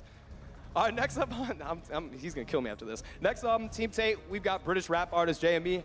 Tell me, how does it feel to be a part of the team? Listen. Listen. This team here, these 4 guys, these 3 guys with me, this is all you need. This is it, yeah? This is it. This is the gold squad, yeah? Gold squad. Hold tight, silver squad over there, yeah? Gold squad. Damn, this team is rowdy as hell right now. All right. We're about to do a 5v5 here. All right, and finally, we have Call of Duty fan Xavier Garcia, who was selected from the audience to help us out today. I mean, are you stoked or what, man? Oh, I'm really excited, especially with the team we have here. Like I said, Gold Squad, not worried at all. Are you going to be running your mouth too with everybody? Yeah, probably, yes, I am. All right, I'm going to be yelling up there from too. All right, that's Team Tate, guys, Gold Team. So we got a lot of energy here. I feel like we got a pretty good shot. But you guys have decent challengers. I mean, they are the silver team. So, Justine, what's the B team looking like over there? I'm sorry, this is actually the A team over here. So I'm here with Demarius Thomas from the Denver Broncos. Now, you are the captain here of Team Thomas. Now, I know you spend a lot of time playing Call of Duty with your team. So how long have you been playing, and what do you expect today from your team? First off, we will win, but we're gonna let our controllers do the talking. We don't boast and boost like they do over there. But I've been playing probably 3-4 years, and I play with my teammates. I play with my cousin a lot, but I get frustrated a lot because I don't win a lot. Okay, wait a minute. You're supposed to be the winning team here. I don't know. I think I might switch captains over here. This is not good. We'll still win. It don't matter. I got a great team. Great team. We got some. You'll see it. You'll see it. All right. Well, next on our team, we do have another professional player here, Buzzo from Mindfreak. And I got to chat with you in Australia. So how are you feeling now going into this match here? Oh, amazing. Playing some DLC, I guess. It's from yesterday we had a good run, but it's sort of disappointing. I thought I'd wake up feeling great, but it's sort of disappointing. I don't know. It's cool being here. It's good. All right. Well, next up on our team, we've got T. Martin here from. You may have seen some YouTube videos here. So how are you feeling about your squad? What are you going to bring to this team? You know why we're here. Is that to win? Because it better be to win. Absolutely, yeah. No chance. They're even taking a game on us. All right, perfect. And next up, we have Kiana here from the audience. So how are you feeling, and do you think you're gonna have to carry the team? I might. I think you're gonna have. I think we're gonna win. All right. So if you win, are you gonna go to Disney or something? I mean, I feel like that's usually what people do. Sounds like a good idea. I haven't been in a year. Perfect. We've got it here, and I'm super excited. So let's get this game all set up. Any last words for your teammates and for your contenders over there? Game on. Tell me about this map, Benson. In all seriousness, this is a medium-sized map, symmetrical design. So this is where it really excites me. Potential maybe in esports use. There is a potential for that with its symmetry. Players going to have fast on their feet as they make their way through a black market exoskeleton industrial design complex. So this is where they make the exoskeleton. That sounds much more accurate than what Maven's Maven's description talking about of Hit My Ride. Yeah, I'm not even sure what he was talking about. All right, so this does count. We're done with warm-ups, right? Well, it's a 5v3 though, so it's going to be tricky. JME didn't even join the right team, so there we go. We got coming in. Speaking of he probably JME, just did that to just talk trash. No, it was T-Mon. T-Mon was looking at the other team. He was like, calling out spawns. using? Yeah, exactly. He's like, all right, guys, my teammates, they're pushing me He would. right now. He would. That's something T Martin would do. That's the real tips with T Martin. All right, who's got the flag, man? Proofy's running. He's like, follow me. Follow me all the way back. I shall lead the way yes, with the bout. Proofy, go. He's got nice. people in Get front. some coverage. Look, that's like a decoy. He just put Tate in front of him as a decoy, and somebody just laid out a two-piece there. That was disastrous. You kind of want someone his size running blocker for you, though, right? I mean, he's a big guy. I actually would have Proofy shooting and just have somebody else grab the flag. So it looks like they're going to try it this time. But both flags pulled out. You've got JME pulling it out, and I think that's Buzzo is going to be playing Champ Green on the other side there. I believe. T-Mon. A little lost, but managed to actually pick up that flag. Can he go for the first half of the game? No, T-Martin. I think he's going to get it in. Run it. No. YouTube material. No. Nice slide. Cap man. for T. Martin. I gotta represent Team YouTube a little bit too, but that one stings a little bit. I'm gonna kick it over to Golden Tate. He's 2-2. Let's see what he can get done. He sees the flag is out. Gonna have to try to get the cover here. Yeah, he's covering his flag carrier real well. However, there's one red arrow in that base. Who is that? Because he's got a big gunfight. Can he make the plays here? T-Martin, don't choke. Has a chance to stop. Oh, no. T-Martin, that was like, look at that smirk he had. That was the best moment in his Call of Duty career. He probably could have started for Optic this weekend. He was like, oh my God, I did it. He could have started for Optic this weekend? Yeah, probably. Jeez. Oh, you already guaranteed top 4. Guaranteed top 8, right? Wow. All right, T-Martin running a flag yet again. Let's see what he's able to do with it, but he's got someone right there. There's a couple players there. Oh, no. T-Martin is actually playing really well. He's stepping up. He's 4-1. Oh my God. Gets another cap. Oh, He's got both caps. He's 4-1. T-Martin wants to win this so bad. I can feel it. I can feel it all the way up here. This is your chance to shine. This is. Yeah, you got like a week where you can hang. Mr. X doesn't have a leg up on me in here. I'm gonna tell him where all the spawns are and everything. And be like, oh, you don't know the spawns on Capture the Flag Chop Shop? Well, we did see.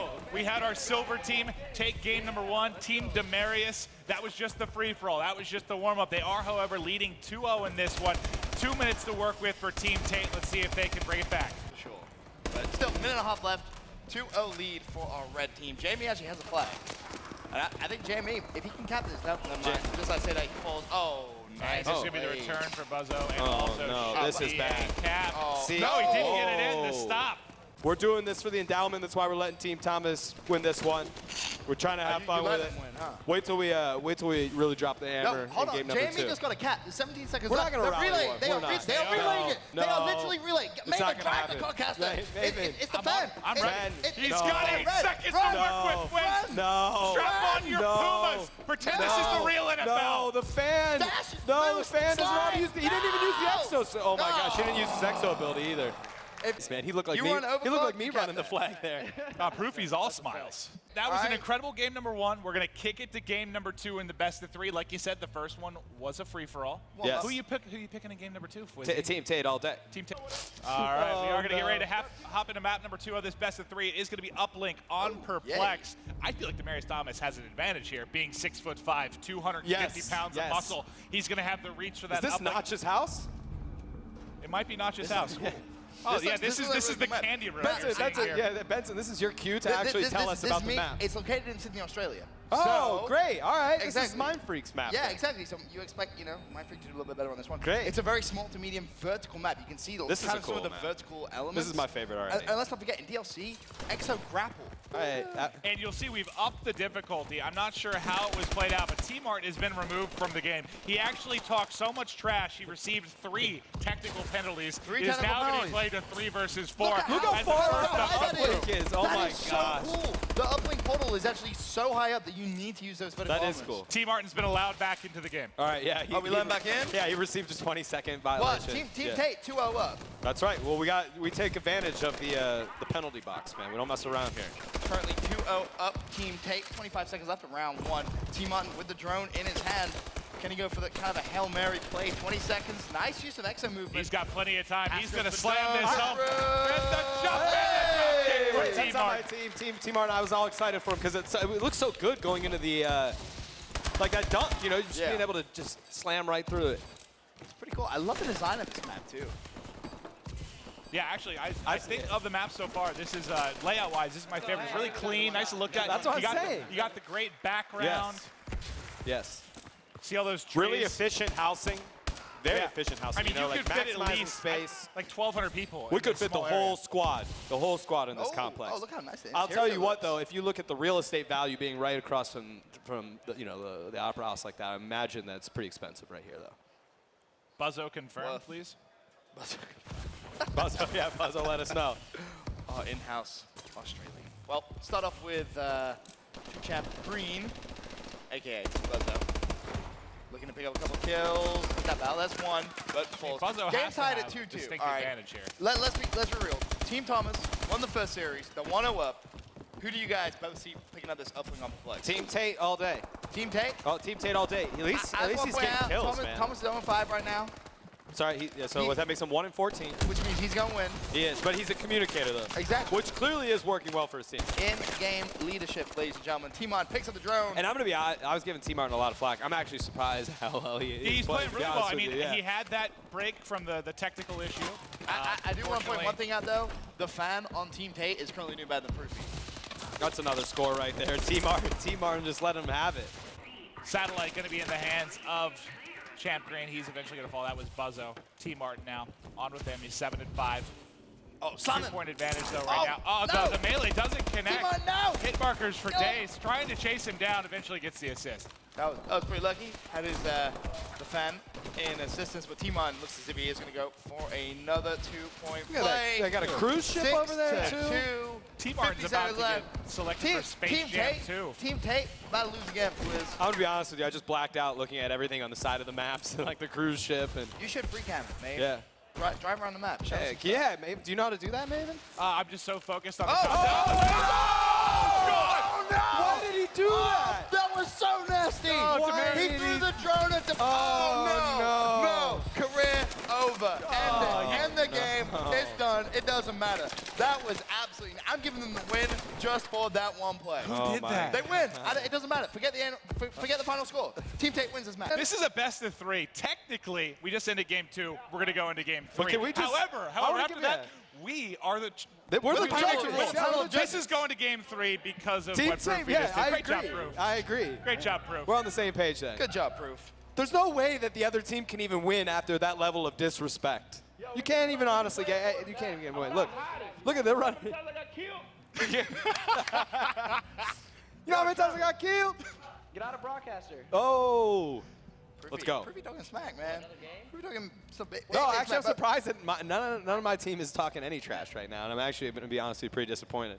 Yeah? Yeah. You should go down there, give him some motivation. I'd be over there like, well, I don't know if I would actually. I mean, esports. No wonder Proofy's not talking anything. Esports technically is 75% skill, 25% trash talk. Yeah, but unlike esports, your opponent is at 6'11", 650 pounds. He's literally a They walking can apparently tree. throw Justine to San Diego, so I don't imagine my team will talk too much Prove trash. it. We should talk about the next map, though. All right. Site Yes, yeah. 2, 4. Oh, 4. sick. Right, Oh, now, this this is is interesting because you guys are going to know more about this than me. Well, It's, see, that is Mount Rushmore in the background, Ben. Yeah. If this So this was is where in we the put, United like- Kingdom, that would be 4 faces of the Queen. Queen Elizabeth? Yeah, 4 Yes. faces All agree. He's right. He's right. Now you see, now I kind of get it. This map, though, looks absolutely awesome. You're basically fighting with a wreckage of a crashed alien spacecraft that has landed spilling mysterious cargo. Mysterious cargo.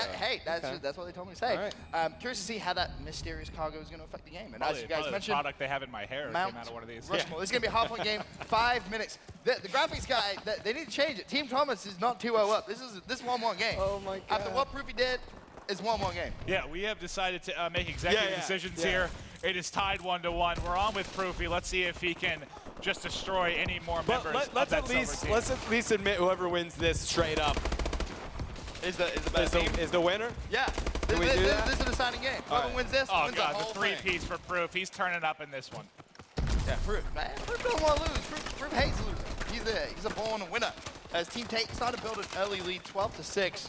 See if they can try and hold out here on site to football. And Team Martin, I'm going to go to you. You're 0-2. You got to get going. With that sniper clearly not working for you. 4-1 right now is Proofy. Just covering this hard point. Shots coming in, not able to take out Demarius Thomas. Going to back up, play it wisely as we see Fwiz evaluating his script. Yeah. All right, guys. 26, 9. I'm gonna get out of here. You got I'm gonna get out of here. I gotta go talk to Team Take because we're about to win this and stuff. Thank God. Yeah. Don't tell me that we'll do a TriCast another point before I die. Absolutely. Unless I die tomorrow. I promise you. And if not, then it was great. I've got at Oh, least you never 5 know, man. Each day is a blessing, is I've got what at my least grandma 5 used more to years. say. That's true. All right. Anyway, have fun. Hopefully you can motivate your team to win this because right now they are actually in the lead, 41-9. All right. Team Tate doing a good job. Yeah, Team Tate, I'm going to go over to Tate right now as they do have control, like you said, up basically 30 points here. We got to get this extra chair out of here. This is a health hazard. There is a wild chair. Health and safety would have a fit. 8-4 is Proofy. He is going to fall from behind, though, as they are trying. Team Numeria is trying to mount this comeback. All right, so Team Tate, as you said, 42-22 in the lead. 9 seconds left on this hard point, and it is going to rotate. We'll see exactly where it's going to rotate to. Looking at that mini-map, those blue arrows on the other side. Someone on that red team actually rotated perfectly. Not sure if they actually knew that was intentional or not. All right, I'm sticking on with Buzzo. He's going to have one to his right, able to clean that up. Second player to his left. Nice exo movement there to stay alive, but it eventually is going to fall. But they're ahead, 25 points. Technically, they were 2-0'd. We changed the rules on the fly. No, they weren't 2-0'd at all. And now they're trying to win this game 3. They're leading right now by 30 points. It's all tied up at 1-1, Maeve, okay? Don't confuse the audience. I'm a very confusing man. You are. They actually call me an international man of mystery. I'm pretty sure that's not what they call you. I've never ever heard that before. No, neither have I. But let's have a look. What do you want to watch here? I want to see how fan. Let's have a look at fan. I mean, actually, wait, hold on. Thomas, he's 1-5. He's stepping things up. Getting on the board. We're going to get eyes on with Demarius Thomas, as unfortunately he is taken down pretty much immediately. We'll go to Buzzo here, who is, God, I thought he was about to get drop kicked, but he will pick it up on a 3 streak at 15-8. But they're not getting any hill time. Look at the score. Down 40. It's like they don't understand this is a game 3, Benson. They got to turn up. They got to focus on the objective. I mean, it could potentially happen. They still have 2 minutes left. 77-40, the current score. And it's in favor of Team Tate. Of course, we declared this 1-1. Basically, thanks to Proofy just completely disrespecting the opposite team. And Tate, his squad, building themselves an even bigger lead now, made 84-40. And who's top of the team right now? Proof, 17-9. I'm going to Proofy, 17-9. He understands stepping it's a up. game 3. He's been in so many before. Games 3s, games 5. Round 11's everything. When his back is against the wall, he steps up. All right, we'll see. He's backing up to this hard point. He sees that's going to be him versus Buzzo there, able to win that one. That's going to be one of the big matchups, obviously, in this, the two professional players on these squads. And at this point, I know we should have another side to go to, but they've really pulled away here. Yeah, they have. And there's only going to be, what, a minute left in this game? As Team Tate massively starting to pull away, 107-44. You're going to have to look at players like T. Martin, I think. Step up a little bit. He had a good first 2 series, now only at 6 and 7. He put away the sniper rifle ever since he's been struggling. Maybe he should go back to that sniper rifle. Those picks from distance helped him out. He's just trying to run. He's going to be taken down. That was Tate of the Detroit Lions, able to clean him up. We'll switch over here. Look at how cool this map looks, by the way. We haven't even touched on that. This map is so colorful. Also from Jurassic Park. Shots coming in, able to take out T. Martin yet again is Golden Tate. Nice shots there from him. 30 seconds left in his first. Tate can hang, man. I'm impressed. He's pretty better than I thought he was going to be. Yeah, I mean, obviously they don't have the time to put in as much as the professional gamers here, as they are professional athletes to their own.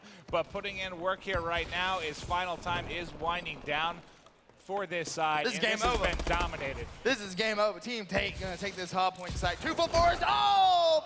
He went for it again. The ultimate disrespect. And he got picked up. That was unfortunate. Game over. The $100,000 check that's gonna be going to the Call of Duty endowment on behalf of you guys. So yeah, give it up to them. You guys are putting money in good hands. Look at that. Nice.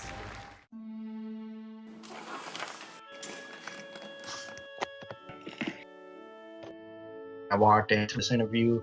When I wore my uniform, I thought I was, to be honest, hot shit. You know, I got all my medals on my chest and was just like, yeah, dude, I'm gonna go in there, I'm gonna rock the shit out of this interview. I have a Purple Heart because I was wounded in combat. I thought I was gonna bring it in and be like, hey man, you know, you're a war hero like that. That's pretty awesome. Come on board.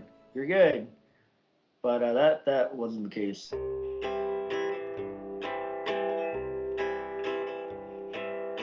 When I first got out, I mean, 6 months, I couldn't find a job. I spent a year looking for a job. A year. The jobs weren't as good as I thought they should be. Hey, you're a Marine. Why don't you mop this floor? You're in the military. Perfect. We have a security position. It's $9 an hour. You'll love it because you get to hold a gun again. I feel like there's employers out there who are just avoiding hiring veterans. When they see the Marine Corps on my resume, their mind goes off into mindless drone. Brainwashed. Uneducated. They don't want you diving under a desk if someone drops something. Get down! It's that Hollywood PTSD. You know what I mean? People see these movies, you know, these guys freaking out. They think that I'm the same way. I've got feelings, I've got emotions, I've got a family. I mean, I just don't understand why somebody wouldn't hire a veteran. I mean, I've known guys who were 19 and they're in charge of a squad in Afghanistan, you know what I mean? And you're in charge of 8 lives. You know, we're a society where being in the military means something, and it's very special. When a lot of countries, you know, being in the military is a guy that pushes the people around. In America, the military is a guy people that protect you. We're not looking for special handouts, just a little bit of nudge in the right direction. Give me a chance. Let me prove myself. I cannot tell you how many times I heard this. Thank you for your service. That's always appreciated, and it never gets old. Of course, a job's better. Give them a chance. So I say, give them a chance. It's all about adapting and doing more with less in the military. So, you know, just give them a chance.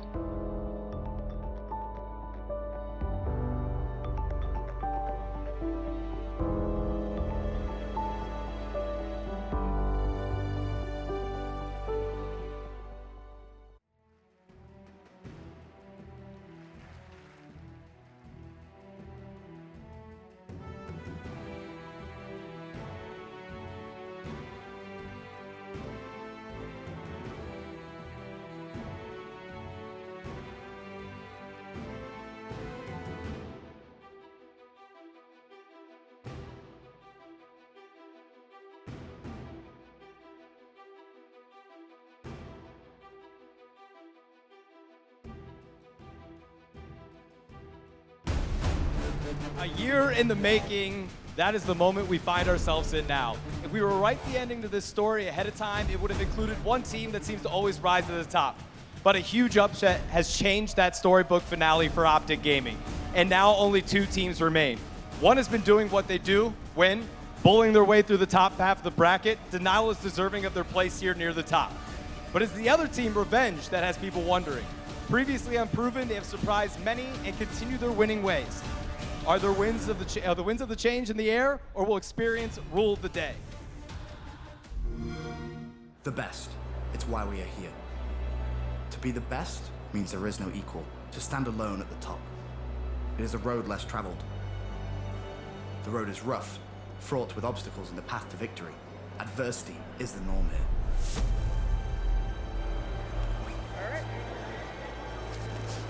Looking at the numbers, there are common factors shared by all that determine a high level of success. Intelligence, rational decision-making, risk. Keeping your eye on the prize is just one small piece of the puzzle. Practice makes perfect, but you don't need to be perfect here. Just better. Better than before. Better than all the rest. Better right now.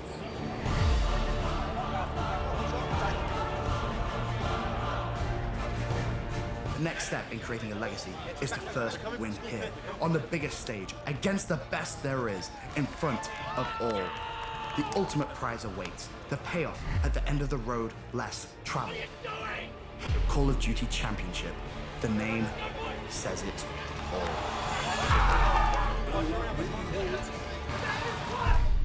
The end of the road is here.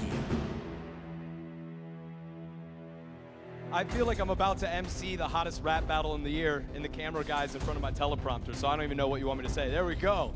Look at this. I feel like we're about to face off. This is pretty intense. Indeed, the end of the road is here, gentlemen. Who we thought was going to be here doesn't even matter anymore. It's all about who is here now.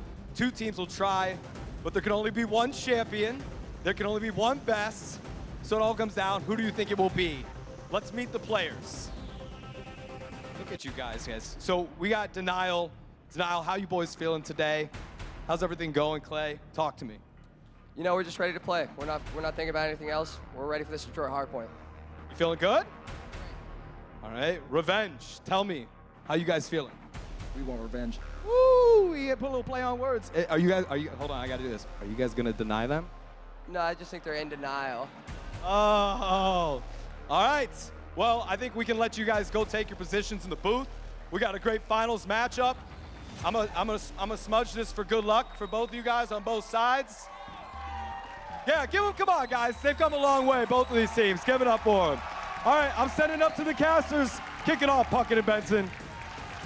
All right, thank you, Fwiz. It is time, Benson. 1 year later, a brand new game, and we will have a new champion. None of the players in the booth with a ring yet. That's unbelievable. If you just said that going into this tournament, I think everyone would have said you were crazy.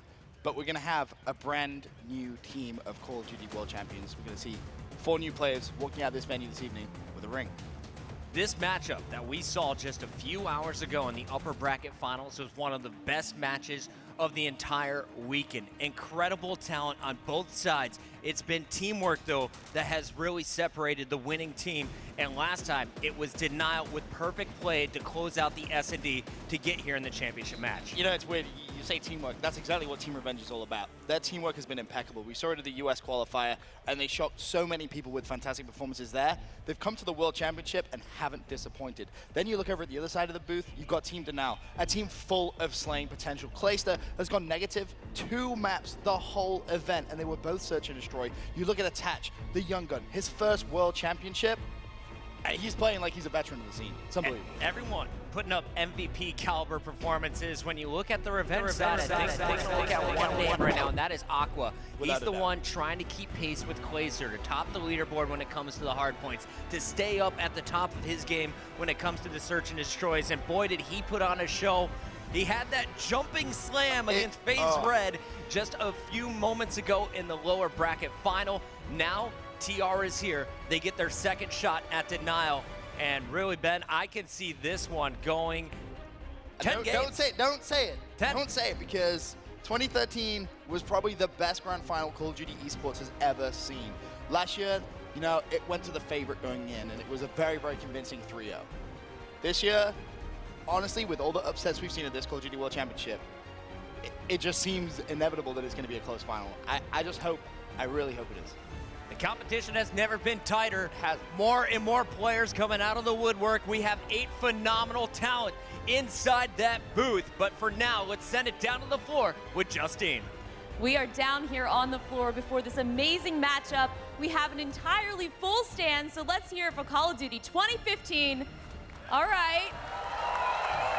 This is what the weekend is all about. We have had so many intense matchups, and it is all coming down right now. One of these teams will be leaving here with $400,000, and it's going to be so super exciting. So make sure you guys stay tuned, and we're going to be heading over to Graham and Mr. X.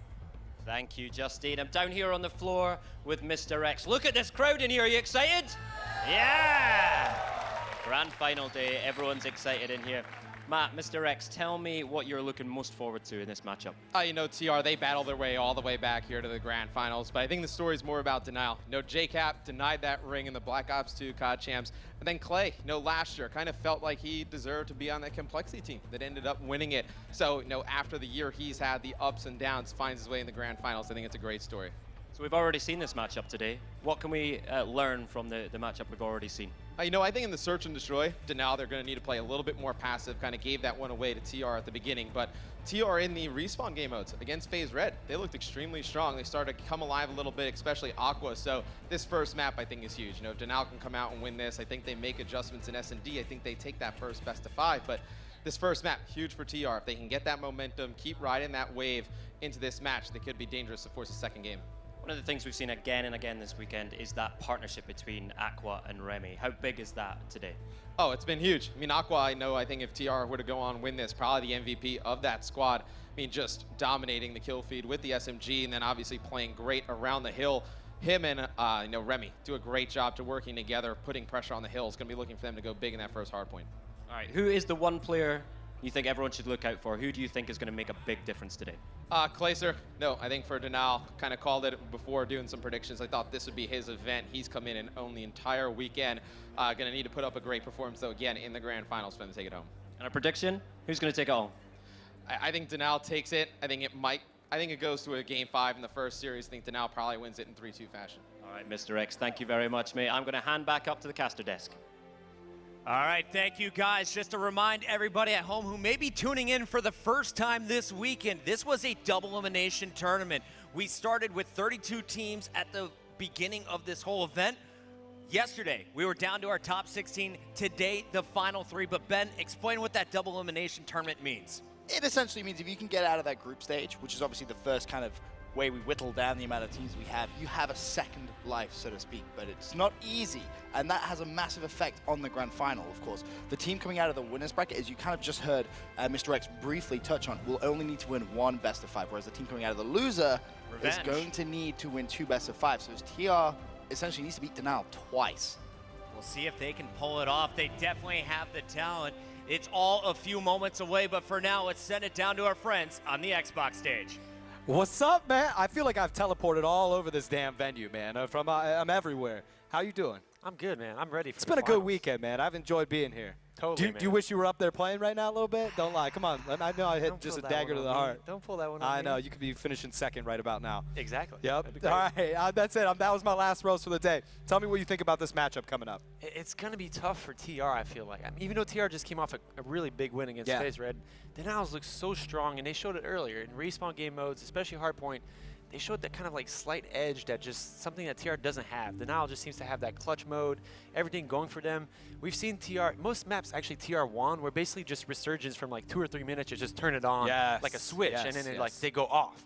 But for most games, if Denial's going to control that and actually have, like I said, have control for most of the game, TR's going to have a hard time winning against that, and especially for 2 best of 5s. That's what I was going to say. Like, if it was, because of how close, I was commentating the series earlier, and it went to a game 5, every map was close. I was like, all right, you know, if it was that situation, it's one thing. But to be able to have to win 2 best of 5s coming out of losers, like, that is a tall order to ask any team against Denial. And I too am skeptical if they have the chops to be able to kind of hang in there through 2 series. Right, we need all 4 players from TR to wake up and just all show up right now. I mean, we've seen Aqua do really well, excuse me. We saw Remy do really well as well. But then the other 2 are just kind of like, they're hanging in there. They do well, they don't well. Some maps, they have their maps, but we need all 4 players to just show up really strong and have a full, like, 10 minutes of gameplay for every map and show full control to actually beat Denial. All right, Ray and I will be on the analyst desk. I'm going to send it over to IJ, who's on the floor with Michael.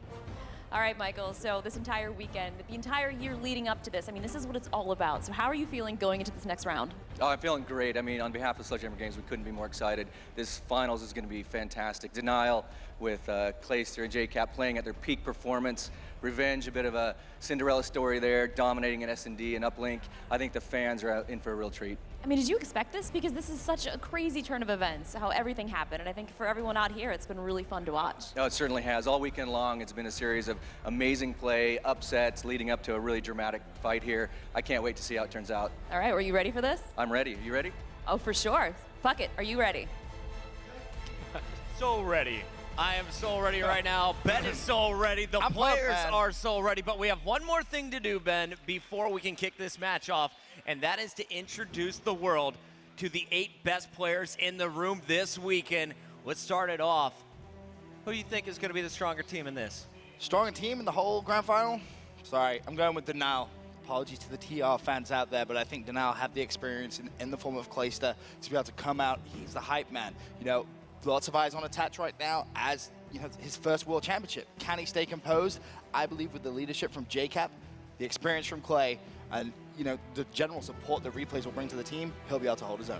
Well, let's start it off with our player introductions. You are going to take a look at Denial. JCap, he finished second in 2013 with Envy. He's been all over, and now he has a home on Denial, looking so strong next to the objective master in Replays. Yeah, this guy, one of the most selfless players you'll ever see. He'll do anything for the W, and that's so crucial. And then, of course, Attach, his first Call of Duty World Championship this year. He's been sitting there watching the past 2, and oh my, has he come out with a bang. Clayster's been to every Call of Duty championship right there with Replays and JCap. Last year, we saw him finish 3rd. Will he get the ring this year? He has one more team to power through. It's the only accomplishment this man hasn't got. He's got X Games gold. He's got MLG championships. He's got UMG champion. He has everything apart from that World Championship ring.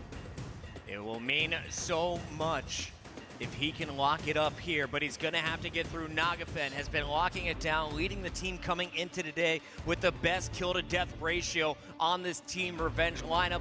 He's going off at any moment, but he's really working well with this man. I call him Mr. Clutch. Aqua has had some of the fastest, some of the flashiest highlights of the week. Oh, without a doubt. He's been making plays which we sit there and think, you know, no one's going to do that. No one's even going to try it. And then Remy. Oh, I mean, this guy just Mr. Consistent so far throughout this tournament, it seems. And, you know, we talk about Facento as the mature figure inside that booth. He is such an important role. You know, these guys have never been in a position like this. He needs to keep them calm. I love what Facento's brought to this team since he joined. They have a leader, they have a voice in game. Everyone knows exactly what to do. They featured some of the most stellar teamwork, but in this matchup, they're going to have to hang with Denial when it comes to the slaying. Last time they played in Hardpoint, Clayster took over the game with the bow. As we head to Detroit, I need to see someone step up and shut Clay down early on. And that's honestly the perfect point going into this Detroit hardpoint. I think what you may see is Nagafen pull out the MLE. I think they know toe-to-toe when it comes to assault rifle versus assault rifle. Clay, one of the best in the game. I don't think they're going to be able to compete with that. But the beautiful thing about Team Revenge, they don't mind thinking outside the box. They'll do things which no one else has ever seen. And in the grand final, knowing you need to win 2 best-of-5s, you're going to pull out absolutely everything. And for those who don't know how Hardpoint is going to work, this is the first game in our best-of-5. You need to control the specific locations on the map. Every 60 seconds, that location is going to move. Crowd getting hyped too. And it's going to be the first team to 250 points or the team with the most points at the end of the 10-minute time limit. And Remy's going to open things up with a stop to Clayster. Let me throw on your COD vision. Of course, the players don't see these outlines, but it's a fantastic tool now in Call of Duty Esports for the broadcast team. I think we're going to have a great grand final when the first kill in the whole game is a stone. It's going to be a good one. TL with a bit of an early lead, 9-2, have control over the hill. and just have a flick through. See if anyone has brought out anything remotely interesting. We see anything different, or is it just kind of business Man, as this usual? is BALs and ASM1s. Of course, Okay. the ASM1, the preferred SMG of the pros. The BAL, the preferred assault rifle. Remy is going to be running around with that SMG, and we talked about this, man. He just plays at a lightning fast speed in Aqua, constantly charging the hills. But look at Aqua, a 3-kill spree for him, and his teammate Facento pulling out the BAL to battle Clayster is opening up a perfect 4 kills, 0 deaths. And look at Clay, 0-5. Facento, 4-0. Did finally just fall. But, you know, if you're a Denial fan, you need Clayster to be going off. That's been the key, the recipe to success. This whole World Championship has been Clay, and that's a lot of pressure. It really is, but I think Clay more than capable of being able to handle it. You know, and it's really not just Clay. You're also going to look at Attach and JCap. They've been right up there with Clayster throughout this entire tournament. Incredible kill-to-death ratios. And really, at the start of this one, it was only Attach who was getting the kills. He's sitting at 5-5. The rest of the team negative. Replays, you're going to kind of expect him to be about -2 to -10 at the end of games, but he's constantly going to be on that objective. So far, he's stepping up and really getting in the hard points. As Attach is trying to heat up, it's Aqua who shuts him down. And just to touch on Replays again, he's not the player that's going to finish with the most kills on the team, but that's fine, because the kills he does get are the crucial ones on the hard point, and they're, realistically, at the end of the day, the ones which really do matter the most. We're going to see the rotation. Clay pulling out the BAL is going to lock down the spawns. Aqua trying to sneak in. He knows where Denial sets up. Unable to stop it, though. The hard point is inside the garage. Facento trying to make his way. Gets attached. Won't be able to pick up a second. Nagafen right behind him is going to get the kill. Will he jump through the window and challenge? The pressure from Denial has been so strong, and you'll see JCap is just picking up the time. It's going to be Denial tying things up on our scoreboard at about 2.5 minutes into this one. Oh, and JCap has to go big here, just play for his life. He knows this play is to his right-hand side. It's going to be Nagafen. Looks like he's going to go for the challenge, and Nagafen picks up an easy double kill. Replays, going to try and help on that hard point, but Attach in the stairwell's going to drop, and TR picking back up that slaying, and that's what really impressed me at the start of this game, Puckett. TR just came out all guns blazing. Absolutely, and you saw it came from 3 different players. Remy, Nagafen, Aqua, all in the kill feed. Nagafen, really, I feel like this is a guy who doesn't get enough attention. We'll be showing him throughout this tournament, and he does it all. He does it with the SMG. He does it with the BAL, and I really love it when he pulls out that Amelie. It's something that a lot of people are starting to put 2 and 2 together. When you see Nagafen, you expect the Amelie. I mean, he's one of the more capable players of running the Amelie and making it sort of viable in Respawn. You see a couple of players may dabble with it in Search and Destroy, but when it comes to hardpoint, you really can expect to see Nagafen do some unusual things. However, to Denial's credit, they are coming back into this after a very, very slow start. You can see Clayster, he's locking down this middle lane. You have a teammate watching the right flank and 2 players inside the hard point in case Attach goes down. Attach on a 5 streak, Clay on a 4 streak. Both players holding the front entrance so well. Attach going to fall, so will Clay, and that is going to mean JCap and Replays need to get over their Replays. Going to take one player out, and Attach is right there to back him up. Replay single-handedly just broke that hard point. There was 2 players from TR inside, and Replay just ran through them all, ultimately ended up picking up 3 kills. However, he does fall, and it's going to be Remy and Nagafen picking up that scrap time. It looks like Remy has rotated over to the last hard point now in the first rotation of Hills. And we'll show you where the players from TR are set up. Team Revenge holding it down first. But now, Nagafen needs to break back after you saw JCap and crew flood through. Gets one, and he's looking for another just to sit here. Facento and Remy doing the damage. Someone's brought out Amelie. I could hear the bullets firing in the background there. Curious to know exactly who that was. May have just been for the start of that hill, but one thing's for sure, Denial starting to build themselves a little bit of a lead. JCap on the hard point at 9 and 12. Gonna challenge, picks up the kill. Shot in the back though.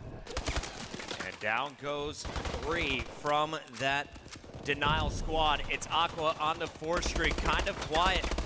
And this was the problem last time they faced off. I think it's Clay. Him to Clay's top brought the out the team. Amelie.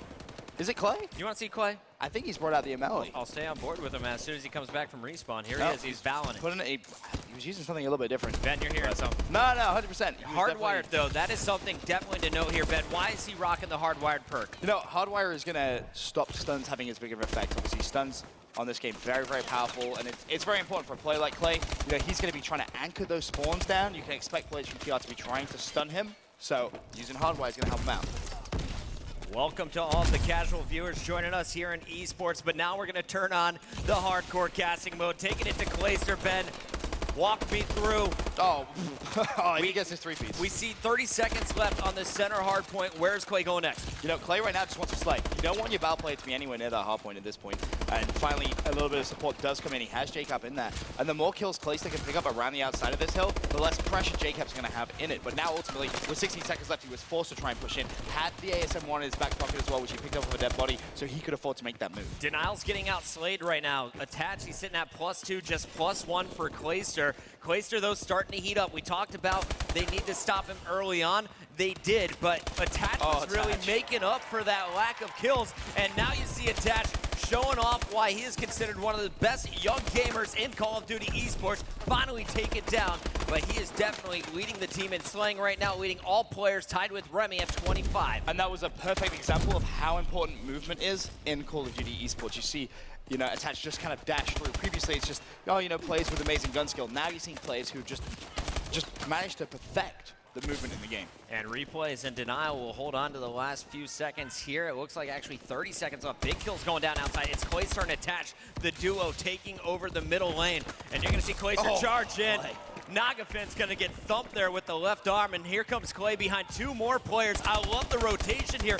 Denial putting pressure on their opponents from all different directions. Oh, nice play from Clay. Doesn't want to give up any scrap time, and that's big, because that now will push Denial just over that 190-point mark. So they're going to have a big, big lead going over towards the Garage hardpoint. If Replays can stay alive here, play for his life a little bit, potentially pick up one, maybe two gunfights. This is massive. Play for Denial. Replays, can he get the 3? No, he can't. Aqua shuts him down, but Attach in a perfect position to trade. Clayster jumps through the window, and Denial in full control of Detroit hardpoint. And I think that was a perfect display of what Replays brings to this game. He doesn't get the most kills on the team, but as you said earlier, he gets the intro kills to hills. He gets the important ones that allow his teammates to flood in behind him. Clayster continuing to play so sneaky. Smart.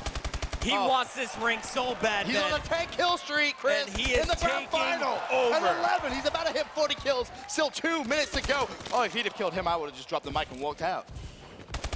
Denial averaging a 95-point advantage in all hard points throughout this tournament against their opponents. Here, they are winning by over 115 and counting. Denial is 20 points away from putting this one away. And more importantly, look at the rotation towards that next hard point. Denial rotated a little early as well as picking up that scrap time, and they could actually end it here on this next hard point. It's contested. I believe Remy has won that gunfight. 31 and 31 performance from him. You know, he's shone for TR, but you know, realistically, in hindsight, when TR look at this, they're not expected to win the hardpoint against a team like Denial. So this isn't too shocking. You would expect a team as Slay heavy. You know, when you have Clayster on a team who is just going to ultimately disrespect players just like that and manage to stay alive. I mean, it's so hard to outslay a team like this. Clay is looking incredible. Replays with the 3-piece in your kill feed. Attach, charging out, putting pressure on the spawns. A 3-piece for Attach, now looking for 4, and that is going to do it. 250 to 123. Phenomenal job by the Slayers to keep the pressure off of the objective. Denial just made a statement here in the first game of the Grand Finals. Definitely. Now what's going to be really interesting is how a TR are going to bounce back in that Search and Destroy. Both these two teams have had a great event when it comes to Search. Personally, I think TR the stronger of the two. Nagafin, he's smiling though. They're just going to wipe that one off. Come back at Denial and Search and Destroy. We'll find out if they can tie up this series going into game number 2. But for now, let's send it down to our friends on the Xbox desk. Guys, take it away. So that was a slaughter. I mean, let's call it like, you know, what it is, right? It wasn't that big of a slaughter, though. I mean, yes, it's 250 to 130. You're like, Rambo, how does that not a slaughter? Yeah, go ahead. So here's an interesting stat. At the half of the game, Denial was being outslayed. Yep. At the end of the game, Denial was outslain by 20, 25. So they just started picking it up. And the big point here is the fact that Denial was able to get a 35-point lead despite being outslayed. Yeah. And that's something that we haven't seen anyone do besides TR all week. So I think that's super interesting, the fact that Denial was able to keep a lead despite being outslayed. And you know, like Clayster and Attach and all them are going to start slaying at some point, right? It's a matter of time, right? Right. And then we saw the Clayster movement was so good. Like, yes, he did go on an 11 kill streak, and his gun skill is obviously amazing. But the fact he was getting away from those bad situations, we saw him kind of juke out a few players, boost left and right. It was absolutely amazing. I think that's super crazy to see, especially in Advanced Warfare, how the skill gap is created from that movement. And the game's still pretty close here. I mean, look, we're only talking about a 40-point difference at the 3-minute, 55-second mark. But things started to really pick up here quick. for Denial. I mean, they just crushed that hard point and really opened up the gap. Yeah, the second hard point on the second rotation is where they got that crazy lead. Like you're watching exactly right here. They got a good 45 points out of that.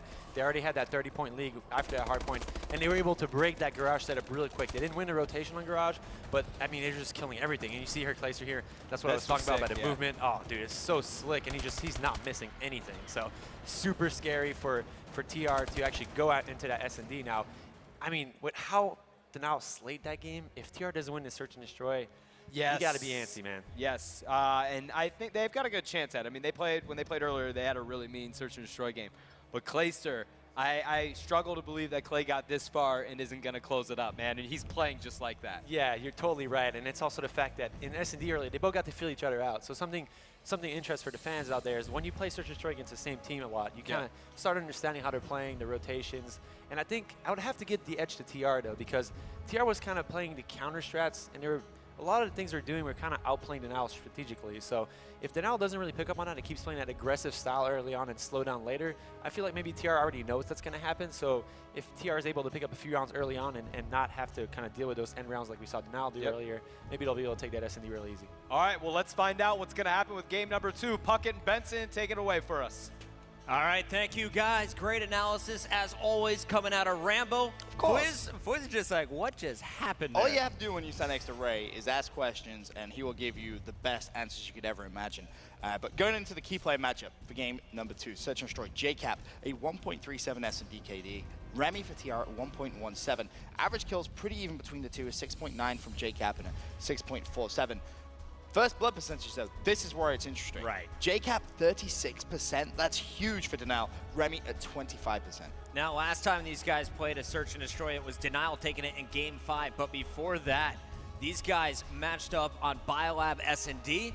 And I was amazed by Aqua and Remy's play. They really set up all of these kills together, and they were getting first blood after first blood, setting the tone, guys. But we want to know, who do you think is going to take the entire series here? Use the hashtag CODChampsMVP, and of course, use your hashtags XboxCOD and the teams you think will win. That's so close, 51% to 49%.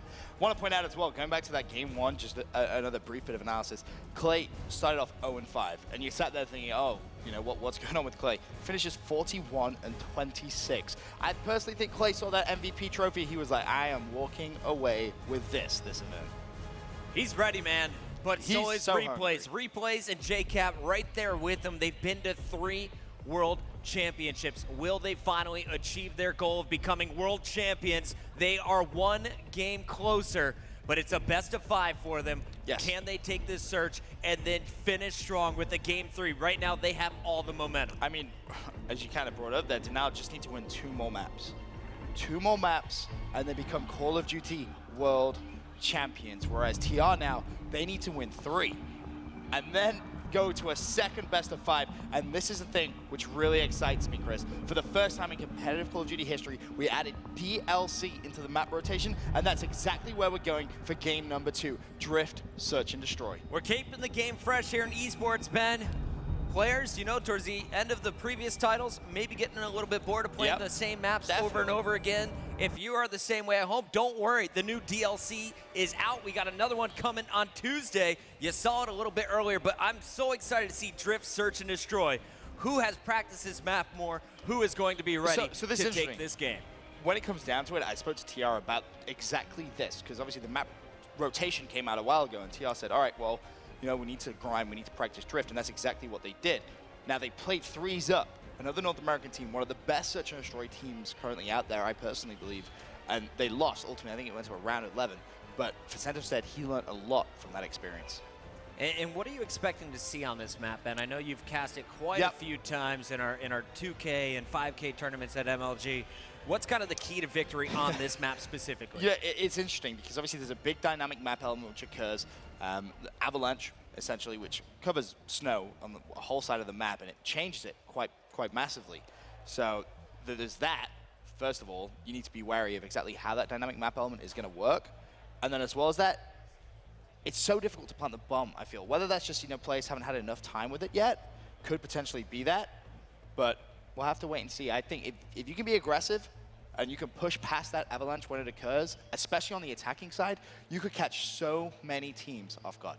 Look at that crowd. Shout out to everyone here in Los Angeles. I met so many people who flew across the world from Australia, from Europe, South Africa. Everyone here to see the World Championship live, and that is the biggest attached face I've ever seen in my life. I remember when we saw Clayster's family bring the clay faces back in the MLG event. Nice to see Attach getting some love. And the Attach face is coming out. Nothing but smiles. Nothing from but Attach. smiles. Attach is, honestly, he's such a nice guy. He really is. And you know, you kind of want to see him succeed here on the world's biggest stage. Well, of course, right now, the players just making sure they have their classes ready. This is the grand finals. We're going to give them as much time as they need. Oh, absolutely. It looks like TR is done strategizing. Same thing with Denial. Shout out to Robbie. They're the owner in the front row, cheering on his team. Can Denial take a 2-0 lead, or will TR tie it up at 1 apiece? This is going to be an insane game of Search and Destroy, that's for sure. Especially adding on the fact that it's Drift. And there you see the game starting up. The fist bumps come in from the boys over in the Denial booth. And Clay, big old smile. He knows he's 2 maps away now from achieving the one thing he hasn't done in his career. Will they be able to lock it up? Who's got the better strategy? We've seen so many B pushes that have just been the fastest rounds possible. I think I cast a 3-minute S&D as all players just charged at each other I did one of on those this as well. map. It can be insanely quick. And at the same time, the opposite is true. It can be insanely slow. Big thing to really look out for on this map is on defense, someone maybe double jumping just to try and get a little bit of intel onto where those attacking players are going to go. And Ben, of course, if you double jump right away, you're going to get into instant action.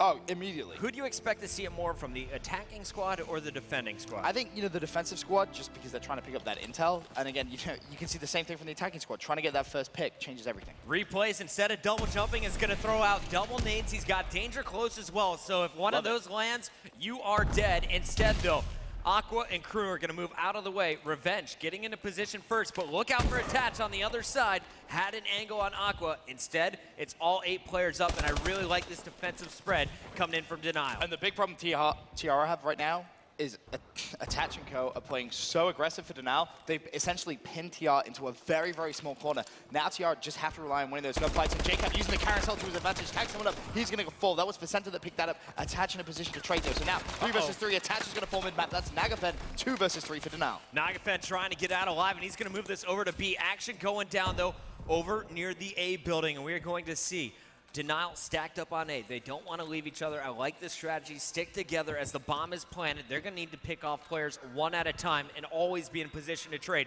Remy, though, I think he just heard Clayster, and he's definitely going to see replays if he peeks out that window. For now, though, replays may have an angle, but he has no idea there's a player directly above him. He's going to try and push in as well. Of course, Denial needs to try and defuse that bomb. Aqua took so long to take that shot, missed. Could get punished, but no, cleans up. Nicely played from him. All smiles from the TR boys, but, you know, it could be an early sign of maybe a little bit of nerves in the Search and Destroy. Missing a shot like that. That's a great spot from Aqua, too, and he has not shown that in any of the matches that I've seen. So they're saving some tricks here for the grand finals. I love this coming out of Revenge. Without a doubt. They know they're one of the most well-practiced teams in the game right now, and they definitely have some stuff still hidden up their sleeves. And as I said kind of earlier on, you're in the grand final, backs against the wall, they're going to have to bring it out. Vicento is going to go with his sniper rifle, and it looks like right away Bomb Carrier is going to be happy to trade a few. Remy actually going to get a pick, and we're going to go see, can he grab a second one? Nothing out of the ordinary here for Remy's class, just sticking with that Thermal Moors. Just going to see someone jumping any second now. Glass breaks, and Clay using Cold-Blooded. Remy didn't actually see that, so Remy, bit of tunnel vision. And that's Clayster now safely behind the wall, and look at that, Vicento is going to get a pick before I can even switch to that player. And we will see, can Clayster and Replays pull this back in a 2-on-4? It's not going to be easy. Replays underneath, Clayster's going to charge out, take out Aqua. So 2-on-3, this is manageable. They still have the bomb. However, they're going to be, there's a player looking directly at Replays. He knows he's here. It's going to be Remy, and Remy's trying to take the safe routes, but he exo boosted around, and he is going to get caught. Replays heard it and will punish. 1 versus 2. Replays could potentially do this. Still has bomb in hand, 27 seconds left. Problem he has here is Nagafen is currently going to be top glass. Such a big power position, and You know, Replays doesn't really have that much time to work with. He's going to get tagged up, going to have the challenge, but falls, and TR go 2-0 up in the Search and Destroy. Revenge is so good at Search, Ben. Yep, they really are. They're a fantastic S&D team. And sometimes you'll see Facento kind of put up poor numbers in Respawn, but S&D really where this guy excels. I think we should just watch Facento on this next round. He got a 3-kill round there. Is he sticking with the sniper rifle? He's looked very comfortable with it. Picked up one of the kills, but it was Remy who got that first blood. We talked about him being so key before the match, and he has shown you how he gets it done. Facento off the break, not going to see anything. Your bomb carrier, Nagafen, is looking to target a B site, and there should be some action go down that way. Remy is going to drop attach, and that's going to make JCap double back. Call it out, guys. They're definitely looking into B. Take cover. And again, look how passive TR are playing this. This is the second time in a row where you haven't really seen them move out spawn. They're playing for picks, and it worked last time. It looks like it's going to work again. When Aqua is sniping like that, you're going to have no issues on the attacking side. 2 players left for Denial. Once again, they lose that first blood, they lose their second, and they're in a tough situation. Replays is going to have 2 players crossing, gets one. Aqua spots him, and Aqua had that sniper. No. There is another snipe coming in. It's all up to JCap now. This is going to be a 1v3. JCap still yet to find a kill here in Search and Destroy Drift. And that bomb heading over towards the B site. And player actually just double jumped straight over JCap. He's going to turn around. Should be able to pick up an easy kill. Gets it. Aqua very, very close to the snipe. Now 1 versus 2 for JCap. And bomb is planted, Ben. So 40 seconds for JCap to work with. Of course, it's going to take 7.5 to get there and defuse that bomb. And that player from TR has absolutely just bucked it back to his spawn as well. So this is going to be almost impossible for JCap to clutch. You see the split from TR players, and I mean, this is so tough to do for JCap. He sees one. That's Nagafen. It is a 1 versus 1 now. Wow. But he only has 20 seconds. Best choice, just jump on that defuse. Yeah, we saw it earlier. Aegis tried to do this, though, and he was punished. You see the one-on-one camp. JCap on your left, Remy on your right. This is a huge fight, and Remy is going to buy enough time despite JCap getting the kill. He will not be able to defuse the bomb. That is another round win going in favor of Revenge. Something we talked about Mr. Rex talked about earlier on, and when it happened earlier on, player clutches up but can't get the defuse, manages to pick up the kills, still gives him a little bit of motivation. He had 0 kills up until that 1v3. Yeah, he didn't defuse the bomb, but now he's going to feel a little bit more comfortable in this game. Oh, he's going to feel so confident. He just destroyed people with this Val. 1-on-3. JCap is capable of anything in Search and Destroy. He displayed that back at the North American Regional Final. What is he going to do at the start of this one? He's running up the left side. He's got a teammate leading the charge that'll be attached, the youngster, but it's Aqua. First blood again goes in favor of TR. Soda's second. Nagafen causing problems, and he's getting aggressive. TR are so efficient in Search and Destroy Bucket. It's not even funny. The first blood percentage these guys get is ridiculous. It's, I mean, 4-0 in favor of TR. Me and Rayon analysis earlier on today talked about the differencing between a 3-0 and a 4-0. 4-0 is huge for Team Revenge. Don't see a way of Denial coming back into this S&D. Do you know what's awesome? What's that? I just heard a huge roar from the crowd. They are getting behind this Revenge squad coming in to this tournament. I think there's just a handful of people who are really big TR fans. They have gained so many new followers this week and so many new supporters who are cheering them on, looking for them to tie it up against Denial. And rightfully so. And here is that dynamic map up, and this is really interesting. TR are going to try and flood over towards that A site. Are they going to be able to get there in time? I believe that bomb carrier is actually in the A site. Clay's is going to try and react on the defensive side, and he's going to get bit by a nade by JCap. Aqua, he's been killed by the Avalanche, so that rush not working out in his favor. Facento able to trade the kill, though. Now, 2 versus 3. You see Replay still being a little bit wary. He's going to level out 2v2, but I love that immediate push straight at the back from the guys at TR. And there you're going to see bomb down. 2 attackers alive. It's Facento looking to clean up the final kill, and he tags him up. Will finish. That was Replay stuck in a hard place. So much confidence. And again, I mean, what's the best way of putting it? Just the knowledge that you can beat the Avalanche. Right. Even some players, a little bit unsure about whether you can. I mean, ultimately, as we touched on, Aqua he got punished a little bit. Aqua died but from he knows it's possible. Right, and the team kill as well didn't help Denial with that nade. Jay kept shutting down Clays. He tried to check that bomb site. Right. He may have picked up 1, even 2 kills there, but everything going TR's way here in Search and Destroy Drift. Big shout out to everyone behind the scenes at Activision and Sledgehammer for making sure it's as even as possible. Of course, the Avalanche comes down in the 5th and 6th rounds, so both teams will see it coming down when they're on the attack, and right away Aqua opening up with first blood. Denial They're kind of still in their base here, and Aqua's getting aggressive on the flank. And TR just stacked that B site. I expected Denial to push it, knowing they're not going to do a hard push over towards A with that Avalanche coming down. Now with the numbers advantage, 4-3, this will be one of the best comebacks in COD Esports history if Denial were able to do this. It's going to be your bomb carrier replays. Leading the charge over to A. Attach is still hunting. They saw players rotating behind him, so definitely checking every corner possible. Haven't seen anything yet, and it looks like finally we will see Aqua with a potential angle. Is he going to get back up top? It looks like he was trying to get a little bit of vision. Sees one player, pulls out the sniper rifle, and I love his confidence. He's like, well, you know, sniper, one-shot kill for the majority of the time. Goes for it, turns around, there's one. Able to trade, which is big. Attach, though, picks up Nagafin. Now this 2 versus 2 situation, Replays has the bomb for Denial. Time ticking, though, only 20 seconds, and Remy's gonna pick up the kill. Now Replays in a 1 versus 2, now 1v1. As Replays has to go up against Remy. Yeah, and Remy's charging right in. Replays, say goodnight. 6-0 demolition. Yeah, so basically this is a little bit better than winning by 127 points. That was impressive. That was impressive, but to not give your opponents a single round in Search and Destroy, I mean, that's going to give them all types of confidence going into a Game 3. Insane stuff coming out of TR, showing you why they are considered one of the best teams when it comes to Search. A dominant performance on Drift. We're tied up 1 apiece, but we're still going to see CTF and Uplink guaranteed. Now, can't wait for those games, but first, let's wrap up game number 2. Fwiz, Rambo, what do you think?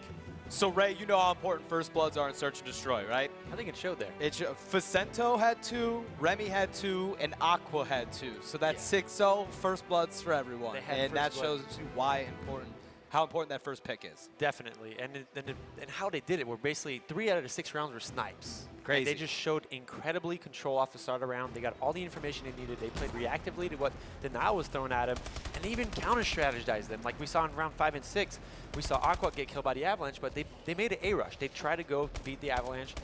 Because Clayster was challenging that push with a sniper, Aqua got a big greedy, tried to run through along the wall, and the Avalanche ended up falling in his head, but it still ended up being a 3-on-3 situation because they got that first kill with the sniper, and then ended up winning the round. And then right after that, in the last round, we saw basically Team Revenge countering that by basically just, we're going to stack B because we just pushed A. And it's mind games. Like, oh, you're not going to push A because we just pushed A. So they just completely counter that rush, blind counter, get the first blood, get advantage, end up being a 1v1, and then in that. Revenge is on the board going into game 3.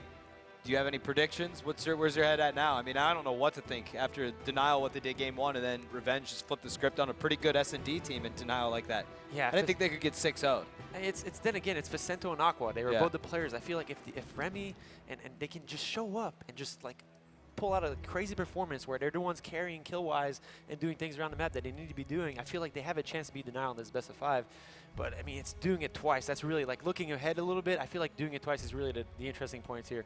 So they really need to get those next 2 going on real quick. And interesting stat again, the CTF is always the winner. So whoever wins CTF normally wins the best of 5. So who's going to win CTF? All right. Yeah, and I think what was the stat was like 91% of the teams that win their CTF, probably a little higher now, right? 91%, maybe a little higher, win CTF, win the series. So a lot on the line in this Capture the Flag game. We're going to send it back up to the booth with Puckett and Benson.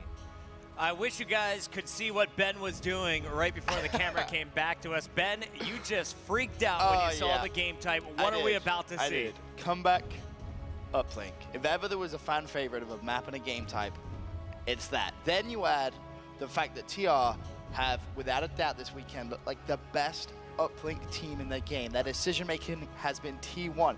And then they're going up against a Denial squad who can definitely hold their own in Uplink as well. Absolutely. TR. So good at this game type. There's a few things I want to point out about TR when it comes to Uplink. Go ahead. Number 1, their ability to intercept the satellite drone has been better than any other team. It's kind of a skill in its own way. You have to time the double jump. You have to know roughly where the player was coming from, and you have to track the drone as it comes in. Facento made a last-second interception to keep TR alive earlier on in the day. It was insane. The second thing I want to point out is that decision-making as a team. If their base is completely overflooded by the other team, they're more than happy to just give it up, let a 2-point play go, and control the satellite drone respawn area, and that is crucial in Uplink. And of course, TR really showing the passing in this game. That's another key Not thing. many teams have been using it. You'll often see 3 Slayers and just 1 satellite carrier running in for the slam. Not TR. They go for the alley-oop nonstop. I mean, the pass feature is something which is so important in the game, and not a lot of people still use it. And then you see the key player matchup, Replays versus Vicento. Again, for Replays, it's that cap percent, 42%, 5 caps per game, 0.73 KD there. But Vicento, kind of the opposite, 1.42 uplink KD from this year's Call of Duty World Championship, 26% cap ratio as well. And one thing which is really, really exciting for me is Vicento says he has an awesome strat.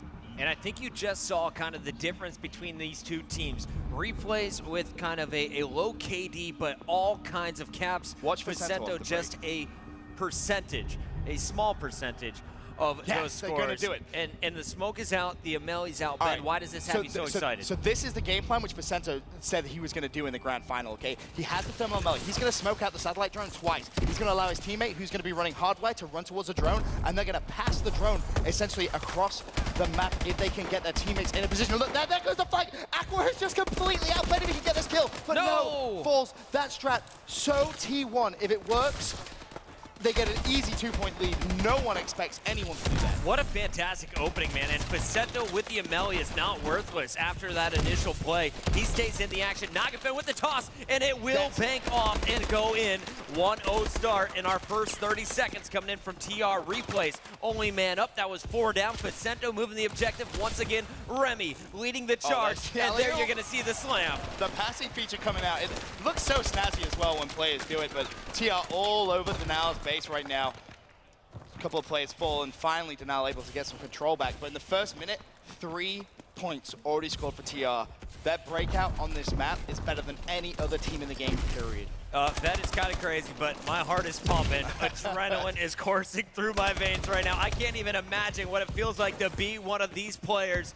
What a start coming out from TR, but Denial not giving up yet, and that was a huge play. Even though Attach got the kill, that player from TR able to throw the ball out, reset it, clear the base. That's going to prevent Denial from getting on the scoreboard.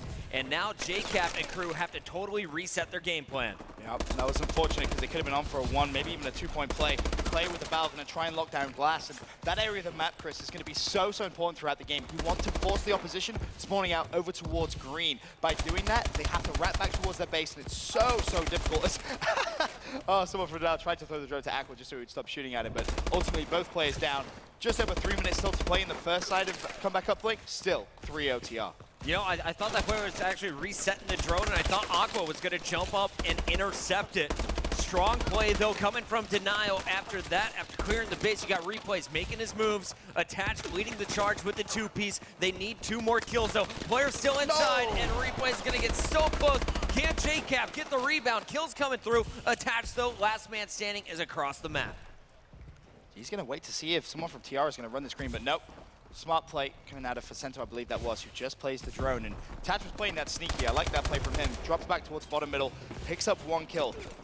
Denial actually have complete control of the drone area. How they opt to run it straight back towards Glass side. Nagafen picks it up. Easy assist comes from him. Uh-oh, player still in Glass, though. That was a huge 2-piece from Vicento. 1 more player there, and look at your mini-map. We have 2 red arrows trying to surge forward. Nagafen gonna lose both of his blockers. The longest range shot possible, and it's intercepted by Replays. Replays, phenomenal stuff from him. He may only be 2-7, but he's kept this at just a 3-point game. Now, can he try and make a play with the drone? Has some support from 2 players. Expect to see JCap pick up some kills. Clayster has as well. Attach is going to be there doing the slaying role for him, and Replay's going to slide this one in for 2. Oh, look at that little style point. The 180 is going to find a kill. After this, Spawn kills trying to come through, but he's going to be stopped short. Meanwhile, Clayster getting up top, doesn't go for the AC toss. Instead, able to push it forward. And that one is going to go through. Clay on the board. 14 kills, 10 deaths. Now a score from the uplink as well. And Replays is going to keep it rolling with that melee. That was nasty. Double jump melee attack. He's by himself over here. Oh, he's missed a 1-point throw, so though. close. That's unfortunate. But looking at that scoreboard, Attach 16 and 10 with still over a minute of game time available. You know, Denial doing what they do best, slaying. Nagafen looks as if he is going to just throw that one in towards the enemy base. see if his teammates can try and flood it, potentially go for 2. They have 9 seconds to pick up the drone. They shouldn't have any issues if Nagafen can just get there in time, but no! Shut down, that was JCap with a big kill. Remy trying to come in from the side. Satellite drone still alive, and Aqua's going to pick it up and score for 2. Yeah, and I really like what Remy did there. He knew there was going to be a player at the wall, turns around, is going to trust his teammate to go for that, and now he still maintains control, at least for the moment. 2 players up, though. JCap and Replays are going to try and push Facento out of glass. The reason this team has been so successful, Facento is keeping up with Clay when he pulls out the bow. Absolutely correct. That's the key. And the fight Facento's winning, controlling that satellite drone area. As you see, just like that, he picks up Clayster. Big gunfights that you expect to see all game long. Facento gonna find one more, not gonna be able to finish that. It's gonna be Aqua rotating around, and he is gonna find a second. That is Replays taken down. The slaying from the SMGs has been the difference maker. Nagafen not really too involved on the slaying side, but he's definitely been involved in almost every single score. 8 points on the board, 5 belong to this Revenge Squad, but can Denial bring it back? Attach is gonna go for it! Is he gonna connect? No, not able to throw it in time. So going into the half, a 5-3 lead for Team Revenge. Replays in your round-ending kill cam, picking up a 2-piece, and I think that's kind of going to be the difference maker. Can he keep slaying and keep pace ahead of Nagafen? Just a 2-point difference between these 2 squads as we switch spawns. I expect Denial to tie things up first thing. I mean, Replays had a pretty slow start, but he's picked things up massively and managed to get that 2-point play as well. So props to him with that objective work. But realistically, Facento, if he can keep killing Clayster in gunfights like that and controlling the satellite drone respawn area, TR are going to take yet another uplink in this tournament. Aqua is always in the weirdest places on the map, man. He just finds nooks that no one checks in the pro community. They always run 8s against each other, just playing with pickup teams. And he is showing them something they have not seen yet in Advanced Warfare. Facento continuing to put the pressure on with the bow. And he has glass locked down once again, but the satellite, it's in the hands of Clayster, and Clay going for the toss is gonna miss wide right. Replays going in for the rebound. Can he get this kill? This would be huge, but no, satellite drone carrier just gets away. And that is gonna be Nagafen, and he's pushed green side. Had a teammate in support, he throws for 1. Maybe could have pushed that for 2, but wanted to play it safe. That now forces a 2-possession game in favor of TR. Absolutely, and Nagafen was one of 2 players left alive. Facento dodges the first melee, but is caught with the second. A 3 streak here for Attach as he's trying to charge into the TR base. Replays cleaning up both of those. JCap moving the satellite, and he is going to have Replays cover as he goes through. Nice work here from this Denial squad. They're just 1 point away. These next few gunfights are going to be massive as well, because TR is going to continuously spawn out at green, and I think Denial is still winning them. It looks like it. Oh, Attach just got the most important 3-piece. This could actually be a 2-point play for Replays. Remy! No! But teammates in support, they're going to get it, and Denial go back into the lead. Yeah, I was trying to find if there was anyone else from Revenge still in position. There was not. 2 players in the middle of the map. But it's all Denial with that positioning. When Clay was slaying, he held down the spawns, kept his opponents out of the base, and there's another just short missed opportunity. He needs to get that out of his hand faster. And TR have actually thrown that drone over towards glass side. Someone's picked it up. That was Facento. Teammates are in support. They could actually slide in for 2 here if Remy can juke out 2 players. May actually throw for 1. Does so. Tied game. Just under 3 minutes to play. 7-7. We've seen some lead changes, all tied up though with 2:47 left in this squad. Satellite being carried in by Denial. Replay tosses it, but it banks off the wall. JCap, last man standing on this side of the map. It's Remy and Aqua winning that fight, and now Remy with a 1-point toss opportunity. Does he sink it? He does. And TR are just so efficient when it comes to those 1-point throws. It's very rare you'll see them kind of mess that up in their decision making as well. When to go for 2, when to go for 1. Nagafen gonna go for another 1-point play. Gets it. 2-point lead now for TR. Just under 2.5 minutes to go. You know, and I had the key player highlighted this whole time. It has been Aqua he's slayed causing chaos. 4 down, JCap, everyone falling, and now it's going to be the drone once again pushing through. Aqua clearing the way. What a spree from him as they are pulling away with just 2 minutes left. 2 minutes left, 11-7, and Nagafen starting to heat up with his bow. Picks up 1. Can he find the second? Of course he can. It's Nagafen. Facento has the drone. 3 players were down momentarily. Looks for another kill. Not going to be able to get it. I think they've thrown that drone under the base. Didn't connect with the scored, bro. Scored. Oh, I mean, there you go. Yeah, hard to keep up with all this going down. Clayster really needs to make a big play here, get his team to just calm down for a minute, regain control. I love that JCap's going back to the bow here. They know they need to play for positioning. Not out of it yet. Anything could happen in the last 90 seconds. Oh, JCap with a big stop, last bullet on Remy. Needs to try and control glass. Replays has the drone. We've seen crazy things happen. There's a minute and a half in the game, a 5-point deficit for Denal. They just need to slay. Attach hitting them in the window. If they can do this spawn trap like we saw them do a little bit earlier on, they can easily come back into this game. JCap doing a phenomenal job of holding down glass, but he needs more out of his teammates. Attach 33 and 26 is doing everything he can. It's Clay and Replays, the two players for me to watch here in the final minute. Can they get it going? Replays going with the drone, but there are two defenders in his way. Aqua tossing this one out, just forcing Denial to back into their base. Clay is going to get this ball. Will he be able to toss it up? He's got Attach once again, leading the way with the nasty two-piece. Clay's gonna have to throw that one for just a 1-point play. That now leaves just 2-point differential. Oh, sorry, a 4-point differential. Two 2-point plays would suffice, but Aqua, oh, if he picks up that kill, it's huge, but JCap has the drone. Teammates need to slay out here. Oh, he did not get the help he needed. Cover from the right was blown, and you're going to see Aqua and Facento left alive, still defending. No one from TR focused on the objective at this point. They just want to keep Denial off it. They have to hold him off for 15 seconds. Remy trying to move it out, but Nagafen is there to cover. Phenomenal play. Revenge Prime to take game number 3. And that continues that undefeated streak in Uplink here at the 2015 Call of Duty World Championship. I am so impressed with this TR squad. They play this game mode perfectly. The teamwork, the chemistry, the huge plays from Aqua leading to that rally as everyone got their hands on the objective. That was simply an organized effort, and it really showed there in the second half. You saw that from some of the strats they used. That breakout strat with the Ameli double smoke, teammates running hardwired. It's awesome to see, really is. And you know, it's teams like that that are so well practiced and well oiled. Yeah, which is so difficult to beat, and that's exactly why they're unbeaten in Uplink. I think one of the biggest things to do is to look at the statistics from that game. You see 41 kills coming in from Attach. When you look at the kills coming through from the TR squad, they're not too one-sided. It seemed like Denial was kind of keeping pace. Attach was really putting the pressure on them, but it was just they took advantage of those opportunities. I'd love to hear what Rambo thought of that last game. Go ahead, man. You heard the man. You want me to talk right Go now? ahead, yeah, go kick it off. So basically, the biggest difference wasn't slaying-wise, is when the kills were accumulated. We saw Aqua get like 2 or 3 kills in the base, controlling the spawn. too. Yeah, it's basically like both teams had their fair efforts, their fair share of controlling green. Whenever Denial had that little point spree they had going, they were controlling green the entire time. They were controlling the spawns. We saw Aqua, Attach get 2 or 3 kills in a row a few times. Really getting control of the base, and that was the big difference here, is how Denial was able to control the base for maybe like 20 to 30 seconds at a time, maybe get 2 scores, and then like we saw all tournament long, TR just flipped the switch, and we're like, hey, we're gonna get 6 to 7 points in a row right here because you're not gonna leave your corner of your base. And that's basically what happened, and that was a big difference maker in this game.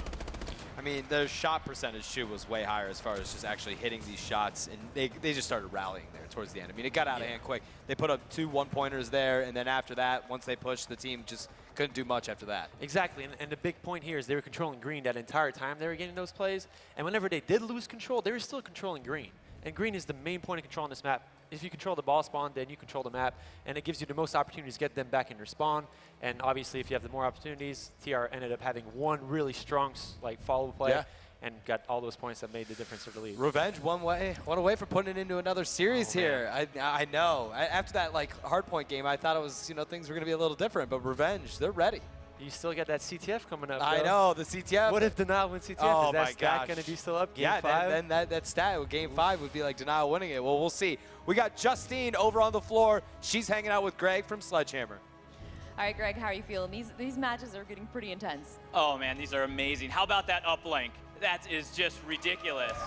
These two teams are so amazing. Like, whoever wins, it doesn't even matter. They're just outstanding. I can't just bask in their glory for a minute. It's great. So, I mean, we've had such an exciting matchup leading up to all of this. I mean, how do you feel? I mean, this is it. This is the last little bit that we're going to be going into this finals.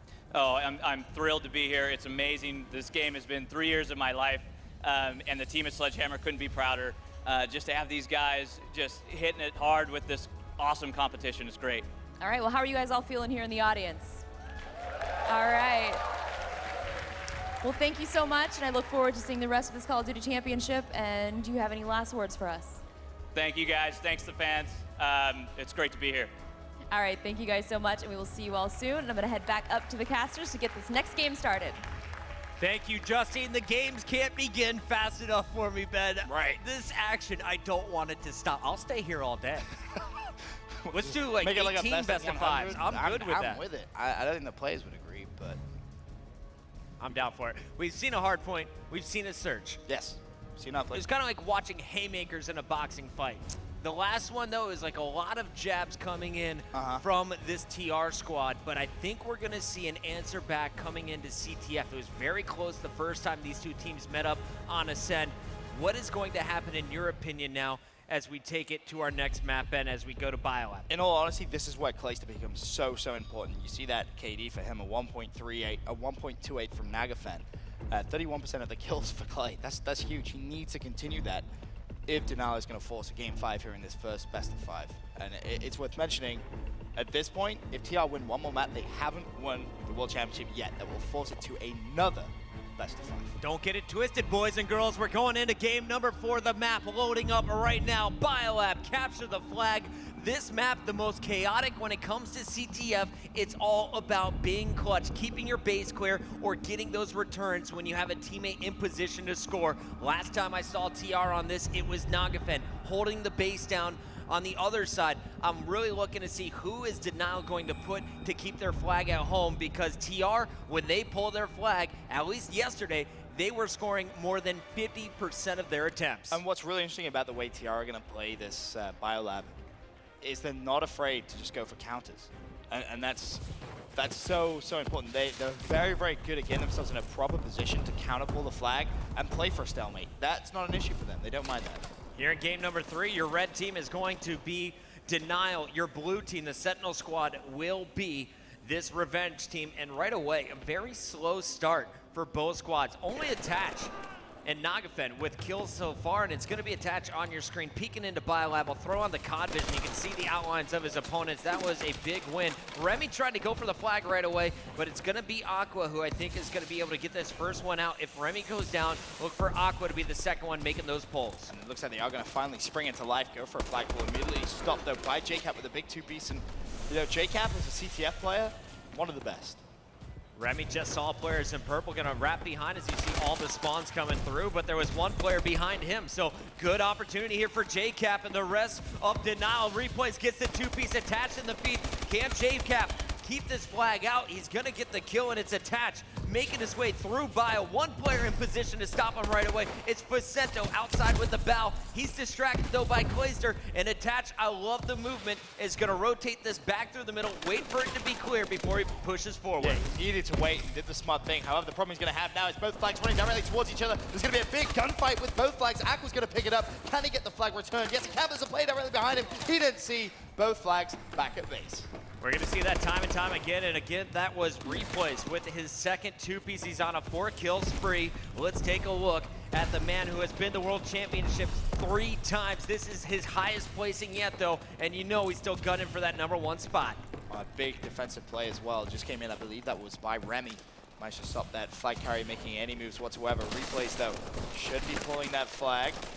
Just going to play ring around the rosy, picks up one. He knows there's going to be a second player over towards green, tries to get away, has done support from his teammates, and more importantly, there is one player from Denial watching that base flag, and that's JCap. He picks up the kill. Replays looking set to give Denial 1-0 lead. And he's going to get it home. You got to thank JCap for that. You got to thank Clayster. They got the cutoff kills, allowing him to spring out free through that purple, and we're going to get Clay on top of the purple, looking for the pressure. Nice job, though, by JCap as well to continue to put back in their base. TR is held at home. Aqua on your screen picks up one. Going to fall, though. Clay's the last man up. Momentarily fought it up, but Clay peeks and has no problem now getting Placenta. Remy trying to stay alive. Nagafen rotating back to his home flag. He knows Denial's coming from all different directions. Won't be able to pick up that one. Instead, it is Cap busting through. He's going to have support from Attach, and here comes the flag carrier going out the snow side. Stuns, though, keeping him in the base. Nice use of the equipment here as Remy is going to have one left. Not going to happen, though. Look at the pressure constantly on them coming in from Attach. Attach misses that yellow gem, but it shouldn't be any issue. Has the enemy flag in his hand. Teammate's going to slay, but unfortunately Replays drops, and that was really the player Attach was relying on quite heavily, so he's actually had to run TR's flag back to TR's base. Nagafen is chasing. Very similar situation to what happened pretty much 2 minutes ago. And it was Aqua who really caused the problems. He cleared the way for Nagafen to get this grab, and Nagafen at the start. Oh, Clay with a clutch return. We're going to see flags back home. Nagafen No. at the start last time. Cap. Got it back, and there we go, 2-0. And you confused me for a second. I was like, I thought that went through. It is. Replays, 12 and 8, and we're going to see JCap rotate back. It's going to be Aqua with his flag, though. We could see a flag battle. JCap has to run. He's got players chasing, though. And Denial so good at CTF Biolab. One of the best maps as Remy managed to get that return, but again, both flags back at base. Nagafen's going to go for a pull, as well as that Attach is going to go for a pull. In fact, Nagafen hasn't pulled the flag. He's just ready and waiting. Replays just boosted past a player, and he is going to get back to his base, but is it too late? Attach, getting by one. There's one player left. Replays has to beat him to the flag. He's picking it up. He gets the kill and the score. 39 seconds left here in round number 1. A huge 3-0 lead for Denial so far. Oh, Denial all over TR. What was that stat as well from earlier in the day? It was about 52% of the pulls from Revenge turned into points. Okay. Not the case so far. Look at the returns coming in from Denial. You're going to see 2 from Replays, 1 from Clayster, 1 from JCap. 0 captures coming through from Revenge in our first 5 minutes. Denial have the flag again.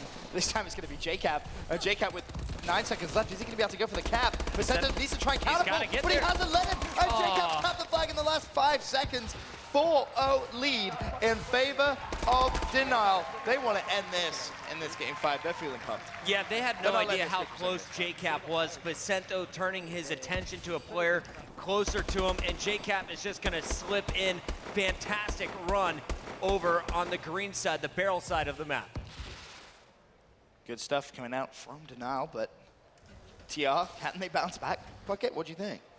I don't know. Let's ask Los Angeles. Guys, do you think TR can take this game? It's about 46 people who agree. Let's go over to Denial. They are looking to tie up this best of 5. Well, kick things off with Remy. He's just through purple. Double jumping play directly to his left-hand side. Unfortunately, he is going to fall, and honestly, this second side, I expect to see essentially Denial just flex their muscles. Replays. The objective player for this team is 18-9. When he is getting that many kills, it is almost impossible for Denial to lose. Denial's playing pretty defensively right now. I don't know if it's just because they struggled on their opening push or if that's the game plan for the next 5 minutes, but I think that's the opposite mindset of what I'd like to see from them. I think they just need to keep the pressure on. We saw working out so well there at the end of the first half. And early here, it's going to be Revenge with map control, and they're already setting in a flanker. Remy going to be taken down before Nagafen can get in position. Already a minute off the clock now with just 4 minutes remaining. TR need to cap at least a flag per minute if they're going to be able to tie this and force an overtime, which would be pretty insane, to say the least. Nagafen has pulled. Teammate in support. They should be able to pick up that kill towards mid-bio, but one player chasing Nagafen could actually get shot in the back. It's going to be Clayster in his bow. McLean not able to clear the kill. Is he going to get it before he grabs the corner? The movement from Nagafen. So difficult to land those shots, and he has it clear. The slam comes in. Took a minute 30, but they're on the board, Ben, trailing by just 3 now. Okay, this is a little bit better from TR. Now they just need to pick up those kills in towards mid-bio, and that's exactly what they've done. Only one player in the form of Attach alive. He's going to have to wrap back towards Eskies. If Remy wins this gunfight, this is going to be massive for him. He does as well. My goodness. Just destroys Attach. And if he can get in towards mid-bio here, we could see the second cap, but he tries to go snow again. Is he going to get away? Oh my Remy. Lord. Movement on point. This was a 4-0 at the half. 2 minutes in, TR are coming back into this game, Puckett. It took a minute 30 to get the first cap. It took 24 more to get the second. What a ridiculous Vicento's run pulled the flag here again. so far. You're going to see Vicento running, but this time I think he's going to run into trouble. The biolab kill comes through. Denial holds strong, at least for now. If Attach doesn't win that gunfight, Denial not looking good going into the last 2.5 minutes of this game. Still 4-2 in favor of Denial. Finally, Jacob able to put his hands on TR's flag. Looks as if he's going to head over towards Snow. There's going to be so many plays he's going to need to have to try and beat. Has replays in support, though. Flag's been countable by Remy. And Jacob now stuck between a rock and a hard place. Doesn't really know where to go. Player's going to challenge him. He falls. And that flag back on base for both two teams. Yeah, credit to Attach there to get his flag back in the base. Picked up 2, and that's actually going to open up a lane now for replays. The flag carrier for Denial. Will this be their 5th flag? Trying to stay up, but no, it's Remy again. And really, Remy has to be the MVP of this game, taking over for Revenge. He's only 18 and 20, but he's been involved in almost every flag run, whether he's getting the intro kill or just getting that initial pull. Oh, Remy just picked up the 2-piece mid-bio. Jacob has pulled the flag. He's going to drop. And going into the final 2 minutes, still a 2-flag lead for Denial. Denial started off so strong in the first half. Pretty quiet here in the second, but they are holding strong. They can give a little. They just can't let this game get out of hand. We're going to see Nagafin go for the pull as looking to see if the kill was going to go down back at the TR base, and it will. It looks like it's going to be replays with the clutch kill that springs Attach, and Attach is going to throw it down. That is 5-2. This game really just a minute 20 away from being done. Preps, how's Game 5 sound to you? I love Game 5. You love Game 5? You know what round I like? You like round 11, huh? I like all the rounds. Let's go to replays here as he is going to just double back. In fact, he's not going to find anyone. JCap is doing too good of a job killing TR in their base. Yeah, that's pretty much 7 streak, is that okay? It's pretty good, pretty good, especially against this level of competition. Very difficult to really heat up like that. 8 streak with the flag as well, so the enemy know exactly where he is. He's probably going to challenge mid-bio because, I'm JCap, why not? Throws out the first stun. No, that's right, just juke him out. Denial is going to force a game number 5. 40 seconds left. Nearly impossible.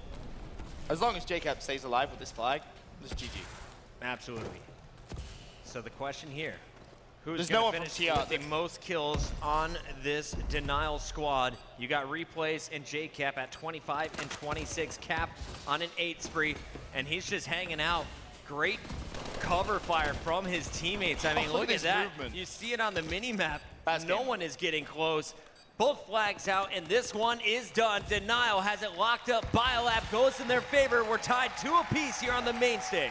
And that means Denial are 1 map away from walking away as Call of Duty World Champions and those awesome, awesome World Championship rings. I'm so excited right now.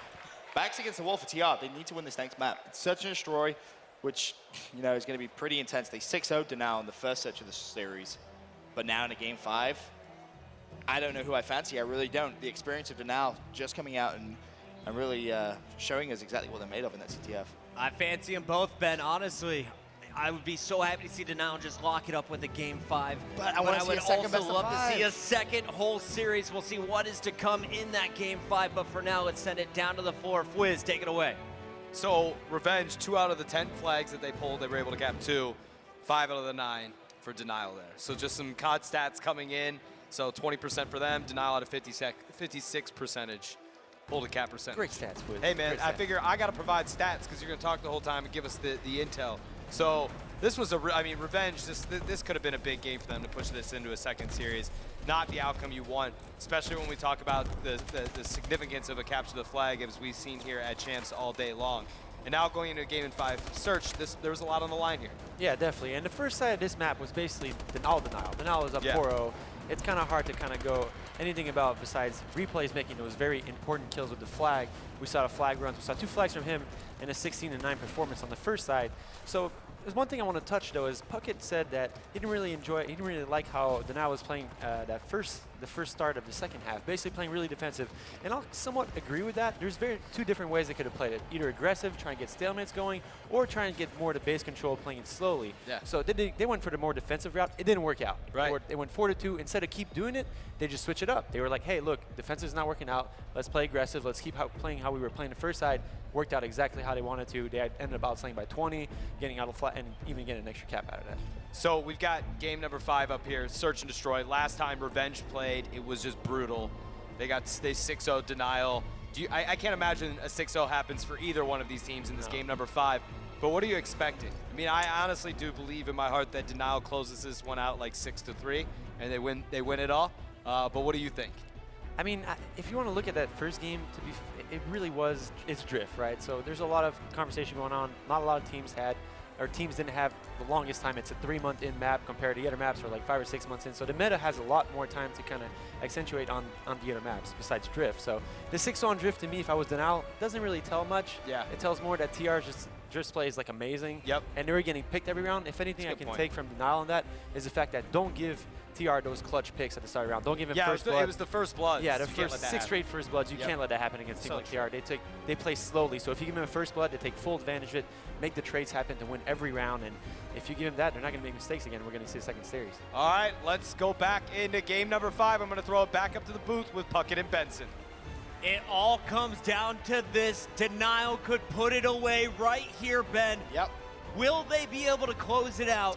TR, they've done such a great job throughout this entire tournament, though. When it goes to game 5, round 11, they're the only team to stay perfect, at least coming into today. Yeah, TR have got to feel good. They really do. You know, they just 6-0 Denial in the past, such and destroying the series. That's going to give them a little bit of confidence. Like you heard Ray say, though, was drift. So not that many teams as well practiced as they would have liked to have been.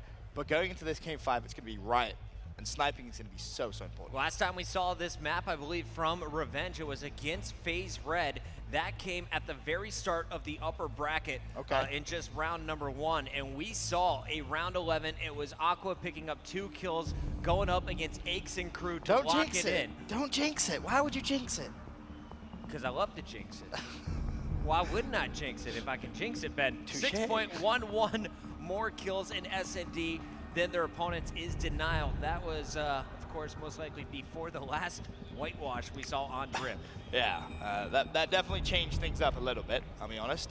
But game 5, as you heard Puckett say, Denial win here. They will be your Call of Duty World Champions. TR win here, forces a second best of 5. Personally, I want to see that second best of 5. It all comes down to this. We're going to be kicking things off with Clayster as he's grabbing the bomb, and we're going to see the push right away. Actually, Clay going to give that one to Replays. He's going to pull out the Moors and open things up, looking for that snipe.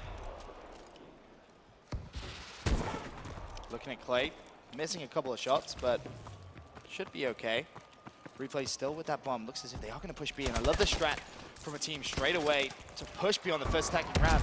This is such an A-sided map. You see so many teams push that A site that now TR have to always send at least 1, maybe 2 plays to that B site on defense. And we just showed you bomb was planted by Replays. Attached doing the work, though. There is 2 already. It's all up to Aqua. 35 seconds, and he's done, man. 1 on 4. I don't see any way he pulls this out. Is he just going to play for kills? I mean, yeah. At this point, 1v4, 24 seconds left. Unless everyone from Denial basically lines up in a perfect line and he kills them all within 5 seconds, it's not going to happen. Obviously, Riot, you see the team on the attacking side win more rounds than the defensive side, defensively sided map. So, and props to Attach, who set the tone that round. Oh, he went After hard. Clay missed a few snipes, Attach just sprinted forward at his opponents, picked up 1, got a second one a few moments later after the bomb was planted, and Replays really putting the pressure on this TR squad by getting the bomb down. Aqua with the IMR to open things up. And he's going to be rocking this trophy, so look for him to just charge right in, expect grenades, and try and win the gunfight. Won't be able to take it. It's a snipe missing him, but he's going to be cleaned up by JCap. Nagafen answers back 3 on 3. I love the aggressive push from Denial. They pushed out of that A site, something you don't see that many teams do, as Nagafen actually picks up, I believe that was Replays for Senso getting that assist. Now, 3 versus 2 in favor of TR. Attach needs to win that gunfight. 1 shot, backs off. Clayster, though, cleans up Remy. And the bomb is being planted. All this being covered by Facento. And now, bomb down at A. We've seen this situation so many times. Who is the more clutch duo? Is it Facento and Nagafen, or will it be Clayster and Attach? Facento in that bottom middle area needs to be careful because Denial could actually hop on that bomb and go for that defuse. Bit of a ballsy play though, 23 seconds left. Time is ticking. Denial fled. Nagafen picks up 1. That was Clayster. And unfortunately, Attach is going to be in a position to trade that 1v1. 15 seconds left. Bomb down, he's got to get on it. He knows it, and so does his opponent. It's going to be Facento coming from behind and locking up that round. So it's 1-1. Both teams winning their attacking rounds so far. That's what you expect to see on a map like Riot. As I said earlier on, it's offensively sided. So it's when you really win those defenses, which it becomes just such a big part of the game. Round 3 coming our way right now. We're going to switch it up one more time. Denial is going to be taking it, and where will they go with the bomb? Replays 100% of the time carries the bomb, I feel like, when we watch this squad. I mean, we call him the objective guy for a reason. He's going to be the one who, you expect to see him run trophy, EXO trophy in S&D. Nice stunts coming through. Attach is going to be slowed down, and that's really what they're looking for, to send Attach in right away. Trading kills, it's Remy and Clayster. And we're going to see Attach. Pick up this one. No! Gets the business. Facento just coming out huge. The headshot on replays and then cleans up Attach. What a job by TR on defense. That's so important because exactly that bucket, TR winning a defensive side. Now you need to see Denial immediately reply. You don't want to allow TR to get any momentum, especially in Search and Destroy. How about that 3 streak there? Facento. It's pretty nice, Heating up, man. And you and Matt were telling me about Facento and how good he's looked in Search and Destroy coming into this tournament online. I'm seeing it on land here. The man is the same person, and he just does not miss shots. That 2-piece really took over that previous round, but Clayster looking to answer back this time. Remy's going right in for it, trying to get to him in time, and he is going to be chasing Clayster, who punishes. Nice patience there to back up and line up that snipe. And the reason behind that was Facento hit the stun, so immediately Remy knew he could be aggressive, but Clay, too smart, backs out, picks up the snipe. Now, 3 versus 3, bomb down. Denial need to pick up the defuse. And Replays is way behind his opponents here. Big kill just went down. That was Attached, taking out Nagafen. Down goes Aqua, so it's all up to Facento. 1-on-3. Bomb planted. Can he defend? It's not gonna work. It looks like we're gonna see Clay cleaning it up, and he's gonna allow another good response to get that defuse. Attached, defusing that bomb. And again, TR won the defensive round, and it's been immediately replied by Denial, so it's gonna be tied up at 2-2. Huge part of this game. It is absolutely silent in this crowd right now. Everyone on the edge of their seats. We don't know what is going to happen so far. Each team trading blows. Will one be able to pull away? We go back over to the Denial squad. Attach on your screen, rocking the overclock. He's got double frags out as he puts away the stuns. He's looking to get aggressive and do damage right off the break. Facento charging it, dodges the shots though, and now it's gonna be Attached with the SMG. Needs to get the job done, and he is gonna get lit up. Facento catches him with the Moors. Nice snipe from Facento, because Attach was actually falling down at that time. As now Replays with that bomb, looks as if he is planting it over towards that A side. TR have stacked B, and there you see Replays. We'll get that bomb down. Now, TR need to bounce back. It looks like that's Remy watching the back end, and you're gonna have teammates rotating around. Aqua gonna be in the middle prison, and the question is, when are they going to flood forward? JCap's going hunting here.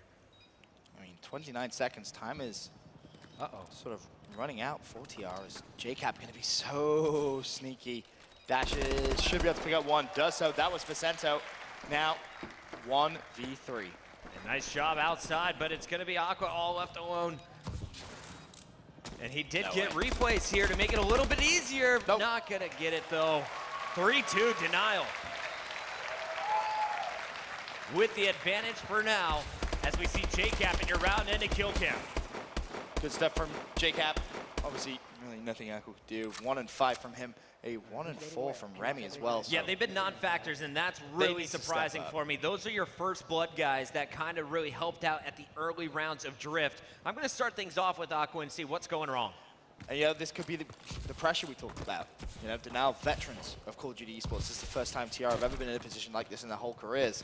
And, it could potentially start showing. Denial so ready for grenades there. You saw a 15-second delay before they pushed forward, but now they're going to flood through as well. Action is going down over at A. Nagafen, after not seeing anything, sees 2 bodies, lights up Replays. Shots going down. Clayster about to peek and gets the kill, and Clay's going to continue to surge forward. Morse goes down up top, but that shot did not get the kill. And the problem with that strap there from TR is Nagafen had the bomb. Oops. So he's died on A street. So even though TR have complete control of B site, They can't get that bomb down. They're going to need to fight Denial. Replays was so clutch in their previous SMG I don't think game Denial number realized that. 5. And he is going to be working right there with Clayster and attached. 3 players versus 3 players all in the back. And the double assist for Replays as it all comes down to Remy. Oh, Remy. That's one. Can he find the second? Remy not going to be able to do so. Misses the shot. And Denial now with a 2-round lead. They are 2 rounds away from being on Call of Duty World Champions. I'm standing up right now, Ben. This is intense, I'm not going to lie. I'm so excited right here. Is Denial going to be able to close this one out? 4-2 lead. TR need to reply. They all need to step up to even get close to forcing this into a second best of 5. On board with JCap for the start. Denial back on the attacking side. And this round is so important for TR. They need to win this. And shots going down. Remy pulling out the snipe inside. Actually spotted JCap, but wasn't able to hit it. Now it's going to be attached, flooding through. Hits the melee. Attach is 7-3, man. Like, he's just so on form. Clay as well, 7-3. The 2 players we've been preaching about all weekend, stepping up to another level right now for Denial. It's so tough to say who is playing better this week, and everyone from Denial going off when they need it. But right now, it's going to come down to Facento and Aqua for all the Revenge fans. Facento, can he get this kill? The bomb is rotating over to A, and as he gets beasted by JCap, it all comes down to Aqua here in round 7. Oh, and he had so much time. He didn't even need to take that shot, but he's going to fall. Aqua not going to be able to pick up the first kill. Still a 1 versus 3. 40 seconds remaining for him to try and clutch up. And JCap has been playing so confident. Here is the battle up top. You're going to see pressure coming in from a teammate. Replays takes out Cap, but they get the kill anyway. 1 more round, says Clayster. And then he's finally able to add the 1 missing accolade that he wants to possess. So many years put in leading up to this moment. So many hours and look at put in to Advanced Warfare. TR look nervous. And here we go. Let's go. Wolfpack chant is starting. Denial. Can they close it out? Aqua's going to lead the charge for TR. You got Remy pushing up aggressively with the SMG. And there is Clayster spotted and tagged, but surviving. Bomb being planted by Nagafen. 1 player from this Denial squad peeking on the flank. And I think, no, they actually stop planning and attach. He's going to get first blood. Can he stay alive? Yes, he can. 4 versus 3 in favor of Denial. Remy able to pick up 1 and attach is going to go down. Remy with 2. Now 3 versus 2 in favor of Team Revenge. JCap putting shots in Remy. Remy surviving, though. This round so intense. Replay stops the plant. 39 seconds left. Replays looking for 2. Not going to happen. All now comes down to JCap. Cap here in this round. 1 on 2. Facento and Remy left alive. And Cap has time to work with. Remember, so much it's time. going to be Facento who needs to get the bomb planted, and there it goes. So now Facento and Remy going up against JCap, one of the most experienced Call of Duty players in the pro circuit. 1 versus 2. A clutch here would give his whole team that World Championship ring. JCap looking, player behind him, 1 in front, he's tagged up. No way, no way, no way. Again, 1-on-1, 18 seconds. Remy just needs to stay alive. And Remy's gonna check it. He gets it. Oh, we went dead silent there, not giving away anything with that ninja defuse, but Remy checked it. Ballsy smart play from JCap, it really was. Remember when Remy was 1 and 5, he is 7 and 6 on a 4 streak. He has brought it back. Imagine if it ended on a ninja defuse. I can't. Don't do that. Don't, no, just no. You won't have to, my friend. It's good. Replays. Going to grab this. Will they go to B for the first time? It's been A every single round from both teams after that first one, and we're gonna see Replays open up double nades. Do they check? Aqua in the middle, in a gunfight, gonna get first blood. That is huge. 3 on 4 now. Aqua spots the players. He calls out the action to his teammates who rotate over to B. That first blood is big. Denial, of course, on the attacking side. Replays with the bomb, 3 versus 4. Denial with 5-2 in the lead, just 1 round away. If TR mount this comeback, This is going to be one of the biggest and best comebacks in Search and Destroy AEW history. Attach is waiting, and he's going to get punished. Nagafen with a massive, massive kill right there on Attach, and placed a pre-firing, has a player trapped.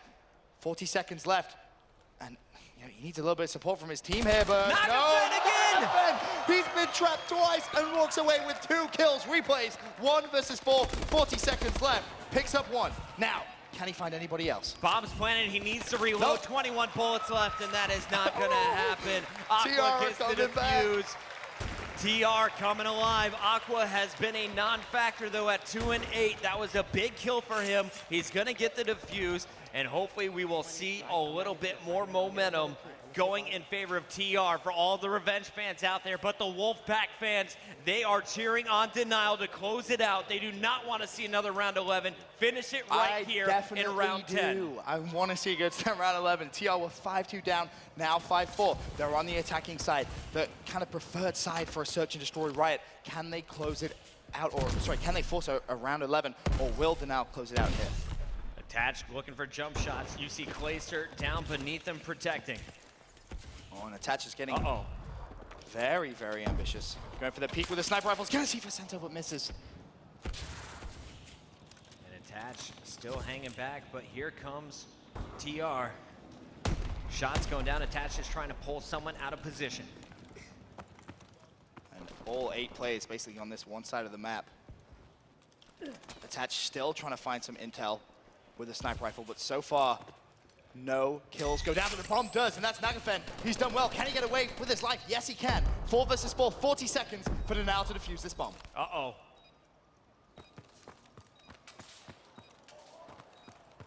I don't want to say anything. And there come the kills. JCap, then Facento attached as well. So 2 on 3 in favor of Denial. However, of course, Denial do need to defuse that bomb. 20 seconds left.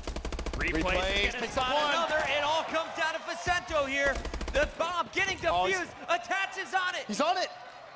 Facento, he's gonna fall.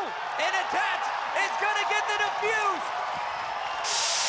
Ladies and gentlemen, your winners for the 2015 Call of Duty Championship. What a job by Denial. They hold strong, men. They lock it down on Riot. The prison is theirs. The titles is theirs.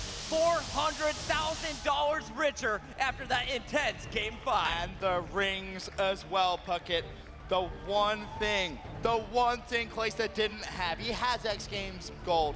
He has MLG Championships, UMG, he has it all. Now, a Call of Duty World Championship, and what an event for everyone on this Denial squad. I cannot believe what we just saw from Denial in this tournament. They went through Optic Gaming, they went through everyone, they took out TR, and ladies and gentlemen, let me introduce you to the winners of the 2015 Call of Duty Championship presented by Xbox, Denial Esports.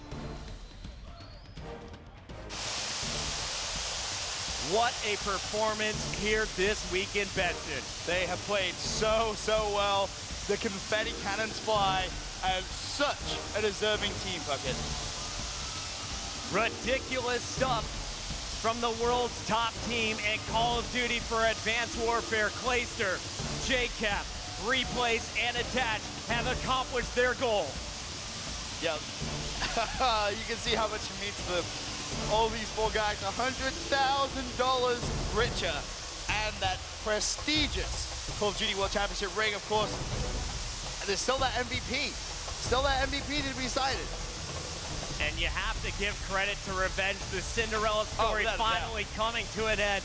But they took Denial the distance. 2 Game 5s. Denial, though, coming out on top.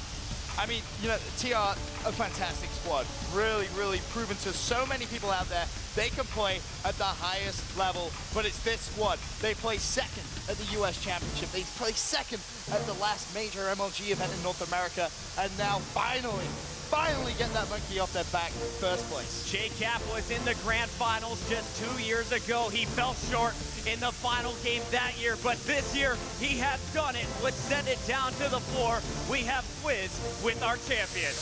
I can't, get out of the way, get out of the way. What's up, boys? Congratulations. How you guys feeling? I feel pretty good. Amazing. Cap, how you feeling, bro? I don't think there's words to describe right now. Reap?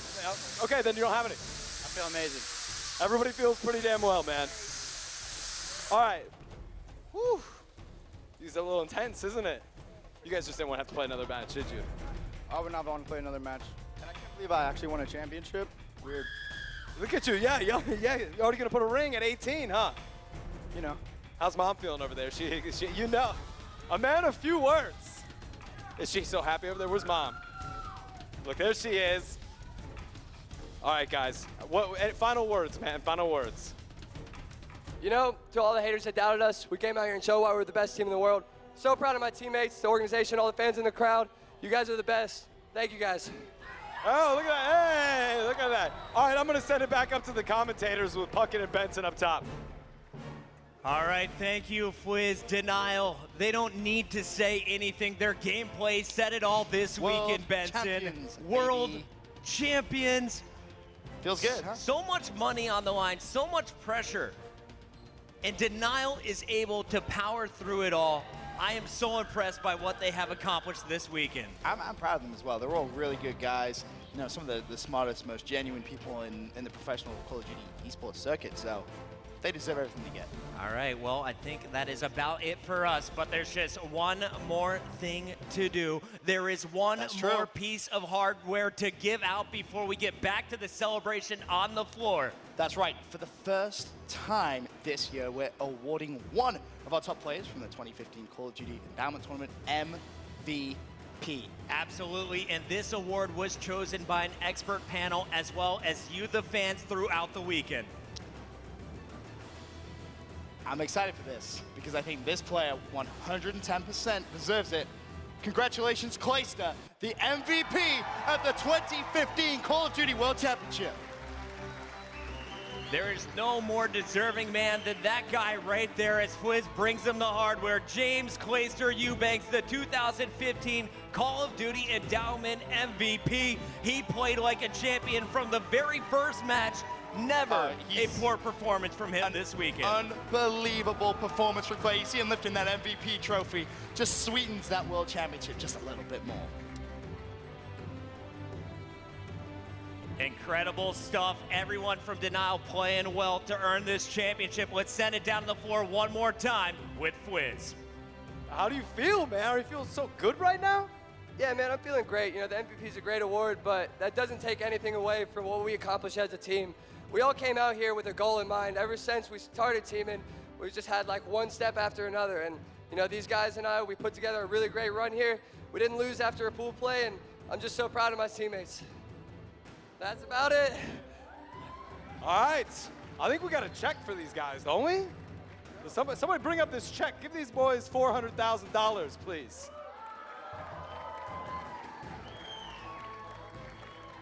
Pass it. You get over here. You pass it to him. It's your game, man. It's your game. I didn't make it. All right, guys. We came down 32 teams. You guys had a hell of a weekend. Tough bracket going into Saturday. You were able to do it. $400,000. You got MVP, Clayster. Life's pretty good right now. Hey, you got something you want to say to everybody? Oh, yeah, sure. I mean, honestly, this was amazing. I think it goes without saying we should give a big round of applause for Team Revenge for an incredible performance. That was very nice of you. They had a hell of a match. Yeah. And, you know, what an incredible run for the Wolfpack, right? Undefeated all the way through, all weekend to this moment. Congratulations, you guys. On behalf of Sledgehammer Games, Activision, Microsoft, well done, well-deserved, incredible performance. Congratulations.